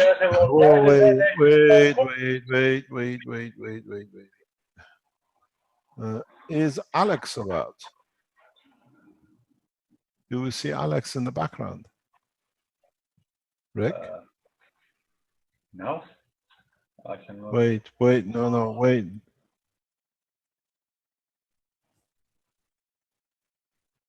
Alex, could you explain to us? Hi, darling. Alex, can you explain to us the black spots on the ceiling? Well, I started noticing it a couple of days ago, and then I was surprised. I didn't know because I put on a new star formation configuration, and then I started seeing the spots, so I don't know how it got there. Could you tell us where they are? Just under the lights, the chandelier in my living room. My God, you're testing in the living room. No, it's my Be kitchen. careful. I mean, no, the reactor wasn't. No, the reactor is not in my living room. It's in my kitchen. But the formation, I mean, the rings are on the lights in the living room. Only around the light. Yeah, just only around the light. What is the shape? Like a ball from copper wire. No, it's not copper wire. It's just a ring. No, it says, is it like a bulb? Lamp holder box. Yeah, the lamp holders. I think they're brass. Not copper, they're brass. No, it's copper wire. When you're using a lamp holder box in the concrete or in the ceiling, like a box, okay? And you're using like a junction box there, and there's come and go a lot of cables. No, he's got the copper, or what they call the brass cover top.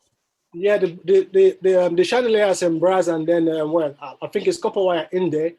So I don't know what's causing that. Now maybe there's a metal there. Yeah, he's holding is a copper. It's a copper holder. Everything is made of brass. The chandelier. Yeah, I think so. Where's hanging this brass metal? It's hanging like lamp holder in the ceiling. Concrete, you have junction box, and in the junction box you have copper cable, like electric cable. Yeah. And between that, at least you have two metals, and the ceiling line, when they coat it, will come like a capacitor there. Oh yeah. Two different metal, and between two of them is ceiling plaster. This plastering has come from clay, and this clay is resistible. But it's not a ceiling. I mean, it's not. I mean, I think it's because I live in the blocks of flats, so it's not a proper ceiling. I think it's just a decking. So it's the proper wall. Yeah, what it's trying to say, The copper wire which goes into the light plus the hook or the dish which is underneath is creating like a capacitor, two plates and a capacitor. Okay. And between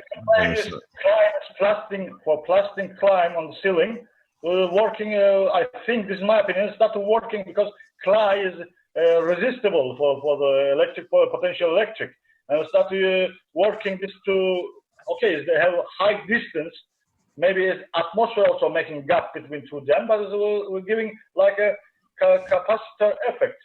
And this discharge, when coming this discharge, it's possible to make black spot around of ceiling. Okay. I think, in my opinion, I don't know. But can I ask you a question, Alex? Yes, sir, Mr. The living room is next to the kitchen, I presume. Yeah, yes, it is. Is the direction of the black spots in one direction towards the kitchen, or is it all over? No, no, no. It's towards the window that faces the garden. So it's on the other side. It's away from the kitchen where the star formation is. Yeah. All in one direction. It's not even. I mean, the ring is not even. It's not evenly colored. Some part, the one that is close to the garden is darker than the one that's on the other side of the ring. Okay. No, it's just that I wanted to bring something in. You asked the question, what are these black spots? Yeah, yeah, I understand that. Now you understand, maybe you got your answer. Okay, okay, thank you. You're welcome. We see a lot of energy release. Yeah, my house is full of energy now. No one eats in my house anymore. No one is hungry in my house anymore, including me. Even if I don't eat, I feel full. Are you all becoming Martians? We might be growing tails soon. Mr. Kesh, I was trying to replicate the experiments of the one, what's his name, Swahili did. I put my phone close to the new star formation I did, and I put the 136.1 hertz in it. And then I put a bottle of water close to the reactor with a drop of nano GaNs. I'm making GaNs. The bottle is making GaNs by itself. Can you repeat that? All right.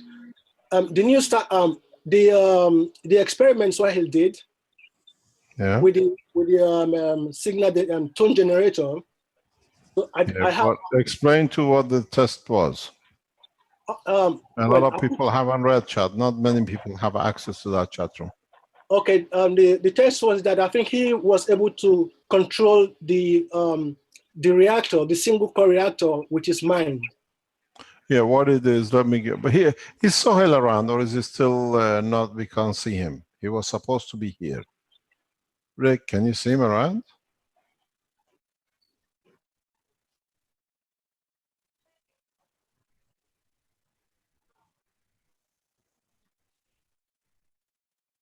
Okay, I'll give you an insight of what they've done. He was supposed to come and explain this himself. They have filled the reactor with CO2, and they have subjected the reactor to 136.1 hertz frequency noise for 4 days in a box, in a closed box. Like is a voice like a bee buzzing like no, we don't know. He's got to come and explain. I'm just giving a background to it because he wrote it in one of the chat rooms. There are 50 people or so, no more there, but there's hundreds, thousands of you are listening, so you all know what's happening. So what he's done, he's put the core, CO2 core, single core, into a box and subjected the reactor to 136.1 hertz frequency for 4 days. Then he uses a headphone, and using the same frequency, if I understand correctly what it tells us, he starts communicating with the reactor. We put the reactor out of the box, and he decides mentally that he wants the reactor to move with his eyes, but his thoughts is showing with his eyes. and the reactor moves or starts moving to that direction, and even, I don't know, whatever, it falls over in that direction where the reactor had no reason, it's been running for times, had no reason to fall over as it comes to move.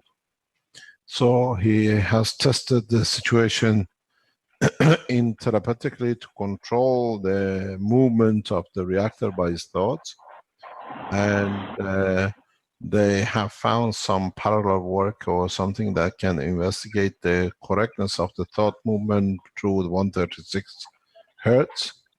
And he's flown to London with a team of scientists there to test this today. That's why we can't get hold of him. He's most probably with them. Is So possible frequency is coming in the passing through the shielding? no, there is no shielding. He is running a reactor with CO2. And so the assumption is, because his brain contains CO2, carbon and oxygen, Okay, I got it. so he has made what you call like a loop between himself and the reactor, and he can move the fields of the reactor inside. So I said I don't make any comment till he comes, but this is what Alex is talking about. So carry on, Alex. Yeah, so when I place the bottle, the bottle of water and a drop of nano GANs in the water, this morning when I woke up, I discovered that the bottle had GANs in it, CO2 GANs in it. But is the bottle subjected to 136.1 hertz? The same environment like the reactor. It was just close, like some 2 or 3 centimeters away from the reactor, and then my phone as well, the one that I used to generate the. Can you take a video of it and share it with us, or can you open the camera and show us? There's no way I can do that now, Mr. Kesh. Maybe I can upload it later and send it online. Yeah, send it online. We'll send it to me and I'll have a look. Okay. Okay. No problem. So what we're trying to see, as you understand, we're trying to be precise, that we don't bring fiction into just talking. Then we join the rest of the what do you call it, talking out of experience, and we understand what we're talking, what parallels we see in where we see. So the release of the black spots, what you'd say, we have already reported a long time ago, even in past teachings in past few weeks, that when the energy is released from the plasma, when it comes in a matter state, is the conversion of the plasmatic into matter, creates a nano layer on the matter side. We've seen this the same with the test with Renan in the Philippines. When they open the wires, which had never been subjected to, but they could have the plasma passing through them, they see dark cover, black spots on it, or black covering of the material. This is when the energy of the plasma converts into the matter state. And it creates a nano layer of itself that it can transport into.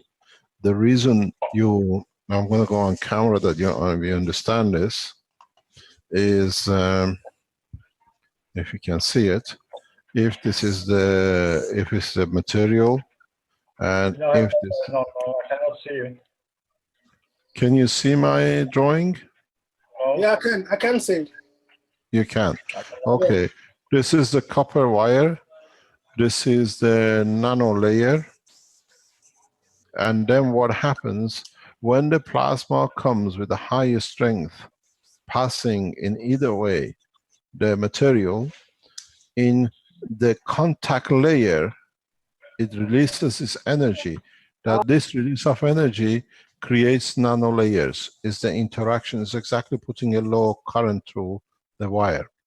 That's why you get nano coating. The plasma at the interface between the matter state releases enough energy that allows the conversion of molecular structure to nano. Then you see it as a dot, you see it as a burn material. And when you have a single direction plasma which hits at the same time, it creates an environment here on the spot at the point of interaction, a local nano material. that it can allow its energy to go through to the matter state. The interface in changing a plasma to a plasma current flow to electron current flow releases energy which leads at that level to creation of nanomaterial at the point of, that's what you see. It's not a burn, it's a conversion at that point. If you test this, is nano-coated material. Wow. You understand? On aluminium. It doesn't matter what, it could be wood. It has plasma itself cannot go through the matter in one go. At the point of conversion, into the electron flow, it needs a transition material. And that transition material comes through nanolayering. It releases so much energy at the low level plasma that the molecular structure opens up and creates nanomaterial, and then at that point finds an interface between the environment and the matter state. That's why you get the burn spot. You create a nano layer in a spot that the energy transfer from plasmatic to matter can take place. Okay. Okay, that's why you will see that. Pardon? Can I have a two question? Can I have a two question? Yes. First of all, first question, when you're asking me is when we go to landing and back on the same point, is can be possible, can have possibility we lock it Earth's gravitational magnetic field between our ship and then we're moving like a satellite, how this to keeping a position, same position? That's what you've done, most probably. Okay, because what I'm thinking, we have a camera. Sorry. We have a camera from a guy called Sanap Chan. Can you close it or can you shut that down, please? Okay. Carry on. Ask the question. I mean, when we look at together our magnetic gravitational field between Earth, and we start to moving, turning around on the orbit from some distance orbit, like a satellite. That means. In a way, it could be, but this is what I cannot understand. How you come back to the same position? Well, I'm saying is the possibility. So, yes. Because you said to us you didn't flow like this. When you don't flow, you see, you explain a few things that brings to the point that you have tested. I have no doubt in what you've done, but we have to be able to explain how and why. Yes, of course, but so you see what is possible. Let me explain to you how it's done. You will do it. All of us will do this in a space. This is called, as you know, I explained this before, it's known as twinity. So you have created a gravitational magnetic field force in respect to a position. If this is your position and you create a gravitational magnetic field with respect to this position, then your reference point is always that position. So when you are on Earth, gravitational magnetic field of Earth at the point of your departure, is created in respect to this, not in respect to the whole environment of the Earth. So you always have the continuity. So you always can come back to the same reference point. We'll lock it there. It's locked because gravitational magnetic field of the Earth in that point, in that respect, doesn't matter how it goes, always is locked. That's how you started it. This is how we lock to the positions in a different environment in cosmos. We create a gravitational magnetic field in respect to a position in cosmos. So our point of reference, doesn't matter where we go, is always this point, gravitational magnetic field putter, till we change it. This is one of the reasons when we see flight, rapid flight, we see a nothing and it starts sensing a flash. Because you change the point of reference. The flashing of the sudden departure is mainly through the change of position. What does this mean? Is that it was their report when we jumping, when we going, flying, as behind after us, they seeing this flash, big flash.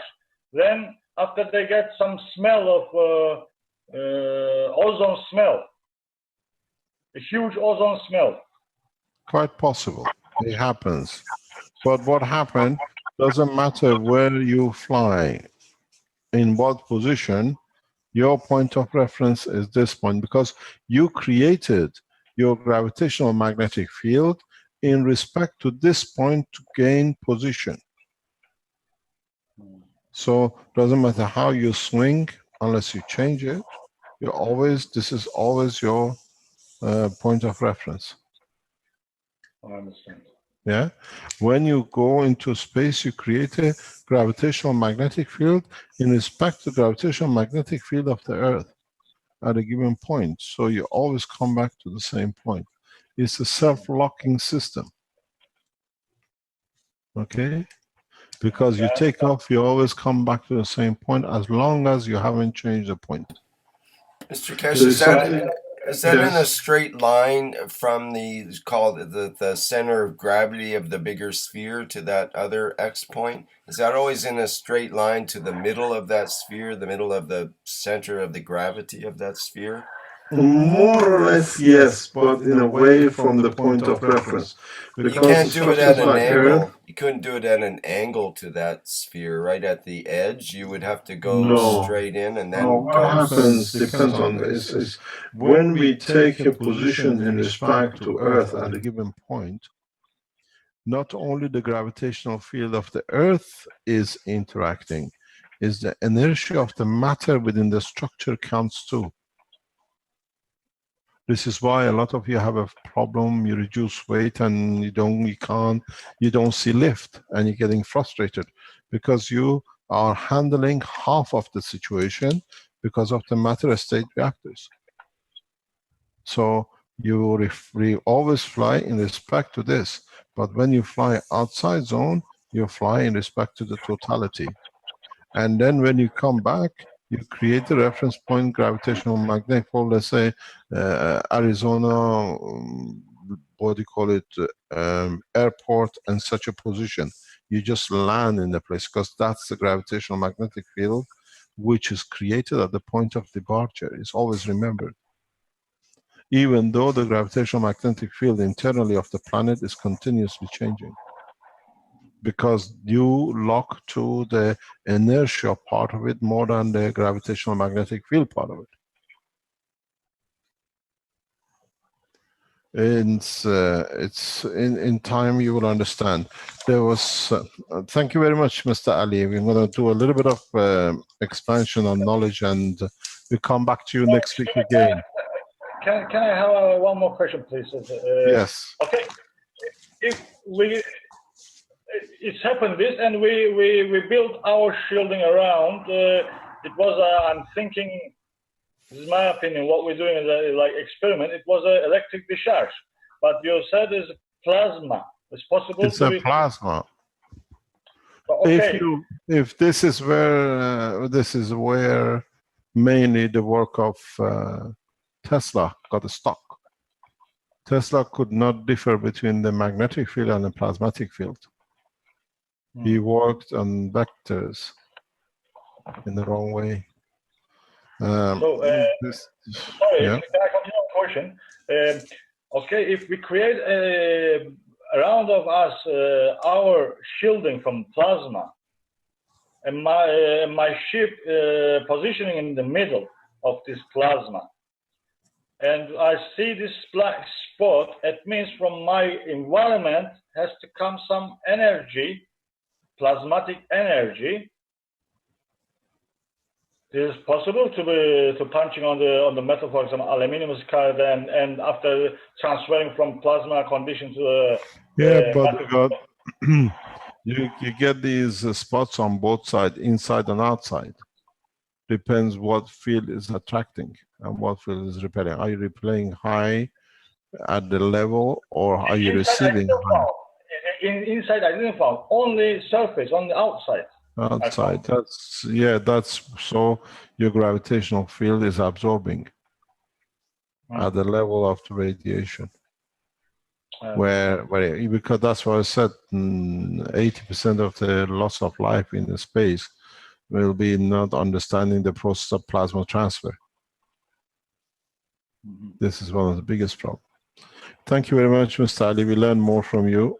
We'll have you again next week. Thank you very much for everybody. Thank you very much. There is something which came out of the conversation with Mr. Ali last week with Mercury, and I've been asked to clarify this point. Mercury has a specific characteristic, where in its work, Mercury carries the state of solid, liquid, and gas at the same time, or vapor, you call it. This is in its matter state. Don't forget that in our teachings, whatever you all have done, be done in past few months, and I just explained on the last drawing, more or less, if I can find it. When plasma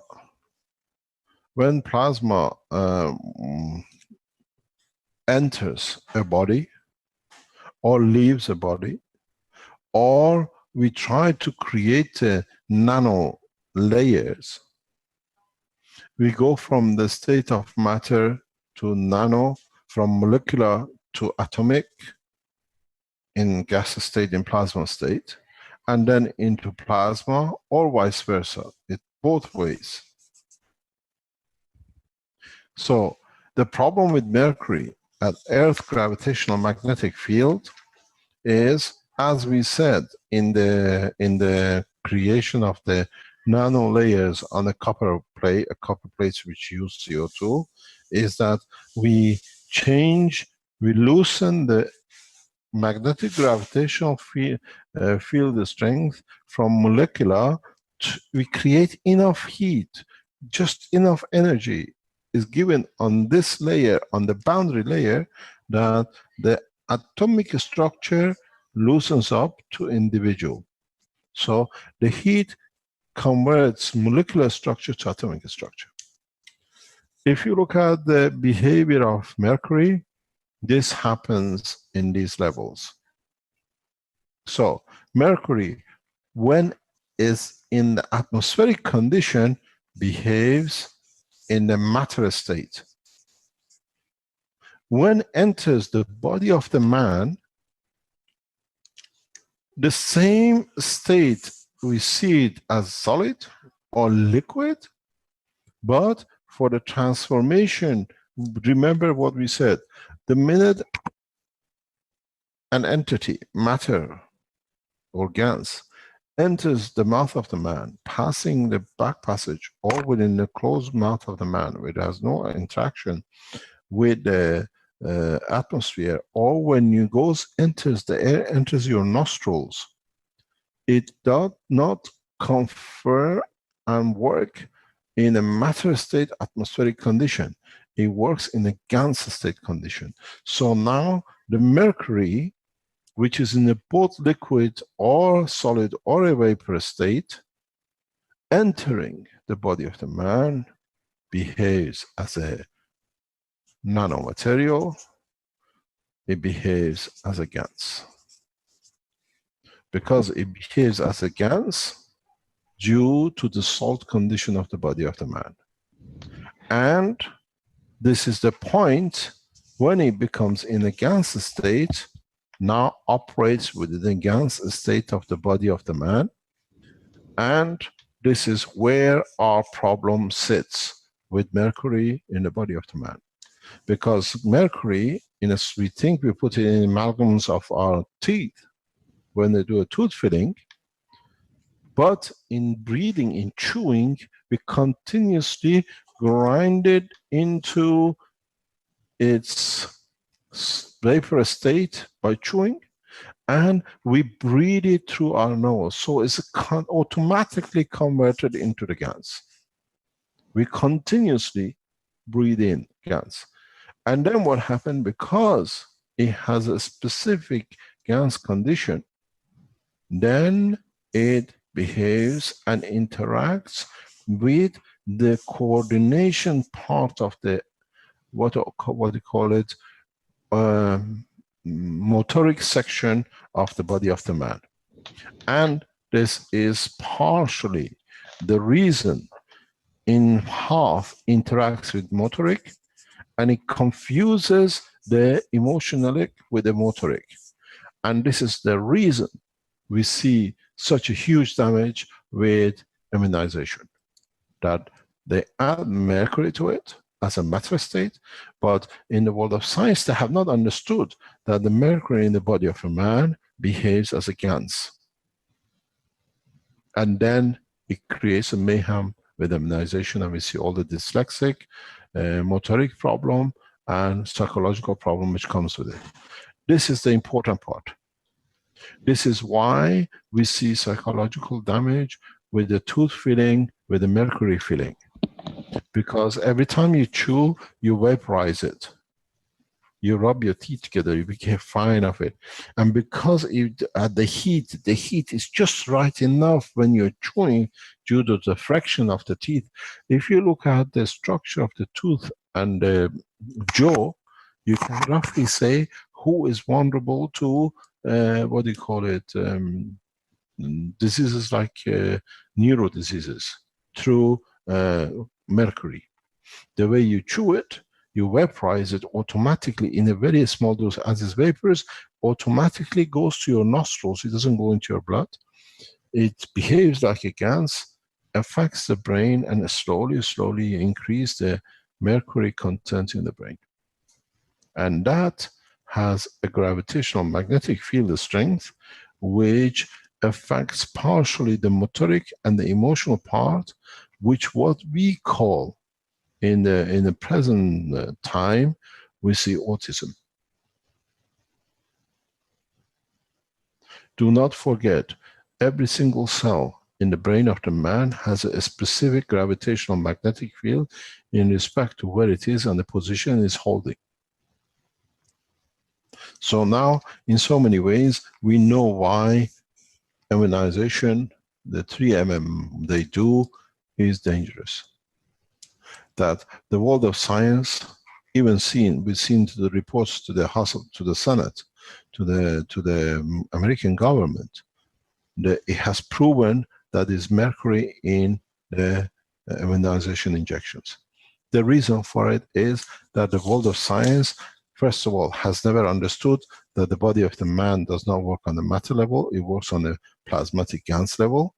And secondly, because of the atmospheric and the structure of the mercury on the atmospheric structure of the Earth, mercury, while is floating between the three states of the matter, but it goes through the same transition at the same time as a nano layer and a GANs. As it goes through one, the way you do it, you don't create a liquid at this point. If it was a copper, you don't create a liquid. You create enough heat that the molecular structure separates, but it doesn't flow. So you create your nanomaterials here. That's why your nano-coated copper. But in the state of the mercury, there is no transition. As long as it's in the matter state, we see it the way we see it. But when it enters the body of the man, it behaves as a plasma, as a GANs. And its gravitational magnetic field strength is equal to the part of the brain of the man which affects motoric operation and psychological at the same time. So it touches both emotional and physical part of the brain, and this is a problem we see with immunization. If mercury is withdrawn, but is there a possibility that they do not introduce mercury to the immunization? They, by adding different chemicals into the structure of the three, what we call I think it's called something. It's measles, mumps, and MMR. MMR, rubella. So the chemical which they produce for each one is possible that in interaction with each other, they create a gravitational magnetic field of mercury in the body of the man. But if they introduce mercury for certain reasons, if you withdraw it, the immunization is the best gift given to man. But that's why they deny it, because the world of science has not understood this process. And that's why they're fighting and saying, no, it's not. They are not poisoning you. We have to understand what does the gravitational magnetic field of the immunization in mixing three creates the behavior of the mercury, which creates both, affects both at the strength of the gravitational and emotional part of the body of the man. Then we have solved the problem. But if they don't produce mercury, but the interaction of the three gives rise to gravitational magnetic field of the mercury, then that's a different matter. We have to separate it. But if they add mercury to it, then this is a criminal offense. That's I'm using now omega-3, omega-6, and olive oils. I think because of mercury, when was we playing? Yes, but we have to understand the process. We are trying to explain the process. Why we see. We were sitting somewhere in the past few days with Caroline, and in a small batch, we've seen 5, 6 children with autism, and they were all perfect, more or less, before immunization. If in a small batch there is so many, how many children are getting affected by immunization? And why certain children get infected by immunization? This is the question we have to ask. So I think it's what we can do in so many ways. There is maybe a solution. Maybe there is a solution.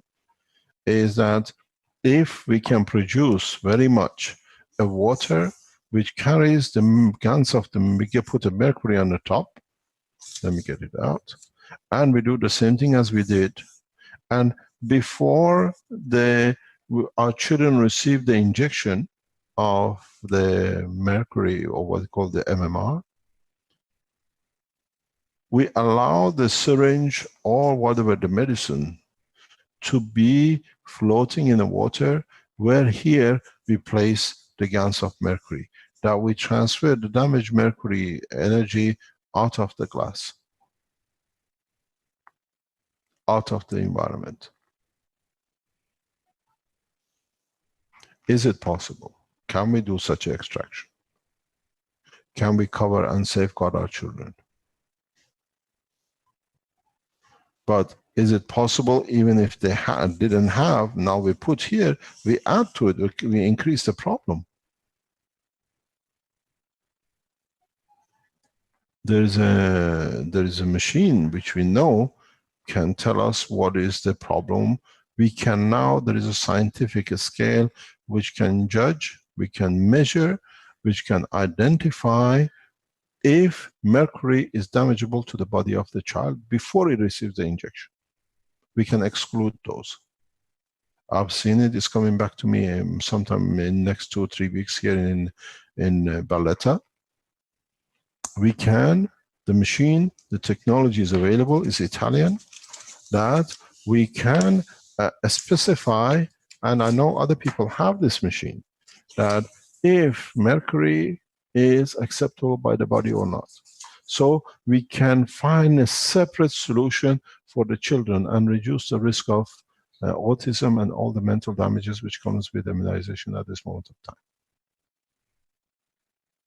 The machine is there. We try to show it, we try to bring some sanity to this situation with immunization. We need it, we have eradicated it, but mercury or gravitational magnetic field of mercury, the way I explained here, has not been understood by the world of science. sooner or later somebody's going to get the Nobel Prize for what we just explained here, because we understand the principle of it. So this is crucial for us to understand, and now most of you should be able to live with and understand what it is. There are equipments we can more or less measure if the body of a child is vulnerable to mercury, and you can clearly scientifically show. We can do it for you here. We have the facilities hopefully here in the next couple of weeks. That is a machine, you can buy it, but we use the GANs to prove it. And then we can safeguard, at least reduce the damage on it. It takes 2 minutes test.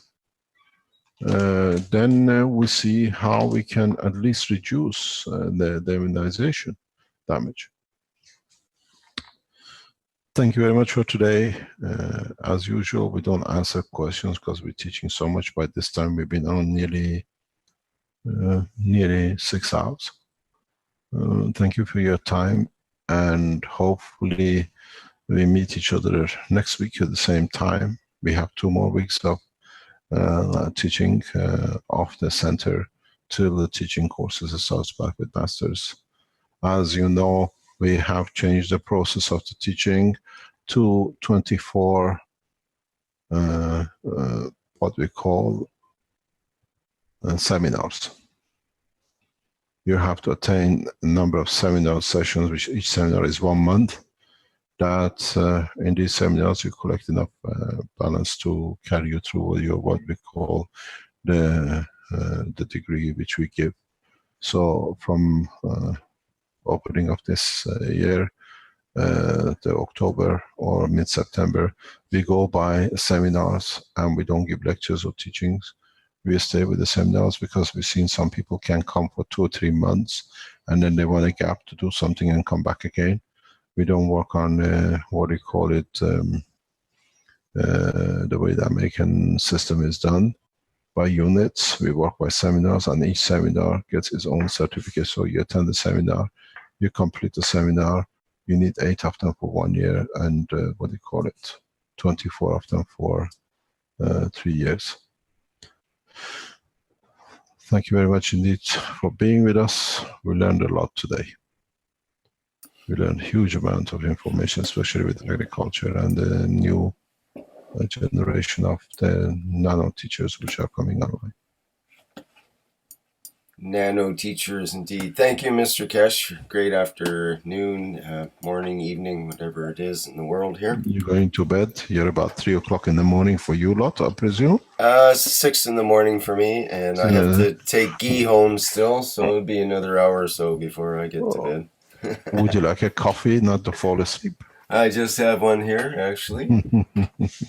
Thank you very much. Thanks, Vince. Thanks, everyone who participated. We learned a lot today. Thank you for your time. Please do not forget the disaster request from Small Island. Even I call it what I was told, but it's common Republic, what he explained to us.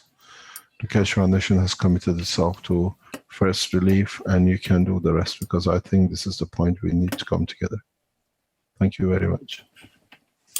Okay, thanks very much, Mr. Kesh, and that's the end of the 77th Keshe Knowledge Seekers Workshop for September 3rd, 2015. Thank you everybody for attending. I have to mute all.